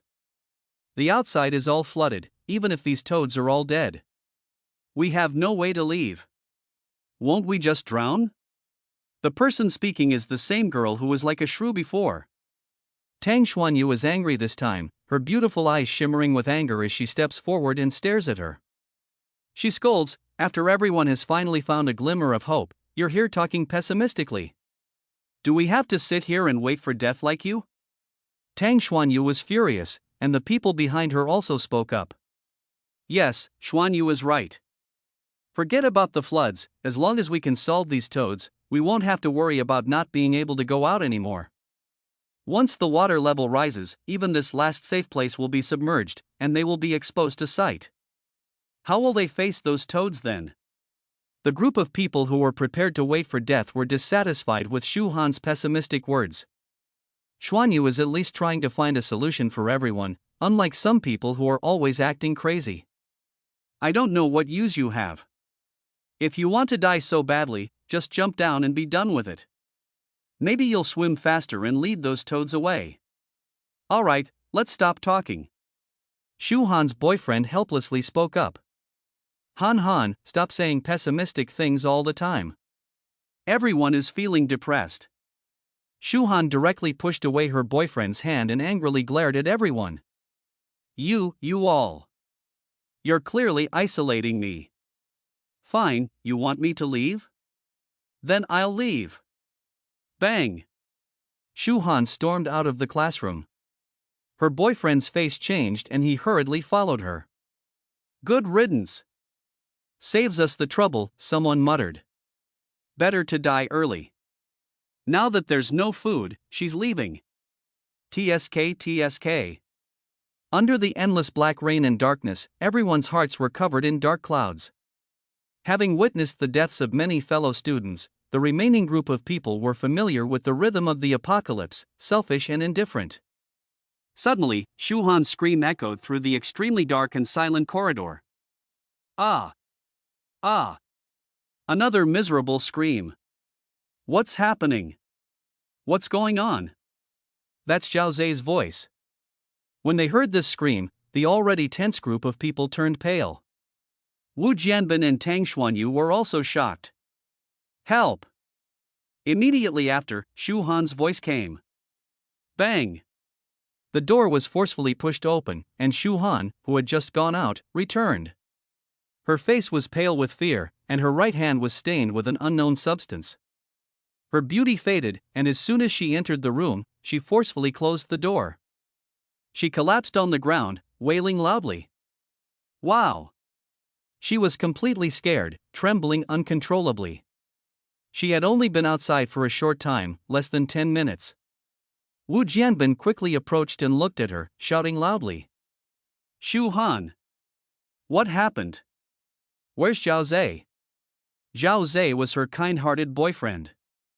The crowd also gathered around, and someone noticed the sticky substance on Shu Han's right arm, their pupils shrinking.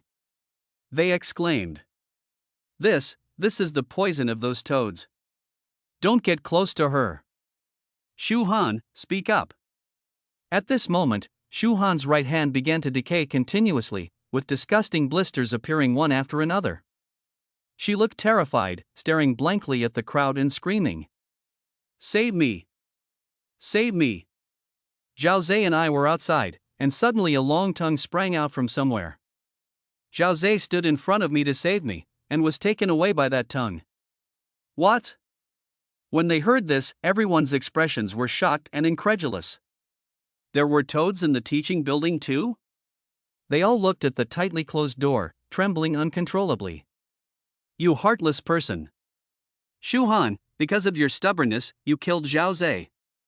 If you bring those toads here, everyone will die. Why don't you go die? Someone's expression twisted. They had finally seen a glimmer of hope. 'Cause Shu Han doesn't have to be mischievous. Now, she has even killed her own boyfriend. Maybe, after she escapes, she will bring the toad back with her. If it weren't for the constant oozing and blistering on Shu Han's right hand, people would have kicked and beaten her. The toad poison takes effect very quickly. Shu Han looked at her unconscious arm in fear.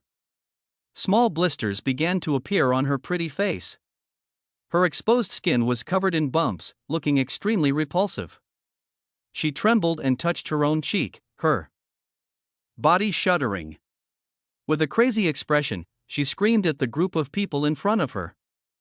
I don't want to die. I don't want to die. Save me, please. She stood up and walked forward, and the blisters on her body started to burst, releasing a foul-smelling liquid.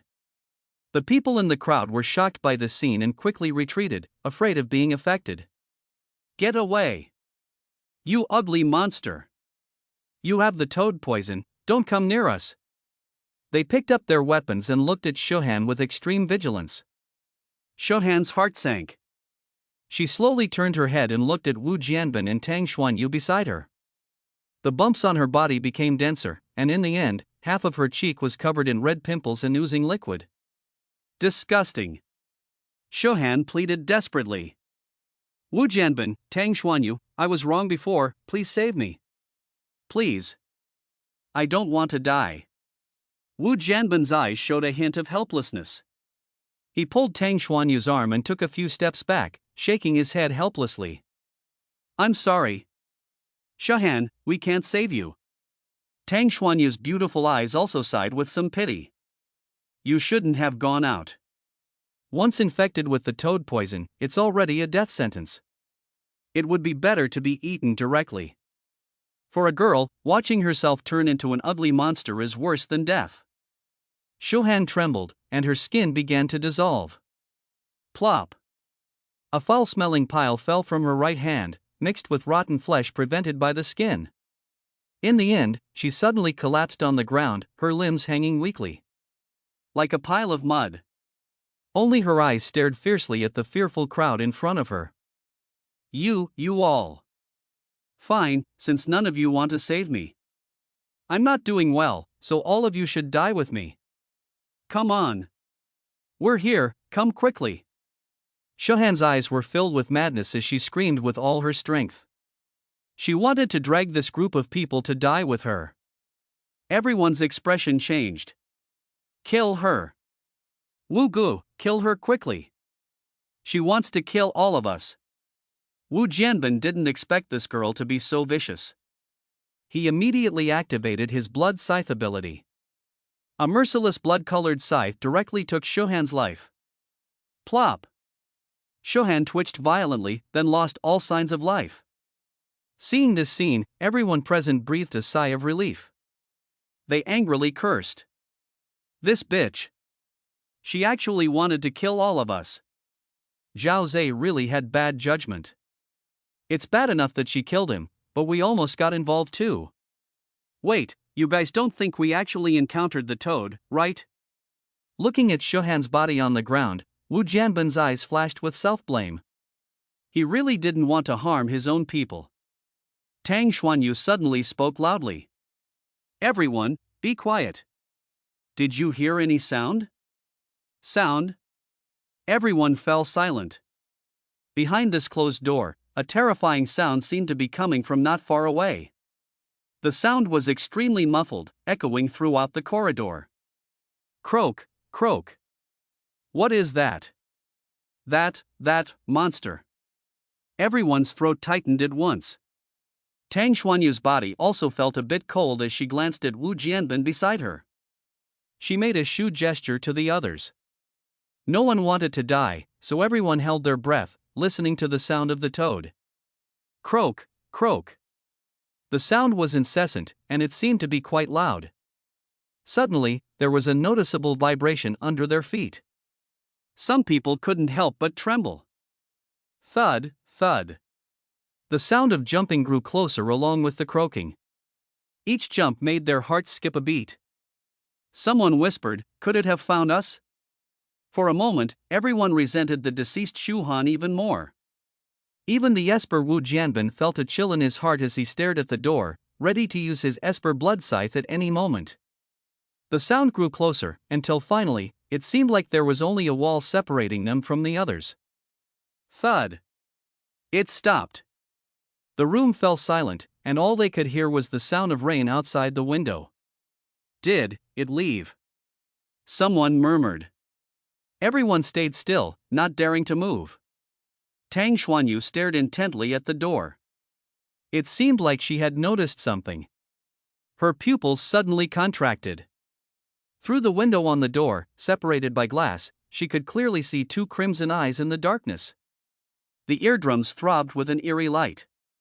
It was shining through the window, rotating and scanning the room. Tang Xuanyu couldn't help but gasp. She had noticed, and so had everyone else. The presence of those two eyes terrified everyone present. They wanted to control themselves, but their bodies couldn't stop trembling violently. One of the boy's eyes went black, and he almost fell over. Oh my God, what kind of monster is this? Their strong will to survive overcame their fear, and they all stood frozen like statues. The slight trembling did not catch the attention of the monster outside the door. The heavy sound of their breathing grew even more pronounced in the room. The monster's eyes had been scanning the room for who knows how long. Finally, as if it hadn't found anything, it turned around and started jumping away.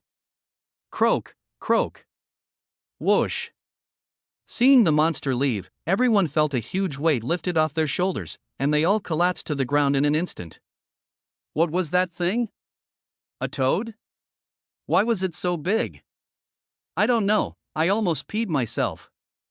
Shuhan, this troublemaker, killed her boyfriend and now she wants to drag us down too. The feeling of surviving a disaster made everyone shiver. Was that a toad? Wu Jianbin asked Tang Xuanyu. Tang Xuanyu replied, it should be. Otherwise, it wouldn't have missed us.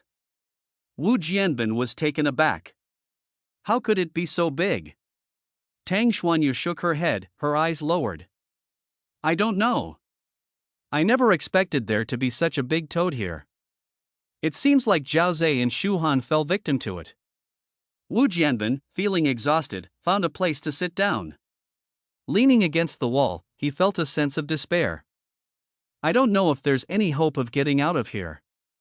Sensing Wu Jianbin's despondency, Tang Xuanyu said seriously, you're the only esper here. Cheer up, everyone is counting on you. Wu Jianbin forced a bitter smile. Looking at Tang Xuanyu's pale but still beautiful face, he said, ah, Xuanyu, if only you were an esper too. At least it would relieve some of the pressure on me. Tang Xuanyu's beautiful eyes flickered as she whispered. Maybe I'm not destined for this. No one knows how the superhumans appeared among that group of people in the early days of the apocalypse. Only Wu Jianbin and 3 others were superhumans. Out of over 100 people, only 4 appeared, indicating how low the probability was. After experiencing this incident, everyone was mentally and physically exhausted. The tense spirits relaxed, and everyone wanted to rest for a while. Suddenly, bang! A loud noise came. A long tongue with slime on it broke through the door directly, shattering the door. The speed was so fast, this sudden scene caught everyone off guard. The tongue rolled up 2 people and pulled them out directly. Ah! What is this thing? Help! Tang Xuanyu's heart skipped a beat. Suddenly, she looked towards the broken door. There stood a toad about 3 meters tall. Its body was covered in bumps and a thin layer of sticky film appeared on its skin. This enormous toad had crimson eyes and swallowed the 2 people whole, dissolving them with its internal fluids. Its cheeks swelled continuously, making a rib-bit sound, staring straight at the people present. No one expected this guy to come back. Tang Xuanyu felt despair in her heart. Not only her, but everyone present had the same expression of shock. When they saw this huge toad, all hope was lost. It's over. The sudden appearance of the giant toad caused chaos among the people present. They all tried to escape. Some even prepared to jump out of the window to escape. The giant toad's eardrums trembled. In its field of vision, it suddenly saw 2 or 3 blurry figures in action. It let out a croak. Rib bit. Its long tongue immediately shot out, entangling those who were about to jump out of the window and those who were restless. It pulled several people into its belly, even without chewing. I don't want to die. Brother Wu, help! The surviving individuals were all too weak to move. They looked at Wu Jianbin with pleading and helplessness. Seeing their companions die in front of them, Wu Jianbin was anxious. He gritted his teeth, exerting his already depleted strength, and opened his palm. Blood sigh. A mass of blood energy enveloped him, gradually transforming into a blood-colored scythe. At this moment, Tang Xuanyu suppressed her fear and cold sweat dripped down her pretty face. She stared at the giant toad, not daring to make any movements, and said loudly, "Don't move." Inside Huabei University, Xiongqi leaped onto a giant rock floating among the numerous toads. Bang! As it landed, it trampled dozens of toads crawling on it into a pulp. Rib bit. Rib bit. The croaking sound was incessant. On the exposed buildings around, one toad after another noticed Xiongqi and Chen Mo. They all extended their long tongues and shot towards them from all directions. Chen Mo raised his right hand, and guys directly cut off the tongues one by one. Looking at the countless toads around and the annoying noise they made, under this black rainwater, Chen Mo's hair and clothes were already soaked. With an extremely cold expression, he spoke, "Noisy. Buzz activating the Dominator ability." Countless metal blades shot towards the surrounding toads. Poochie poochie one after another, the metal blades pierced through the toads, cutting them in half. Chen Mo was anxious. He had been searching with Zhongqi in Huabei University for a long time. Under this raging flood, besides these disgusting toads, he hadn't seen a single living person. Where the hell are they? Chen Mo's mood became increasingly irritable. The Dominator ability was pushed to its limit. Under the surging black flood, countless iron liquids gathered underwater.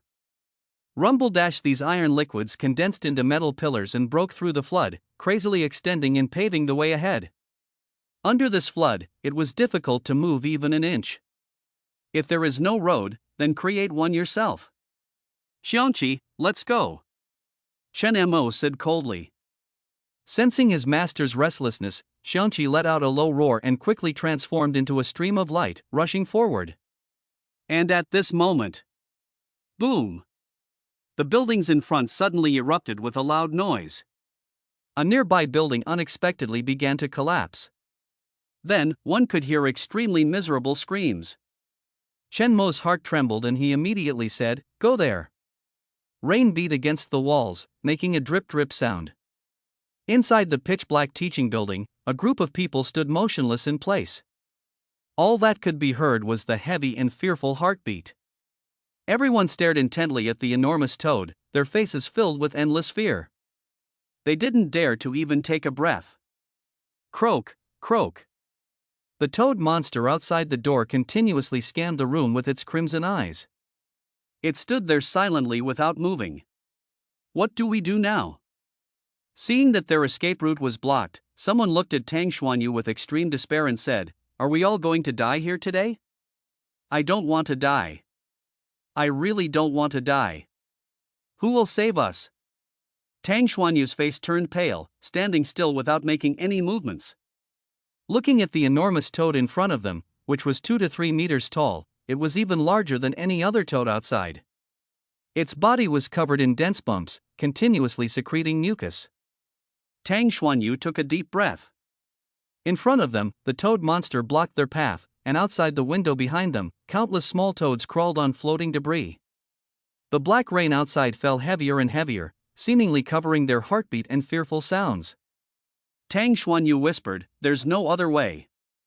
We can only escape from the sight of that toad monster, to a place where it can't find us." In this corridor, there were still several classrooms. At the entrance where the enormous toad monster's body blocked, there was a narrow gap that was just enough for one person to squeeze through. What? When they heard this, everyone present turned pale with fright. Some people even started to feel dizzy. Wu Jianbin immediately shouted, "Don't move." Only then did that person tremble and react. Fortunately, the toad monster didn't notice them because of this. Go past that toad monster? How is that possible? It won't really find us, will it? That toad monster was like a mountain that no one could cross, making them feel awestruck. Tang Xuanyu cautiously took a half step forward. Croak. Just at that moment, the toad monster let out a cry. Her heart instantly jumped to her throat, her body freezing cold. Wu Jianbin also widened his eyes, seemingly surprised that Tang Xuanyu was so brave. But when he looked at the toad, he realized that it remained completely still. Tang Xuanyu breathed a sigh of relief, a hint of relief appearing in her beautiful eyes. She whispered, "Let's move slowly, without making big movements. It shouldn't be able to see us. I'm too scared." A boy in the crowd trembled, his teeth chattering. Under the enveloping atmosphere of fear and anxiety, no one would mock him. Because everyone was the same, not everyone had the courage to take that half step. Perhaps that half step distance would only result in the same fate as the few people who were swallowed by the toad monster before. Wu Jianbin forced himself to remain calm and said, "Are we just going to wait here to die? Xuanyu, I'll follow you." Tang Xuanyu nodded, her face extremely serious. We slowly move forward, only a small distance at a time. As long as we reach the next classroom, we will be temporarily safe. Everyone present is exhausted, standing still here will eventually be discovered by that toad. Now we can only take it step by step. Move slowly, don't make big movements. I'll count to 3, then stop. Tang Xuanyu spoke up. Wu Jianbin nodded lightly. Understood. Tang Xuanyu stared at the toad monster, took a deep breath, and whispered, 1. As soon as the words fell, she and Wu Jianbin began to move in extremely small increments. Except for their lower bodies, their upper bodies dared not make any movements. The people behind them all sweated for the two of them. When they saw that the toad monster seemed to have no reaction, they all nervously imitated their movements and started to move forward. Rustle. 2. 3. When they shouted the word 3, everyone instantly stopped all movements. Knowing that no one was harmed, Tang Xuanyu couldn't help but breathe a sigh of relief. Even if we're behind, don't rush, take it slow. She kindly reminded. Wu Jianbin was overjoyed. It's feasible. At this moment, there was a boy in the crowd with a pale face and bloodshot eyes, as if a huge burden had been lifted off his shoulders. He laughed foolishly. He he he. He. It seems, it's nothing more than this. Don't you think this is a bit like the 1-2-3 wooden dolls we used to play with when we were kids? He subconsciously turned his head to look at the people around him. But he found that they were motionless. The people beside him caught a glimpse of the boy's actions from the corner of their eyes, their pupils dilated continuously, their expressions as if they had seen a ghost. Hiss. Croak. The toad monster suddenly croaked. The boy seemed to have thought of something. His face stiffened as he turned his head. Coming towards him was an extremely sticky, long tongue. In an instant, the tongue rolled him up and pulled him back. No! The boy went crazy, his expression full of horror as he screamed. Save me! Croak! In an instant, he was swallowed by the toad monster. The boy died instantly, and where he had stood before, there was still a pool of slime. This extremely horrifying scene made the few people who were still standing steadily begin to tremble violently. Croak, croak. The tongue rolled out again. The bystanders panicked and scattered in all directions. They all shouted and fled frantically. Bang! Bang! The toad monster's tongue knocked over the tables and chairs around it, and swallowed 2 more people. I don't want to die, save me! Save me! One of the fleeing people grabbed a motionless person and roared with bloodshot eyes like a fierce ghost. Move! Let's escape together! The motionless person at this moment even had the intention to kill his entire family, roaring. Get lost! You're looking for death, don't drag me with you! Croak! The 2 of them were rolled up by the long tongue together. I'll kill you! You bastard, you've ruined me! Gurgle! The toad monster swallowed the 2 of them. The scene fell silent in an instant. Tang Xuanyu's breath hitched. No one could have imagined that just because of one person, several people were harmed. Fear is contagious. Only 8 people survived in the room. Those who are still alive now don't even dare to speak. Tang Xuanyu's beautiful eyes were filled with pain, not caring how long she had been immersed in this grief. Although a similar scene could happen again, they must leave quickly and find a safe place. 1, 2, 3. The group of people began to move forward slowly once again. In this way, as they continued to approach the toad monster, the few remaining people got closer and closer to the monster. 6 meters, 5 meters, 4 meters. There were fewer and fewer companions around. Another person was swallowed by the toad monster because of their excessive movement. Only 7 people remained. Tang Xuanyu's throat was dry, and her consciousness became increasingly hazy. She gritted her teeth and forced herself to stay awake. At this moment, the last girl, out of fear, could barely move, not even half a step. Seeing the increasing distance between herself and the others, she couldn't help but feel anxious. Can you slow down a bit?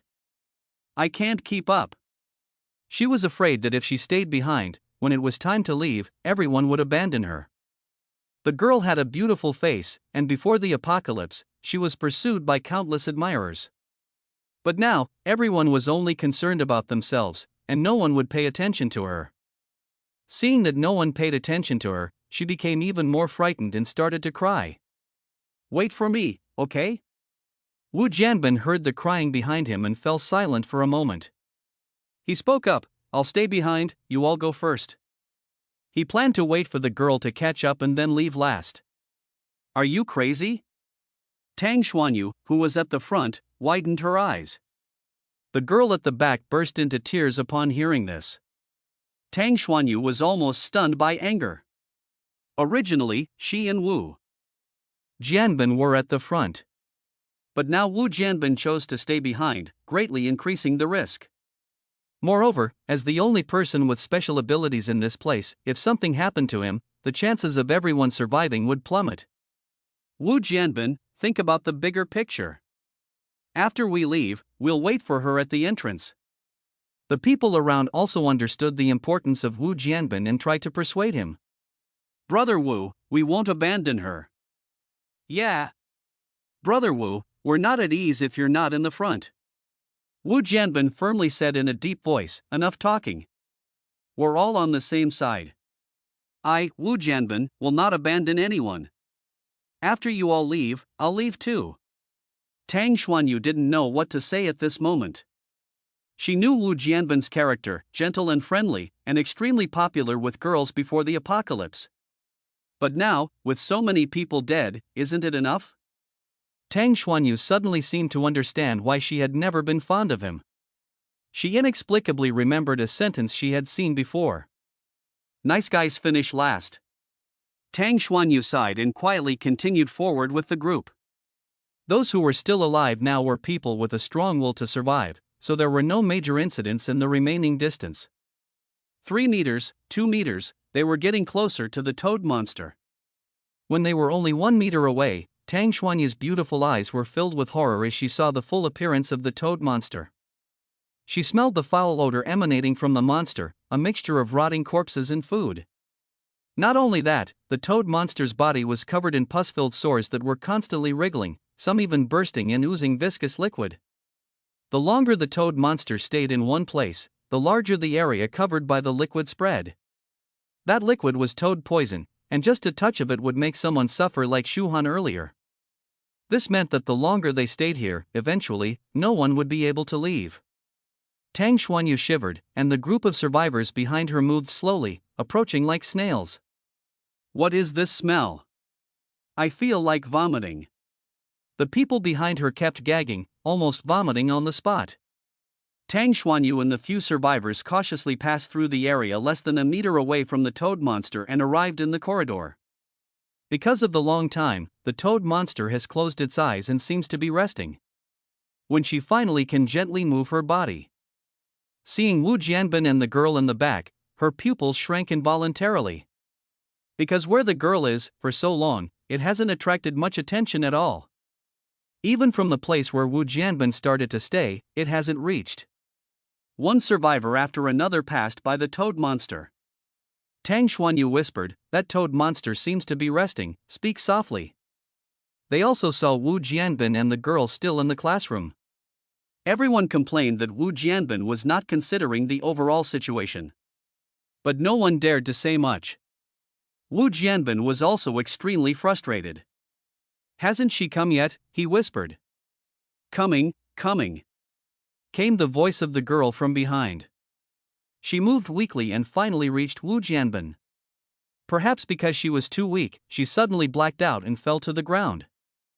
Bang! Ah! The girl instinctively screamed. She held onto Wu Jianbin tightly. Don't leave me! Croak! The toad monster's eardrums fluttered and it suddenly opened its eyes. In its field of vision, there were suddenly 2 people. Everyone's pupils dilated, as if suffocating at first sight. It's over. Escape, run. The group of people who had already reached the corridor began to prepare to abandon the two people in the classroom and escape. Tang Xuanyu's beautiful eyes widened in shock as she watched the panicked fleeing group of people and shouted loudly, "Don't move!" But it was already too late. The toad monster suddenly stretched out its tongue. It was about to reach Wu Jianbin and the girl. Roar!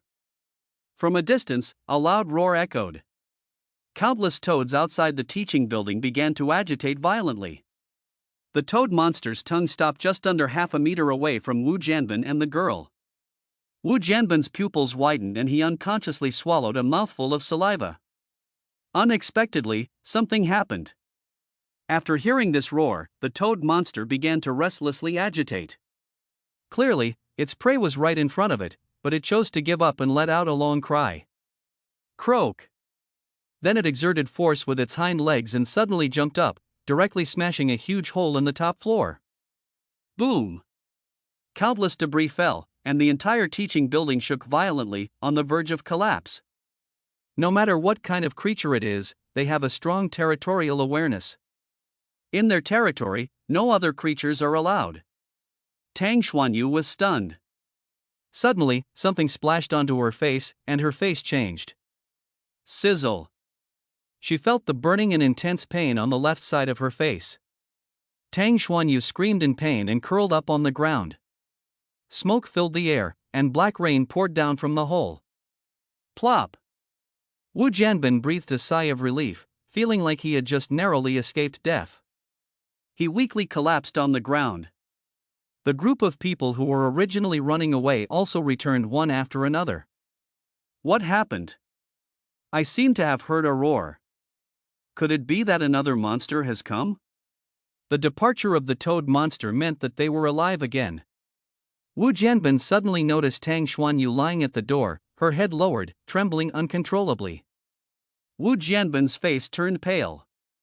He quickly rushed forward and said, "Xuanyu, what's wrong with you?" "What's wrong?" "Come, let's go and see." Wu Jianbin ran up with the remaining survivors. Tang Xuanyu was trembling on the ground, seeming to be in extreme discomfort. When Wu Jianbin came to her side and noticed the scene in front of him, he trembled all over. Even the expressions of the people beside him were extremely shocked. "Don't look!" Tang Xuanyu suddenly lowered her head. The left side of her face was accidentally contaminated with the toad's mucus. More than half of it was rotten, constantly dripping with incredibly foul-smelling skin tissue and liquid. It looked extremely repulsive. Toad poison. Tang Xuanyu suddenly felt a mix of hot and cold sensations throughout her body, and her cheeks felt a burning sensation. Blisters began to appear on her delicate, fair hands. Tang Xuanyu's breathing became rapid, unable to believe that she would end up like this. Whoosh! The people around her exploded in panic. Everyone tried to avoid her, even Wu Jianbin took a few steps back when he saw Tang Xuanyu in such a state. But soon, guilt overwhelmed him. "Xuanyu! Brother Wu! Don't touch her!" At this moment, several boys rushed forward and held Wu Jianbin back. "She's been poisoned by the toad. She won't live much longer." "I didn't expect Xuanyu to end up like Shuhan, sigh." Someone sighed. "Let's go quickly. We don't know when the toad monster will return, now is the perfect opportunity. If we don't leave now, when they come back, we'll all die here." After seeing Tang Xuanyu contaminated with toad poison, everyone tried to avoid her, afraid of touching her. Wu Jianbin was furious. "How can you all be like this? If it weren't for Xuanyu, we would have all died in the mouth of that toad monster. I'm going to leave with Xuanyu. Brother Wu." The people around him changed their expressions and tried to dissuade him. "You know how dangerous the toad poison is. Just by touching it, we'll end up like her. Senior sister Xuanyu has good fortune, I believe she'll be fine." "Yes." The girl who was at the back before also stepped forward, speaking in a low voice with disgust on her face. "She can't walk like this, she'll only drag us down. Senior Wu, you have to consider everyone's safety." Tang Xuanyu resented the fact that she wanted to stay behind. Wu Jianbin looked at everyone with bloodshot eyes. You? Tang Xuanyu trembled, lowering her head, listening to the words of abandonment. She had tried so hard to keep everyone alive, but no one spoke up for her. She knew that once she was contaminated with toad poison, there was no hope for her. She gritted her teeth and looked up at Wu Jianbin. You all go. Don't worry about me. Upon hearing this, everyone present was moved, and some even felt a twinge of conscience. There was a hint of guilt in their eyes, but they still kept their heads down and remained silent. No. Wu Jianbin was about to argue. He was willing to die to take Xuanyu out. But when he saw Tang Xuanyu's face, forced by the toad poison, ugly and even a bit disgusting, he trembled. The words he was about to say were swallowed back, his eyes flickering, staring at Tang Xuanyu. Croak! Suddenly, outside the teaching building, the sound of toads croaking exploded. Brother Wu! We can't wait any longer. Many people's faces changed when they heard this nightmarish sound.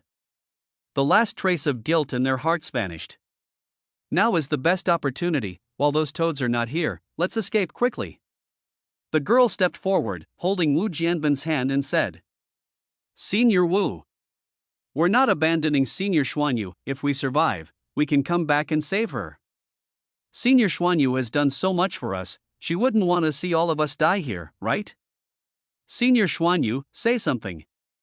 Brother Wu likes you so much, you can't harm him. The girl looked at Tang Xuanyu on the ground, displeased. The urging voices around them became more frequent. Wu Jianbin's face became particularly gloomy, torn between heaven and man. I. After an unknown amount of time, as if he had made up his mind, Wu Jianbin said in a deep voice, Xianyu, I'm sorry. He lowered his head, and these words seemed to be squeezed out of his mouth. The burden I carry is the lives of everyone present. We cannot let you. Tang Xianyu's expression was unusually calm. Even though her face had been destroyed by the toad poison, her beauty still couldn't be concealed. I understand, Tang Xianyu looked at him and said softly. You all should go. Suddenly, the sky spun and she felt an overwhelming heaviness in her head, causing her to collapse to the ground. She couldn't even keep her eyelids open. Go. Brother Wu. Xianyu said so, let's go. Without hesitation, the group of people walked towards the depths of the corridor. Even if there was a raging flood and continuous heavy rain outside, they had to find an exit and escape from North China University. Wu Jianbin followed them. He turned back and looked at Tang Xianyu lying on the ground in the distance. Taking a deep breath, his eyes were red, and he left without looking back. Everyone had left. Only Tang Xianyu remained. Her blurred eyes watched her companions abandon her clearly. Even the strongest person couldn't help but tremble, and she cried on the ground. She didn't dare to make too much noise, sobbing softly. I don't want to die either. If she could live, who would want to die alone in this place? No girl would be willing to accept such a hideous death. She was even more afraid of death than anyone else, and that's why she showed absolute calmness in the most dangerous situation. The toxicity of the toad poison quickly spread throughout her body, and Tang Xianyu felt powerless. Crawling with her body in decay, she found a wall to lean on. Quietly waiting for death. Besides this wall, there was only endless despair accompanying her. Outside North China University. Boom! A blood sickle directly broke through the wall. The torrential rain swept by, revealing an endless black flood in front of them. Wu Jianbin and the others couldn't help but gasp at the sight. Hiss! Has the flood risen to this extent? My goodness, I guess in less than a day or two, our place will be submerged too, right? We were lucky to escape. Brother Wu, what do we do now? Everyone looked at Wu Jianbin, waiting for his answer. Without Tang Xianyu by his side to give suggestions, Wu Jianbin was momentarily at a loss. Moreover, he was still immersed in guilt and couldn't recover for a long time. If only Xianyu were here. Someone nostalgically said. Whenever Tang Xianyu was around, they never lacked solutions.